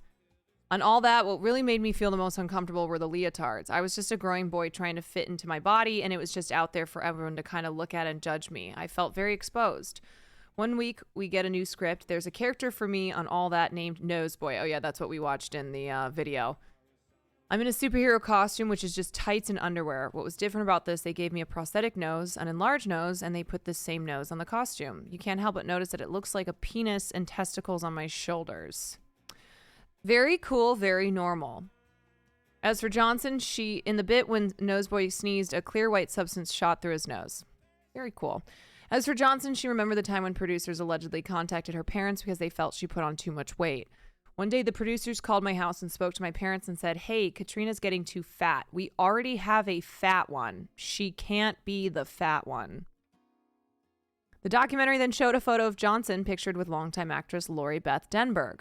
Johnson said her parents told producers that she was in dance classes 6 hours a day and there was nothing more they could do about her weight. When she hit puberty, Nickelodeon producers weren't pleased with how she matured, and she was edged out by a younger version of her, Amanda Bynes. Bert Cobain, thank you for the 5 months.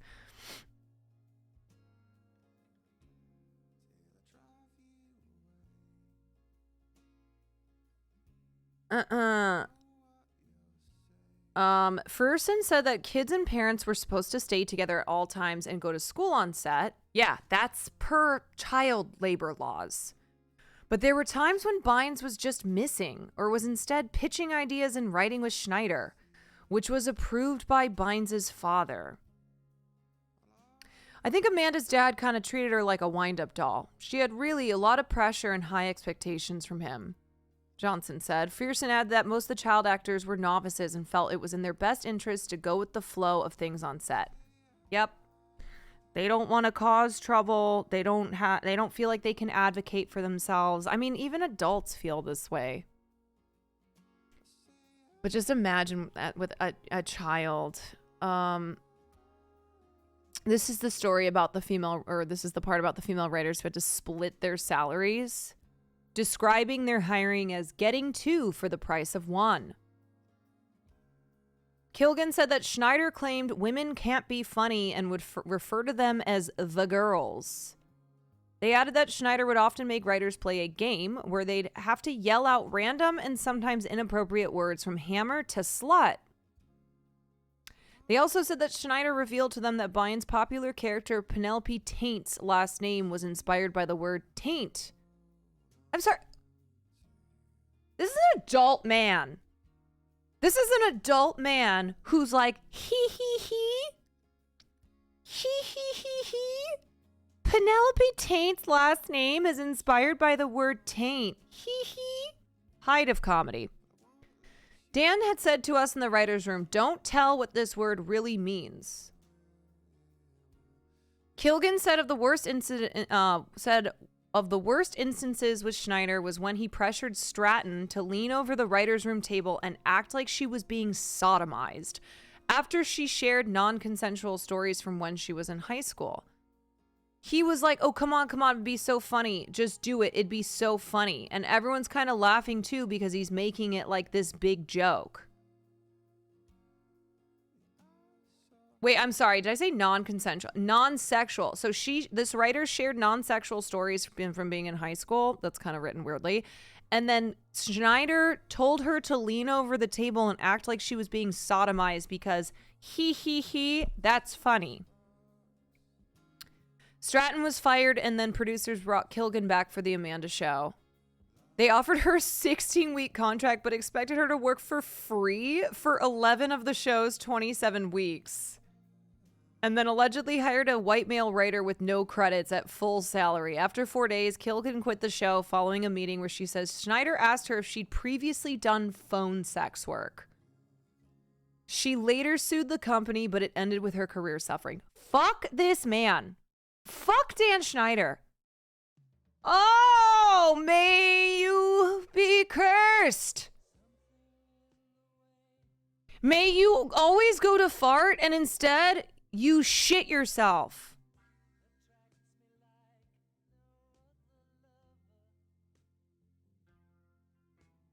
Burn in hell.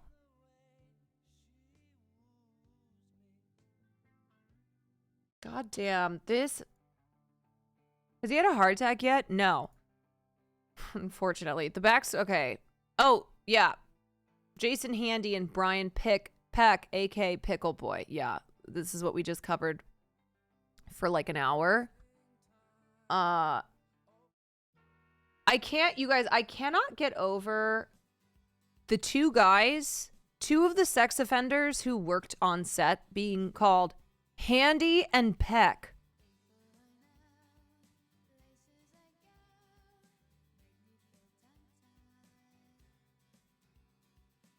By the time Victorious was airing, the jokes were no longer subtext, they were text. This is what I'm saying, like... And then they can turn off the this is what was happening in front of the camera. lasers and we can get out of here. You'd have to be pretty skinny to slide under that laser beam and not hit it. So which one of us is the flattest? My throat is my instrument. I'm a throat player. Doesn't count. And it sounds kind of gross. A D? I've always gotten A's in music. How does a person go from an A to a D? Happened to me in 8th grade. Hey, Sinjin! Yes? Do you have a girlfriend? No. You have a credit card? Yeah. So remember, the target audience is children. Yet these are high schoolers, I think Victorious was. Like they were... I mean, the A to D is a funny joke. Right, that's what I'm saying though. This is not Adult Swim, or this is not something that was intended for anyone other than children. Like the target demo is kids. If you watched this show, you were a kid. Why don't you call me sometime? Really? Okay. I'll go buy a phone. This is like junior high kids.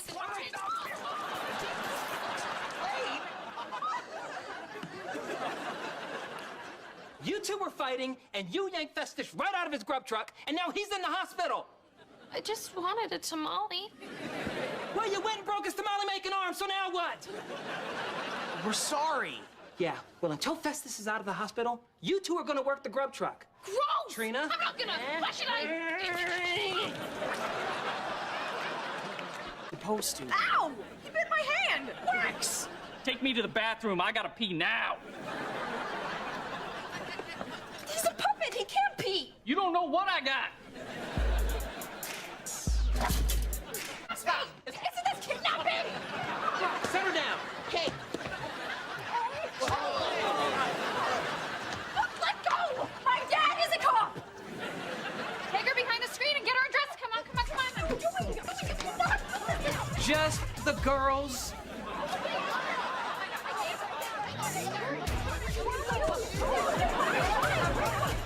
Here, where's she? Back there. Put it on her. Headset. Put this on her head. That's not my head!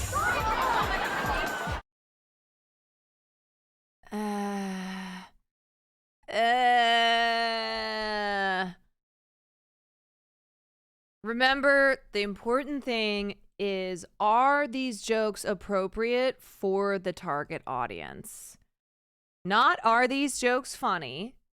Not are these, situations funny? It's, is this appropriate for who it's intended for? No.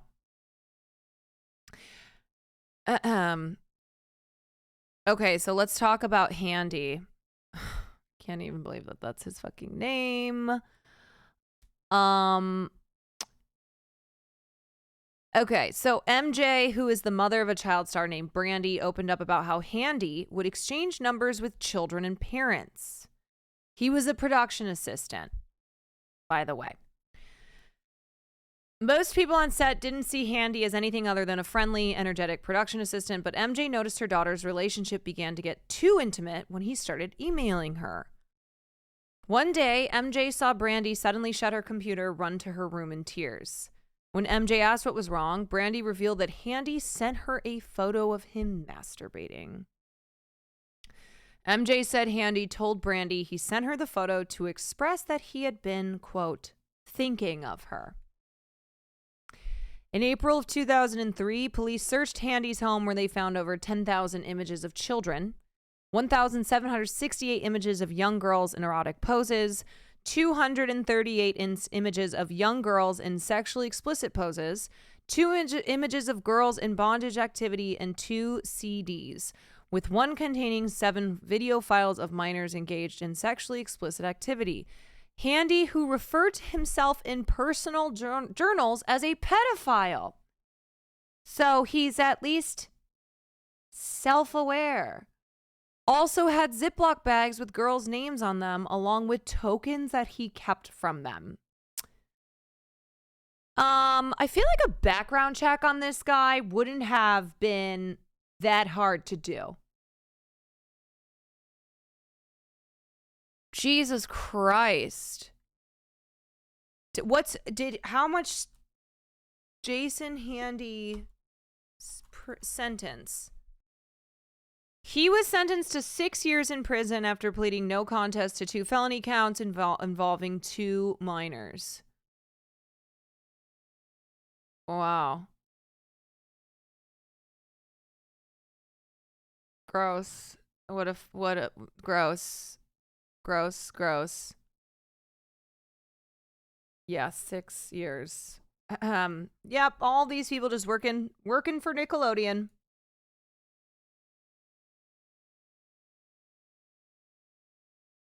We watched that in the video. Brian Peck's pen pal relationship with serial killer John Wayne Gacy. I'm not over that. I'm really not over that. Do you not remember when Joji released this song under Pink Guy? I don't remember that. Wait, Joji's song is about who? Don't know if you've seen this clip that I'm sure Dan Schneider loved. Wait, no, I know Pink Guy is Joji. Wait, this song is about who? Hi, sorry to disturb you this late in the night. I have a serious inquiry directed towards Nickelodeon. My question is, what the fuck are you doing? I haven't seen this video. I used to have some fire bitches, and when I turn on the TV, I'm trying to see my favorite bitches. Zoe 101, Jeanette McCurdy. Oh my god. Oh, and now all you got is these preteens. Bro, I'm not a pedo. I'm not trying to look at these little kids and get aroused. Now I can't watch Nickelodeon with my dick in my hand anymore. Okay, yeah. That is Joji when he used to be Filthy Frank. I don't think he does that anymore. Okay, okay, really? Puzzle here? I feel like this, okay, why is this being Not coming out.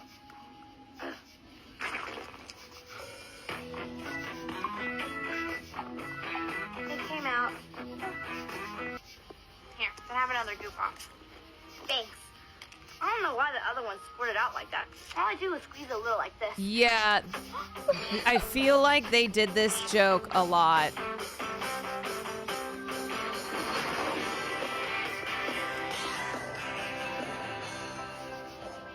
Leaf quality.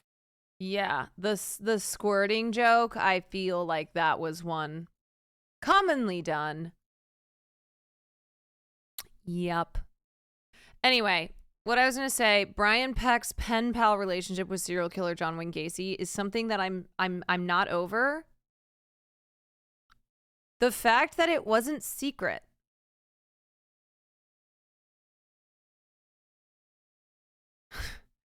That people knew about this.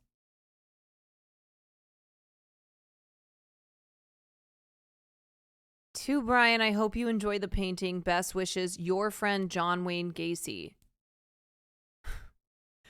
As part of it was one of the gifts. It was a self-portrait. It was a self-portrait. And one of the gifts that Gacy gifted Peck during their pen pal relationship. Sullivan said Peck voluntarily and happily showed him the stack of letters. Like, that's what's insane to me, man.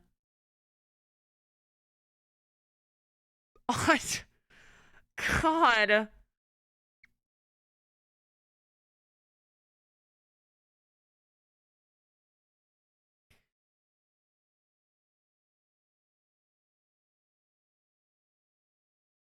Drake Bell's father at one point told a producer he was uncomfortable with Peck's behavior, but the producer told Joe he may be homophobic, as she said Peck was gay and merely just a touchy-feely guy. Fuck that producer.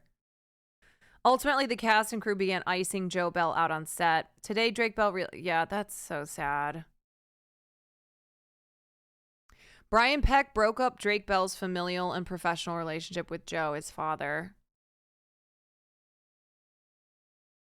Joe started to distance Bell from Peck, which angered Peck and triggered his campaign to get Joe removed as Bell's manager. At the time, Drake was starting up the beginning stages of what would become Drake and Josh. He started talking about how my dad's stealing my money. Nobody likes that my dad's on set. He's a real problem, Drake said, adding that there was never any mishandling of money. He just started making me believe that he was horrible for my career. I wasn't going to be able to move forward with him in it. And coming from someone like Brian, I was believing it because he's been in this business for so long and he must know more than us. That guy is a sick fuck. Not only was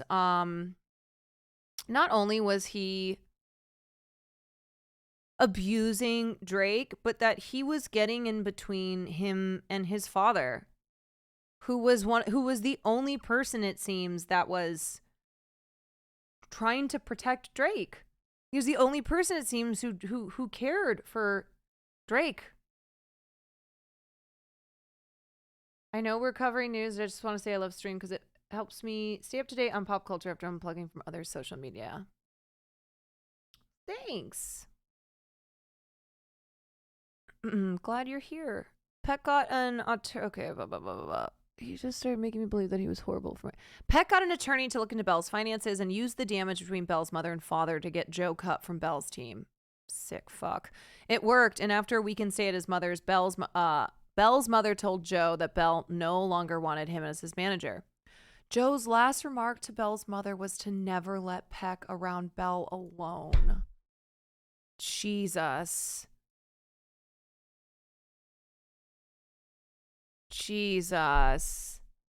Yeah, that's what an abuser does too. They'll try and isolate you from your friends and family. So with Bell's father out of the picture, Peck began taking Bell to his auditions, sometimes making excuses for him to stay at his house instead of taking him home that night. He'd pretty much worked his way into every aspect of my life, Bell said, adding that there was one morning that changed his life forever.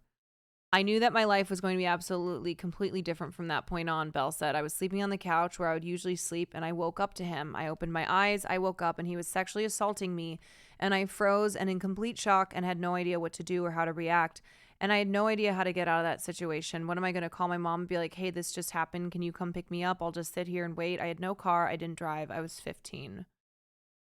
Bell said the abuse became a secret that he was afraid to tell out of fear of his career ending. Through his auditions and dialogue coaching, Bell ended up back at Peck's house often. Fuck, man. Brian Peck tried to get cast as the dad on Drake and Josh. This sick fuck. I just keep thinking of those letters being written on his behalf. When Bell was at his girlfriend's house visiting, Brian Peck called his cell phone because he wanted to take him to Disneyland, but Bell ignored him. After nonstop calling, Peck then called his girlfriend's home phone back to back. There was this time that I was at her house and Brian had planned to take me to Disneyland. I was like, this is not happening. I am not going. No. And Brian's calling my cell phone nonstop. I was just ignoring it. Well, he started calling my girlfriend's house nonstop too.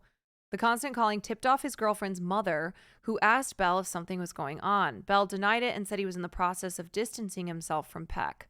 In 2003, the production had to reshoot the Drake and Josh pilot, and Peck attempted to get cast as the father on the show, which was the final straw for Bell, who told his mother everything. After Bell was able to get Peck to admit to his crimes over the phone with authorities listening, Peck was arrested on several charges. However, even after Drake and Josh started shooting, it's so crazy to think that this happened before Drake and Josh. Bell was distraught and experiencing hair loss from stress. Bell said that Dan Schneider was there for him after he learned what Peck did. There for him. Okay, Nickelodeon only grew after Peck's sentencing, and so did Schneider, who revived the network once again with new hit shows like iCarly, Zoe 101, Victorious, and Sam and Cat. Schneider allegedly continued on with his controversial behavior of asking workers to give him massages on set. Oh yeah, that's what he would do. He would ask his employees to massage him. And the alleged sexual innuendos that he wrote into scripts became more obvious and disturbing. Some included the played down cum shot, foot fetishes, ejaculation, and foreplay jokes. After an investigation, Schneider, who denies these claims, was banned from working directly with talent. You guys, he was allowed to remain, but he was simply just banned from working directly with talent.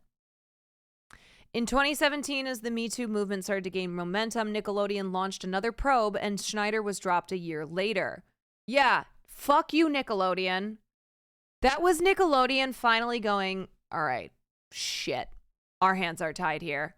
Shit. This doesn't look good for us.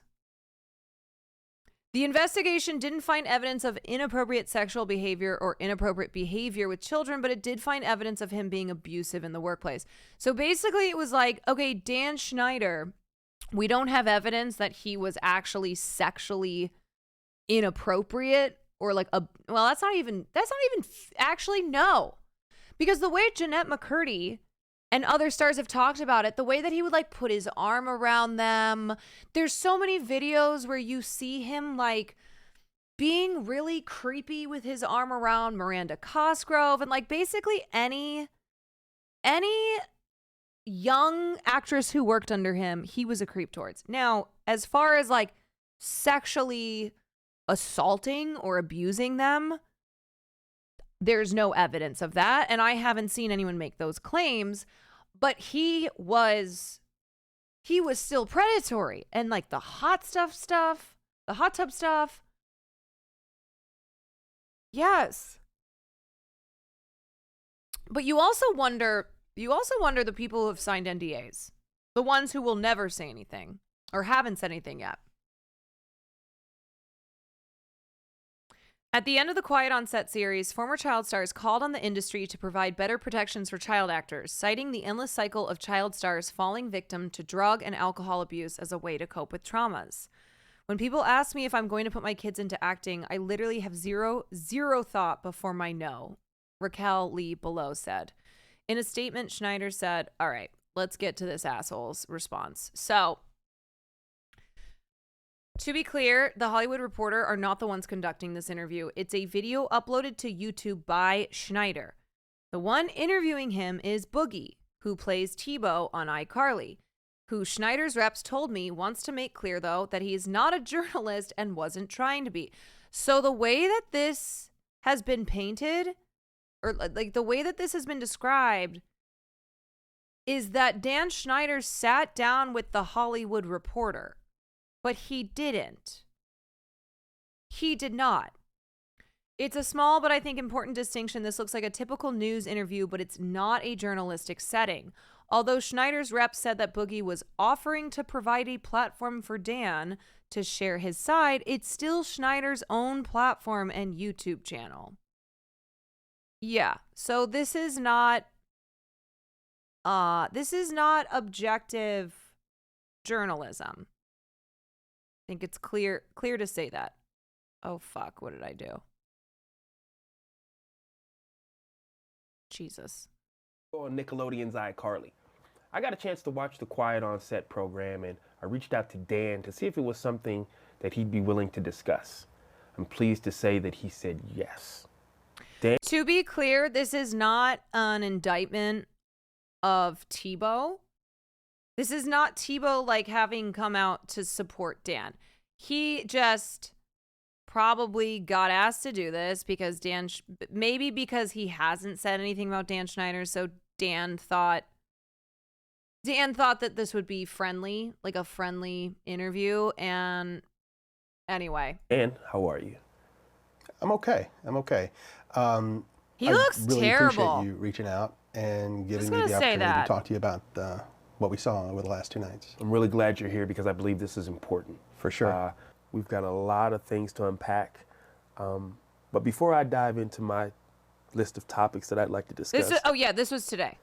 Is there anything you'd like to start off with? Absolutely. Watching over the past 2 nights was very difficult. Me facing my past behaviors, some of which are embarrassing and that I regret. And I definitely owe some people a pretty strong apology. Let's talk about the massages. Okay. Watching the... I definitely owe some people an apology.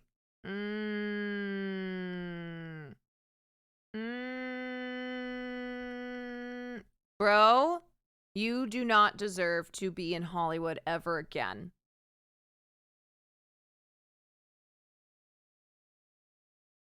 Not to sidetrack, it's tangential. Have you heard about John Kricfalusi being known as Dan Schneider before Dan Schneider? I don't know about that. I'll have to look into that. Content yesterday. That was disturbing. It was wrong.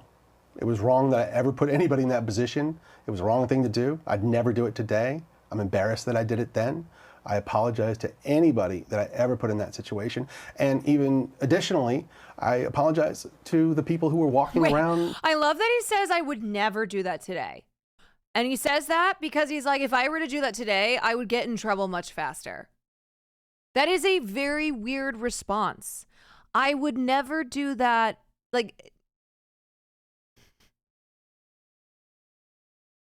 oh yeah, those massages. Oh yeah, I would never do that today. Because of this is post Me Too. The massages were pre Me Too. Post Me Too. There's still bad behavior that happens in Hollywood, but you can't get away, I don't think, for as long as Dan Schneider did if you're still doing that stuff. I think the difference is that there are long-standing abusers who have never seen the light of day or who have not seen justice. People don't know about them. But I think if Dan Schneider were to be doing the things that he was doing today, with the culture being different, having changed, he would not get away with that the way he did for years. Video Village or wherever they happened, because there were lots of people there who witnessed it who also may have felt uncomfortable. So I owe them an apology as well. Yeah. Dan, talk to me about the writer's room. Okay, so this is not a good interview because there's no follow-up on stuff. There's no pushback. It's just kind of softball questions. Dan responds, and then Tebow moves on to the next thing. There's zero pushback. Of course, and that's why Dan posted this on his YouTube channel. From what I saw, not cool. No, and I don't mean to cut you off, but if I can cut right to the chase, let me just say, no writer should ever feel uncomfortable in any writer's room, ever, period, the end, no excuses. Most TV writers, comedy writers have been in writers' rooms and they are aware that a lot of times there are inappropriate jokes made and inappropriate topics come up. But the fact that I participated in that, especially when I was leading the room, it embarrasses me. I shouldn't have done it. I participated in that. You created that culture and you forced writers to do that against their will. Oh, hell. Oh, I hate this bitch. I'm only listening to this because we've been covering the whole thing, but no, I don't. This is all shit that's coming out of his mouth. And I can tell you it feels why it scripted hurts as hell. Really bad for me. I remember very clearly my early experiences, my first experiences in the entertainment business. I was green, I was scared, I was excited. It meant the world to me that I was getting those opportunities. Yeah, I was watching you cover a little bit of this today before I had to go live. It feels so scripted. It really does. It feels so manufactured, not genuine at all. I went in and I got lucky because they were great. My first couple of experiences were fantastic. And the fact that I didn't pay that forward to every employee that walked through my door, it hurts my heart because I should have. And I wish I could go back and fix that. In the writer's room, there's no doubt that sometimes those jokes went beyond the pale and I said things that went too far or made practical jokes that went too far. And that was wrong. And that was because, I was an inexperienced producer. I was immature Wouldn't happen today, but I'm just really sorry it happened. Yeah. Now, we know you've had a lot of success over 2 decades. This is such a fucking joke. Thousands of people have worked with you, for you. Okay. Let's speak directly to the... Also, he did not sit down for the doc, so that speaks volumes. Yeah. Yeah. Why wouldn't Dan respond to the directors of Quiet on Set, but now here he'll sit down for this interview? It's not an interview. It's like one of the scripts that he wrote, like he's written his whole life. People who did not have a good experience with you. Okay. These questions, man, Tebow. Because I hate that anybody worked for me and didn't have a good time. You know me. You've been on my sets. Look, I've had some employees that have worked for me for 10 years, some more than 20 years, who would work with me again. But not everybody. There's still a significant number that didn't have a great time working for me. So my batting average isn't nearly high enough in that area. And the way they wouldn't get the best of me is that I would let the pressure of doing 40 or even more episodes per year, I would let that pressure get to me, which a good boss should never, ever do. Look, I was very stressed out, and that's why I needed to see Ariana Grande's feet. Just the pressure of the job. The pressure of the job, it got to me, and that's where the foot thing came from. So it's really not my fault. It's capitalism. Free Palestine today. Thank you for the 9 months. Really, if you're looking for somebody to blame, I think we need to blame the systems. We got to blame the man. The man that gets us all down. I'm kind of a hero. Specific things that you were doing? Sure. I would snap at people sometimes. Mm-hmm. I would be snarky when I could have given them a nicer answer. I would not give people the time that they needed. I would be in too big a... Is there anything that he can be prosecuted for? Criminally? No. Civilly? I mean, I think there were lawsuits, not against Dan, but against Nickelodeon. Like one of the writers who's in the docu-series, I think she sued. I don't think... I don't know. Maybe there's other civil suits happening behind the scenes, but I don't think there's anything legally that will be happening with him. Unfortunately. This is a point I didn't like in the docuseries as well. They really implied that Dan was under pressure to keep ratings up, and that's why he was a prick. Okay. Let's just touch on that for a second. Hayden, thank you for the 4 months. You're allowed to be stressed out. We've all been stressed out on work. We've all taken it out on people around us, and then you apologize. And especially when I know what it's like in Hollywood. I know that it's a high stress environment. So being a little bit of an asshole, not all the time, but having a bad day here and there, that's human. That's understandable. Asking kids to send feet pics, tweeting about feet, getting in a hot tub with a kid, making kids feel uncomfortable by putting them in weird sexual scenes on your shows.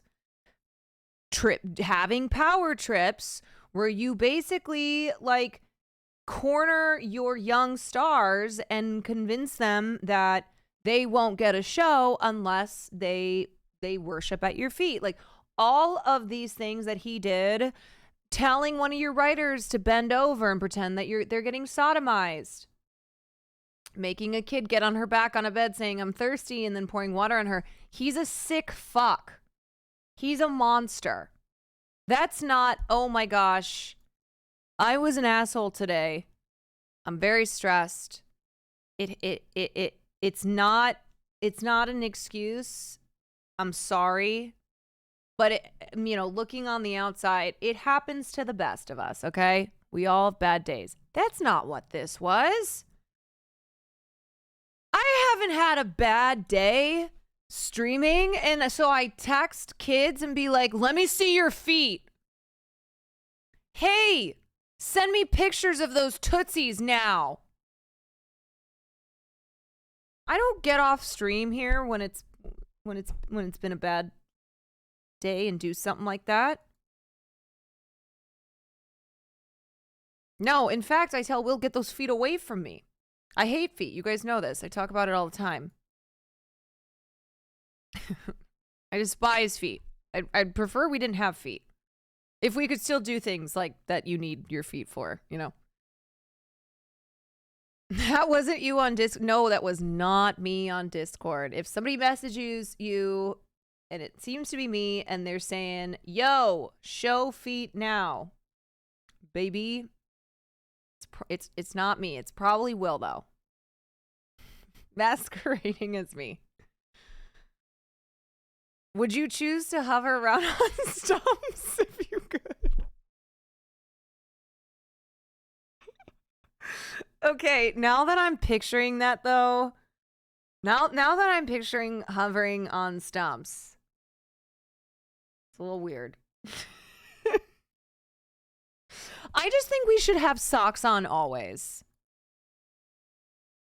That's how I feel. Even though there are instances, like if I have sandals on, fine. I'm a big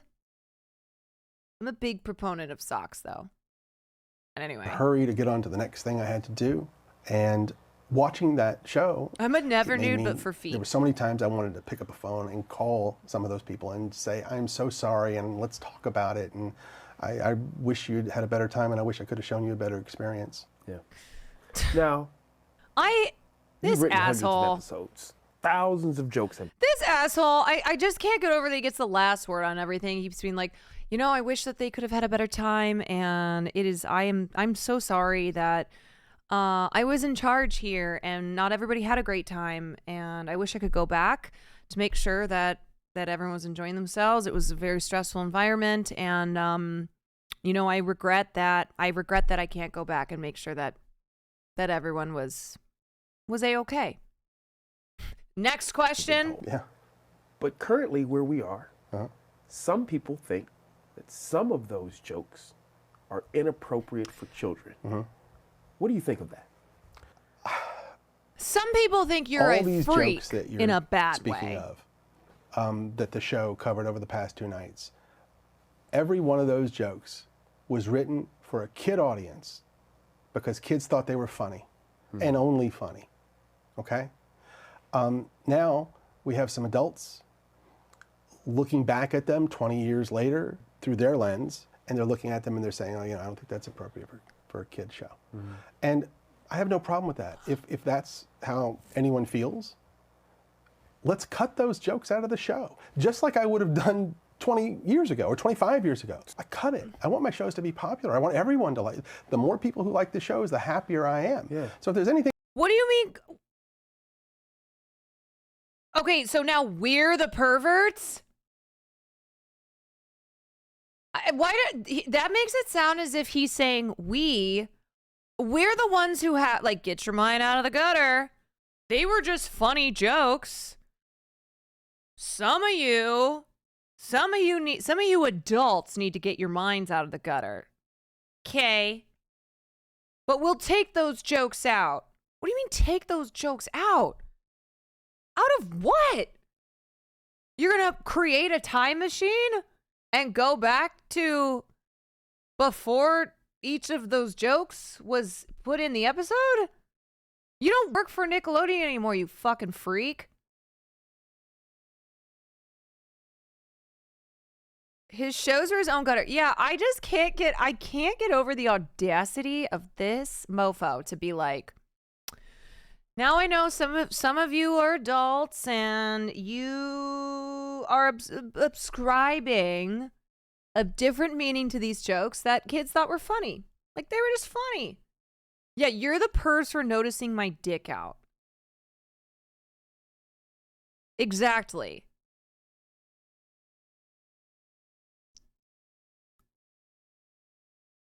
Ugh. Thing in a show that needs to be cut because it's upsetting somebody, let's cut it. So I think it's big for you to say with your work. Okay. Because it's upsetting somebody. No, bro.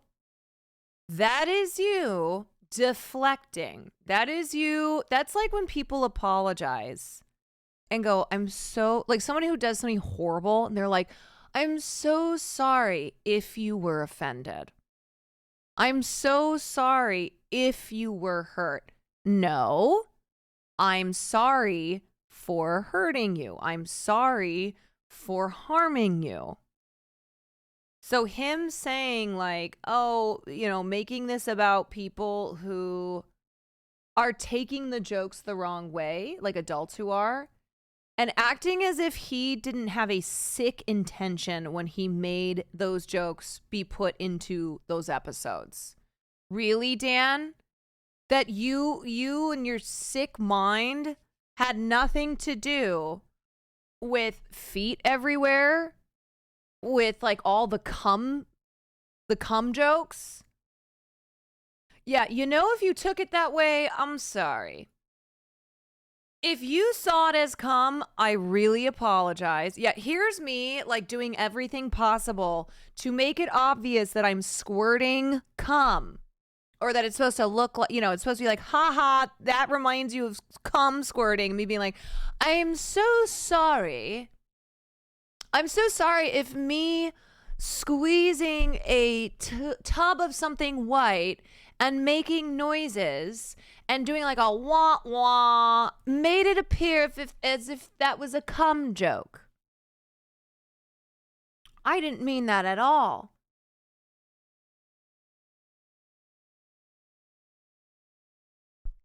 Ahem.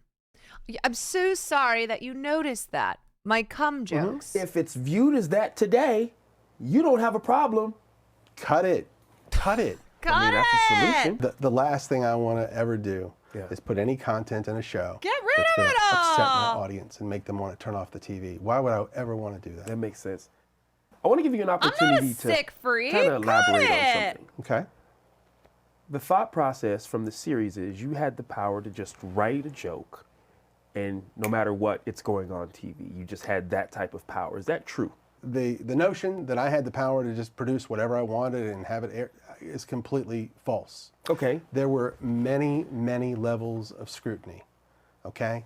We had executives in LA. We had executives in New York. So two coasts. Two coasts Okay. of approval, yes. And by the way, approval at every stage, really. Okay. And I'm talking about wardrobe. I'm talking about makeup, sound, sets, Okay. All right, Dan. So, one, he certainly didn't act that way at the time. If you read Jeanette McCurdy's book, anybody who worked with Dan Schneider, okay, he certainly didn't give off the impression that he wasn't in charge. Oh, so now suddenly he's not the guy. No, he's just part of the machine. He's a total liar. He's sour about Nick, so he's throwing Nick under the bus. Yeah, it is so obvious that this man is lying. I even feel like, to people who don't know anything about this situation, you look at this and you're like, this man is not truthful. So now, all these years later, he's like, I wasn't really in charge. I didn't really have any power. There were a lot of people to make these decisions. Sure, okay, Dan, start naming names. We would like to know. We would like to know, because the truth is that there were other adults around who were enabling this. There were executives around who were on set, who did sign off on things, who did greenlight things. Dan was in charge. It was his fucking show. He was the showrunner. He was the creator, as they referred to him. But no, now when push comes to shove, no. He didn't have anything to do with it. He hadn't known that it was his shows when he was winning that award. Absolutely. It's like, when you're up, that's my shit. When you're down, oh no, I got nothing to do with that. Dialogue, jokes, everything. No, when you say approval, obviously that's a hierarchy, not your colleagues or people in the room. Okay. No, not my colleagues. No, these are my bosses. Bosses, and then their bosses, and then their bosses. And they're approving all of this stuff. Okay? And we're also shooting it in front of all sorts of adults and caregivers and the set teacher and the families. Everybody's watching it. And if anybody had said anything, hey, we don't like that. That's not appropriate. Then it would have been cut out.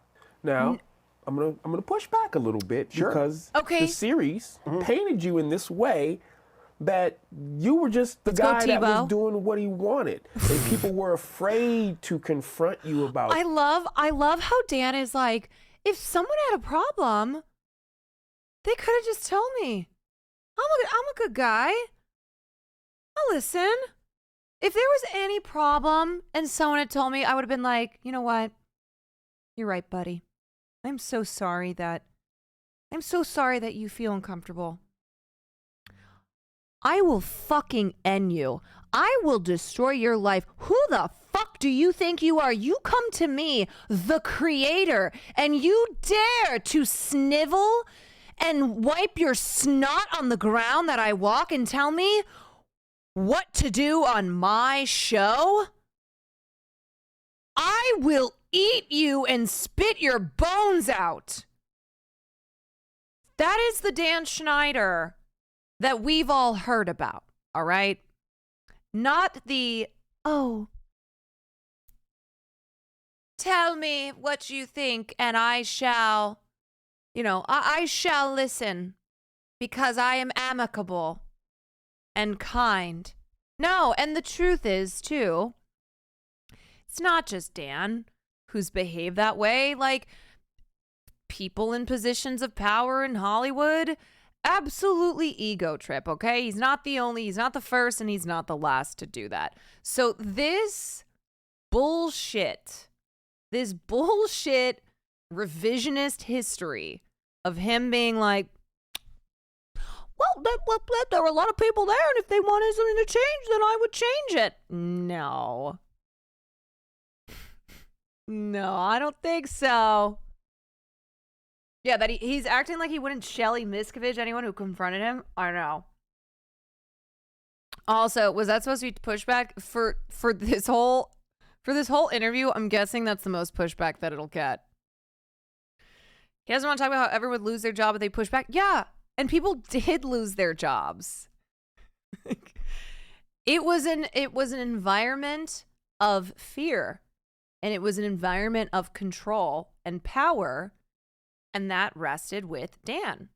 So say, just humor me, say that was the case. What would have been the ultimate way to... Okay, if nobody on the set, if all of the dozens and dozens of adults that were on the set, if they didn't say anything, if my bosses said, if they insisted, you got to make a change here, you got to cut that, I had to do it. I had no choice.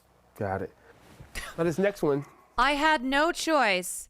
I had to have that cum shot in there. I had no choice. My idea of showing Ariana Grande's feet, I had to do it. It was my idea that I pushed for, and I was forced to do it. It kind of hit close to home. Being a new father, I wouldn't be opposed to my child being in the entertainment industry. It doesn't matter what age, yeah?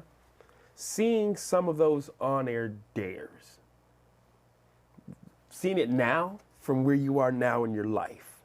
What do you think of that? I think that some of the on-air dares went too far. I think they pushed the envelope too far. Not all of them, not most of them, but some did. Nickelodeon wanted to do their version of Fear Factor. At the time we were shooting All That, so I was tasked with doing these on-air dares with the All That cast. So we get with the writers and we come up with all these ideas, and it's hard to do because we don't have the budget of Fear Factor, and we can't put the kids in dangerous situations like the adults are put in. So it was hard to come up with. I like that the first thing he says, we didn't have the budget.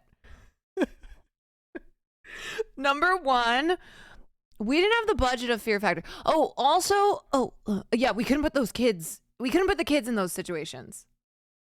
With stuff, but we would come up with all these ideas of dares they could do. We would give them to the network, and they would say, tell us the ones that were okay. Right. Those are the ones we shot. Those are the ones that aired. At the time, I had no indication that any kid ever had a problem with them. But when I was watching the show over the past 2 nights, I now know that there were kids who did have problems with the on-air dares.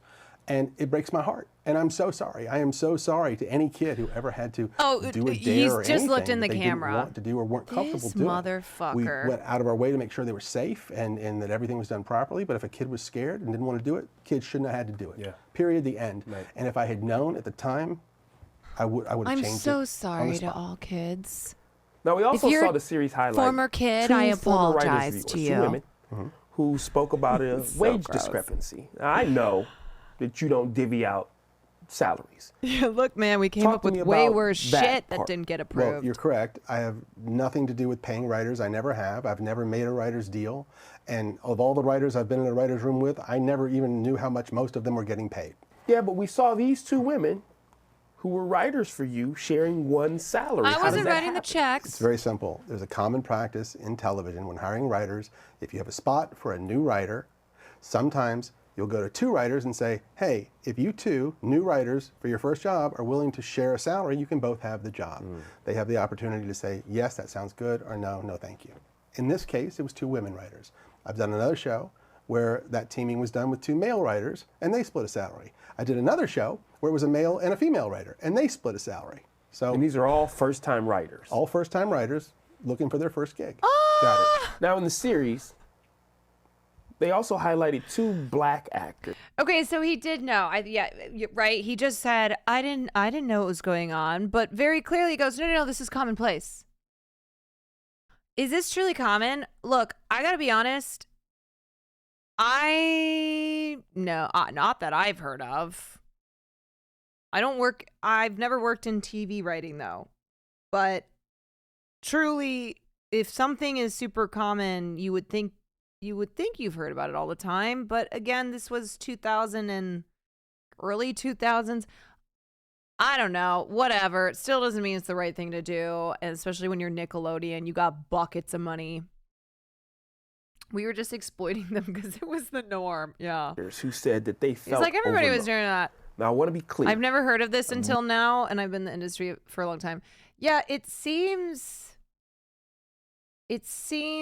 strange. It kind of feels like it's got to be happening under the table a little bit, because I don't know how the WGA would approve, because if you're splitting a salary, then you're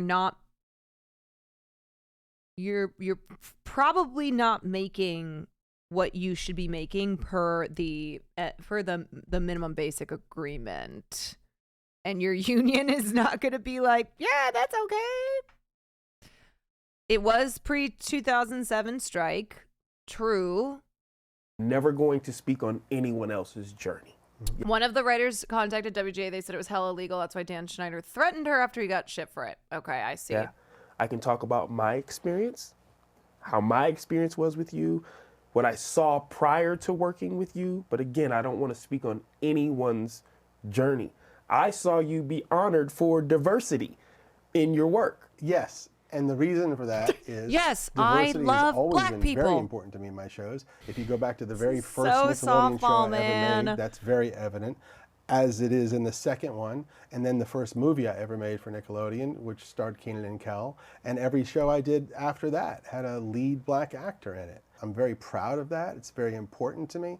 And not only am I proud that they were in my shows, I'm exceptionally proud of the achievements they've had beyond my shows, and they've gone on to bigger and better things, and that gives me a great sense of pride. Well, something that really kind of bothered me was how Stay they depicted woke. your relationship with the cast. Yeah, it bothered me too. Yeah, just me being there, I knew the dynamic was trust. I understood that in situations where they may have had turmoil, whether it be with their families, whether it be other castmates, they came to you. Versus how they made you look. With that said, Amanda Bynes was brought up in the series and her emancipation and how you were involved in that. I'm gonna Can you get a talk little to us snack. about it a I'll be bit? Sure.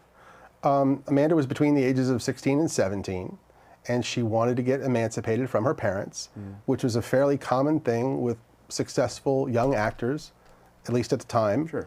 And she wanted that for herself. So she turned to her team, which included her lawyer, her agent, her manager, her publicist, me, because she included me as part of her team, thought of me that way. We supported her. she tried to get emancipated. It ended up not working out, and she didn't. Well, since we're here, let's stay here for a moment. There was also an incident where... Fun fact, this actor interviewing him had to push to be in the iCarly episode with Michelle Obama because he was the only black cast member and felt he needed to be in it since it was Obama. Dan Schneider's too woke. She had Too ran woke. away from home, if Yes. you would. Can you talk to us a little bit just to clear the air of exactly what happened in that situation? Yes. One night, it was very late, well after midnight, 1 or 2 in the morning. Phone rang. I answered. It was Amanda. She was upset. She was in distress. She had had some conflict with her parents, I think her father, and she called me. I was immediately concerned about her safety. I called someone who I knew was fairly nearby. That person was able to go and pick her up. Then I knew she was safe. I felt better. She ended up being taken to the police. Well, regardless of what some people may think, I think it's only positive that you are there for people when they need you. That said, let's talk about some of the things that have just been swirling forever. Okay. You were banned from your set. Never happened. That is a false rumor. What happened? Add it to the list of false rumors. Talk to me. What happened? They were adult actresses at the time, and they had their own specific reasons for not wanting to do the show anymore. I'm not judging that. Tebow, It you're right got in the dick tense, a little too hard. And what they don't know, maybe, is I did everything I could to make that show go away. My producer partner at the time, we would call and say, this is not a good situation. Okay. So I decided I'm going to do what most showrunners do, which is you're not on the set. There's a director there to shoot it. I'll go up to the writer's room. I'll work on the next script. But because everybody was so used to me caring about every detail of every show so much, for me not to be on the set. Wow, that's another word for controlling asshole. I just cared so much about every detail. Yeah, maybe some people thought I got banned. So it was more of an assumption because this guy's usually here and now he's not. I don't know if it was an assumption. I don't know if somebody thought they were making me look bad by saying I got banned from the set. I have no idea. Okay. All I know is I was never banned from the set. Yep. The darkest part of this series discussed child predators. Now, I want to make sure that... Listen, what he's doing here is avoiding that most likely Nickelodeon said, if you don't do this voluntarily, then we will make you. Yeah. Yeah.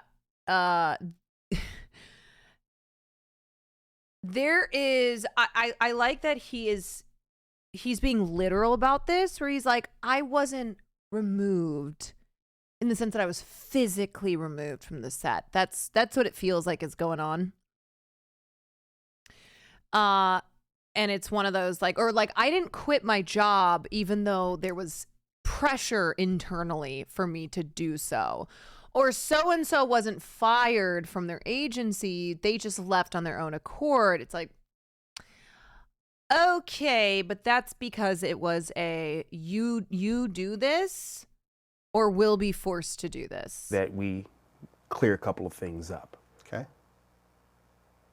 Brian Peck was not hired by you. No, I did not hire Brian Peck. This was a Tolan Robbins I did not have production? sexual relations with that woman. And when Drake and I talked and he told me what had happened, I was more devastated by that than anything that ever happened to me in my career thus far. And I told him, I'm here for you. What do you need? Which Drake mentioned in the show that we watched last night.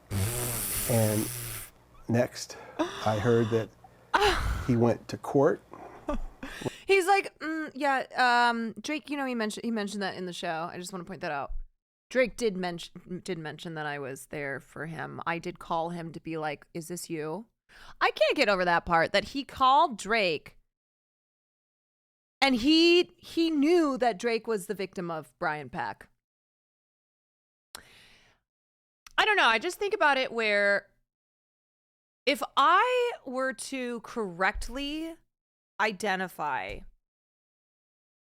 a kid being a victim of someone who I was around, like another adult I was around, that doesn't seem like that's a good thing, because that shows that I knew that person was a predator.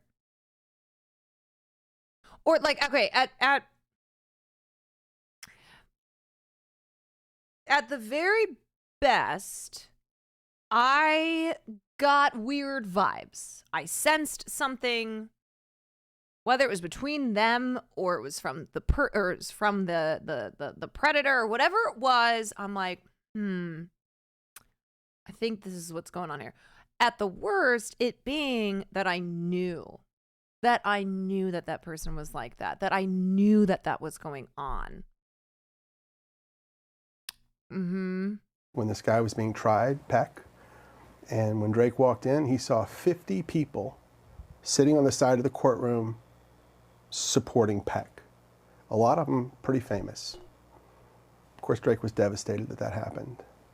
And even more disappointing, 41 of those people wrote letters for Peck, character letters, praising him for who he was and asking for leniency, and they knew that he was guilty. They knew he had confessed to some degree, and they still did this.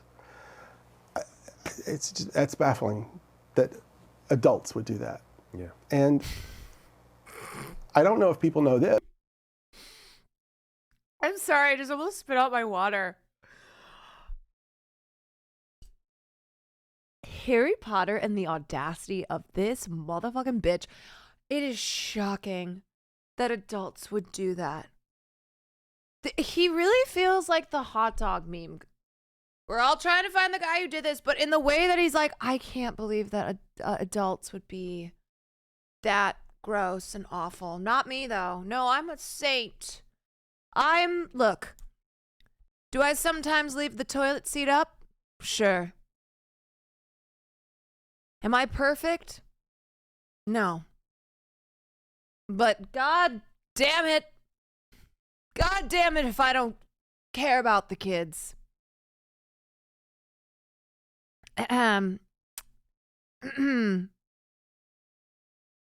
Toilet seat down. You know what I meant. But Drake's mom, a lovely woman who I stay in contact with this day, she came to me at the time and she said, Dan, I'm not good with words like you are. And was he tearing up? Would you help me with my speech for the judge? And I said, of course. And I did. And he ended up going to prison and serving his time. And yeah, that was okay. Hold probably on. The darkest for the judge. Bruh. You know what acting was better? What was that 40 episode series we watched of the guy who was the professor and stepbrother and a werewolf who was fucking his stepsister? What was that called again?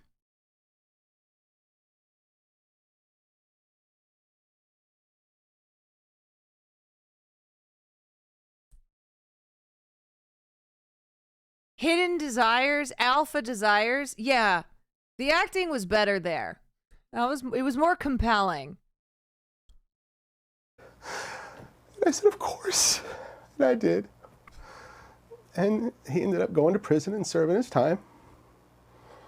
And serving his time, 16 months. Yeah, that was probably the darkest part of my career. And here's the kicker that I really love that this is still all about him. The darkest part of my career. I've never felt like ever. The amount of times this man says I, my, me, mine. Yeah, right. The darkest part of your career is right. Exactly. Yeah. Yup. You don't get.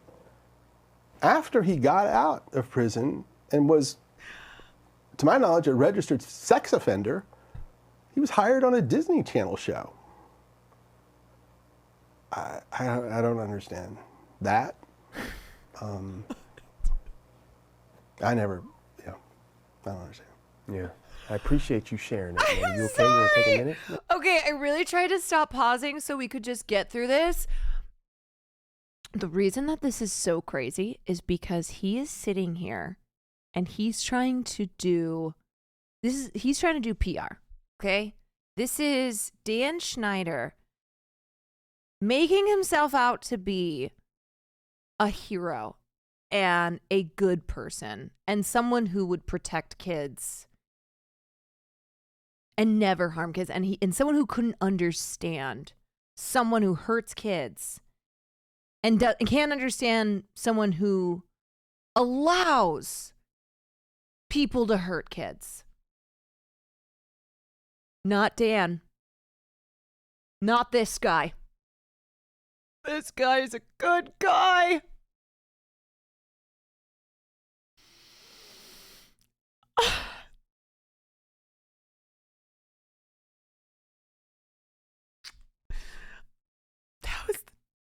This has been really hard. It's been really hard to watch him be so victimized and have his name dragged through the mud.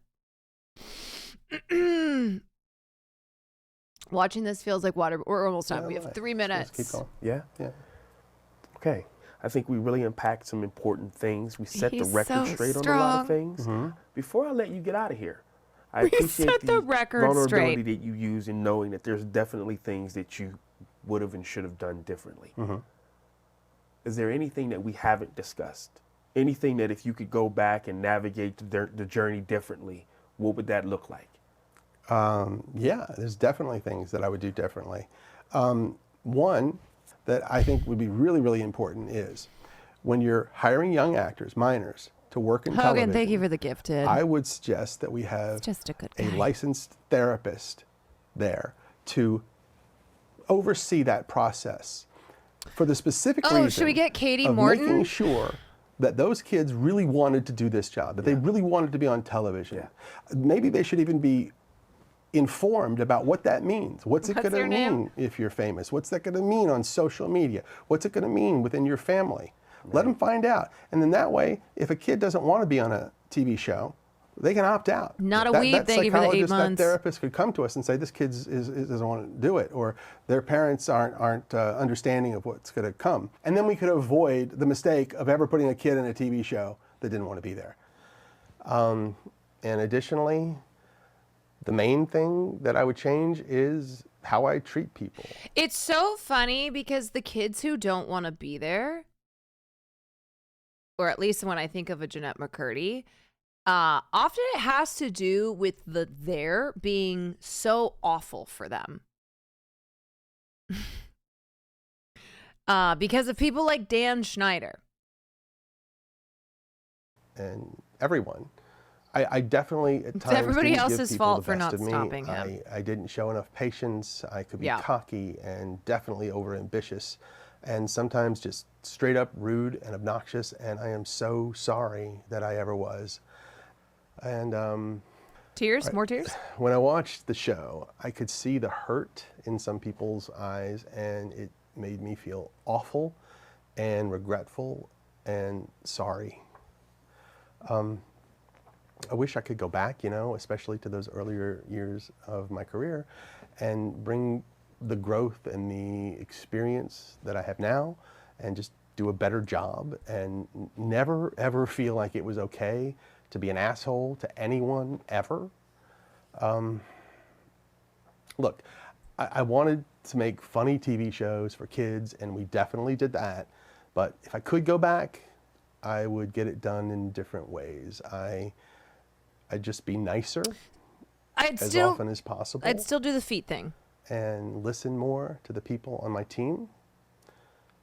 And I would do everything that I could to make sure that everyone had a good experience. That's what I do differently. Dan, I appreciate your time. I appreciate you. Thanks for stopping by, man. Thank you. Embarrassing, so bad. Yeah. So that was Dan Schneider sitting down with not journalist Boogie, who plays Tebow on iCarly, and then Dan uploaded it to his YouTube channel. Wait, Casey in the comments. Wait, where? You can always count on Casey to be in the comments. Yeah, and so then Dan posted this on his YouTube channel and turned the comments off. Yep. That's what he did.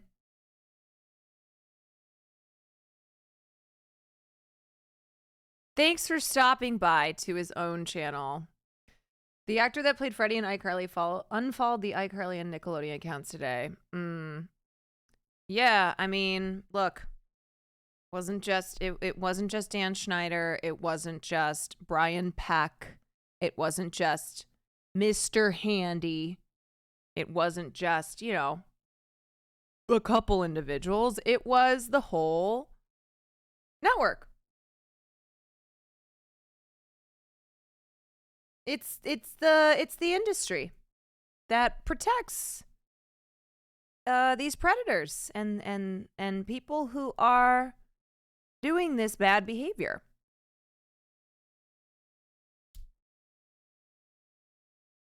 Yep, it is systemic. And how many of these stories are we gonna continue to learn about?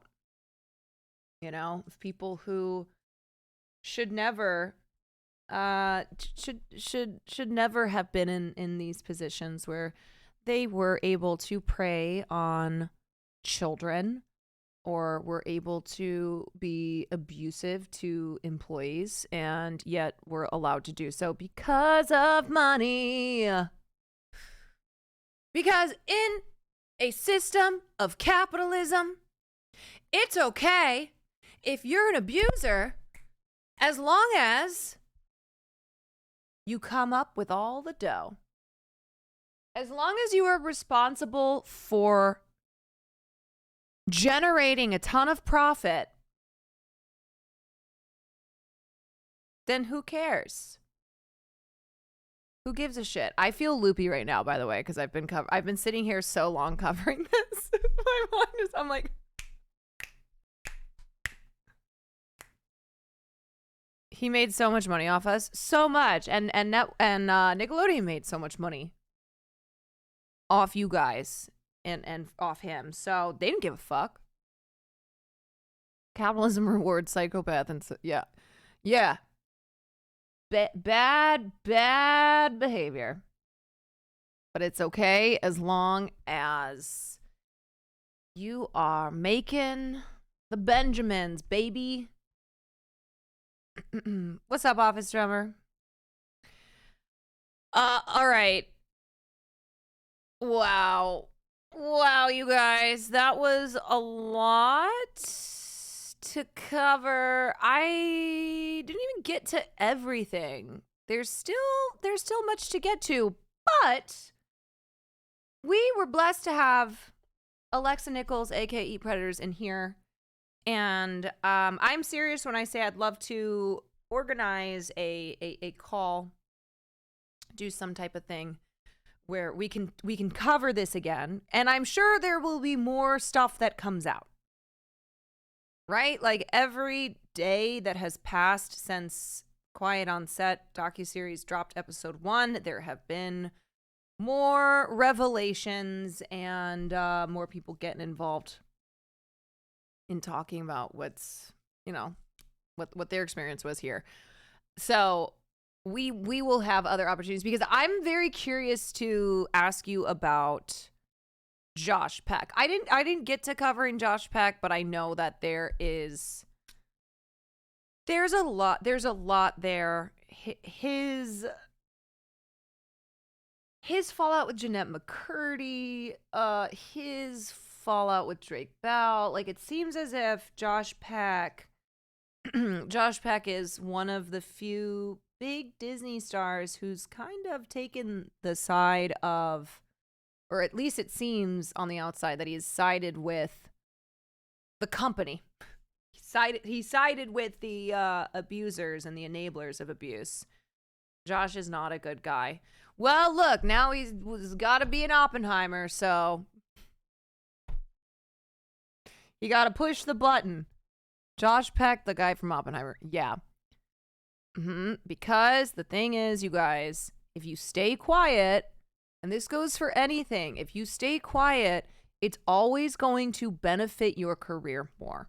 Okay? When it comes to politics, when it comes to abuse, when it comes to anything, if you're whistleblowing, or if you are taking a stance that goes against the interests of the powers that be, you are risking your career, and in some cases you risk your life. So I don't know. These are all decisions though that we make.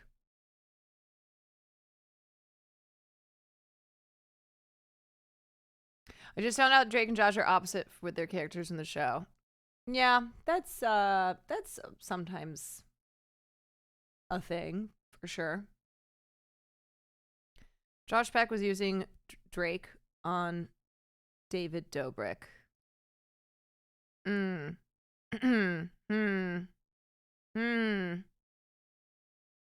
Josh Peck. Feel like he lost a bunch of weight. I mean, he was probably always had things about him that weren't great, but I feel like he lost a bunch of weight. Kind of became more of a dick. Just from things that I've seen of him. Yeah, became a little bitch.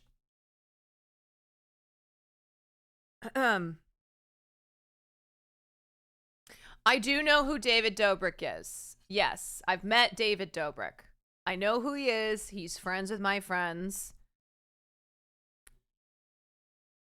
Let me be clear. That doesn't mean David Dobrik didn't even care about Drake and Josh. Yeah.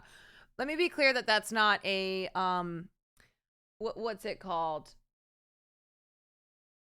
That's not like a he's friends with my friends, so I'm friends with him. I am not friends with David Dobrik. Let me be clear. Here, looking at this from Missouri as well, because like industry fuck ups here is like dumping toxic chemicals everywhere, and we all got Hollywood pedo rings. Yeah, I mean we have toxic chemicals too, and probably in Missouri you got some type of pedo ring. We all got them. We all have everything. Anyway, you guys, I am going to close out there with the coverage of Nickelodeon, Dan Schneider,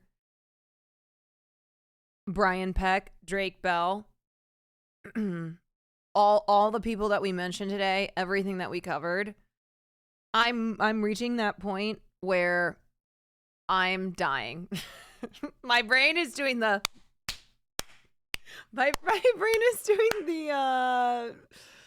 monkey clapping up in my head. Ah! Ooh! Ooh! That's what's happening.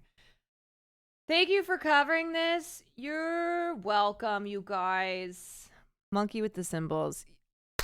Eat Predators, it was so nice to have you in here tonight. Thank you so much. Thank you for being here and giving us the info, giving us the inside scoop. I look forward to communicating with you further. I'm going to send you an email. Yeah, my brain is short-circuiting just a little bit. I'm so sorry. My gaming and React Frogs. I don't know where the time went. I'm going to be real. We're already at 6 hours and I have to get up really early. I did do some good gaming last night though. I will say. Okay. Tomorrow, here's what we're going to do. Tomorrow is Wednesday. I'm not going to do nonstop 6 hours of coverage. I'll get to reacts earlier, and we'll get to some gaming earlier. I did tell you, though, at the beginning of stream, I was like, this is going to be a lot to cover. This is a big story, and there's a lot to it. And then, unexpectedly, we had Alexa in here, which was great. She's very knowledgeable. Knows all about this stuff.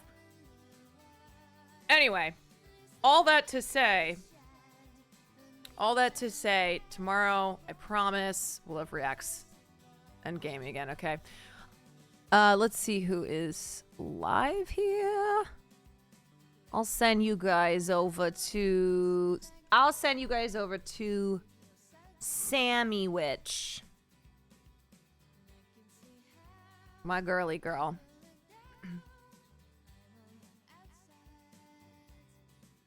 And we had a first time visit from Queen Pokimane. There was a moment there where there was a lot happening. There was a lot going on in the stream here. So many queens. I know. We had we had the meeting of the queens, and I had no idea that it was taking place in my house. It was very exciting. Anywho, thank you guys. Thank you so much for being here tonight.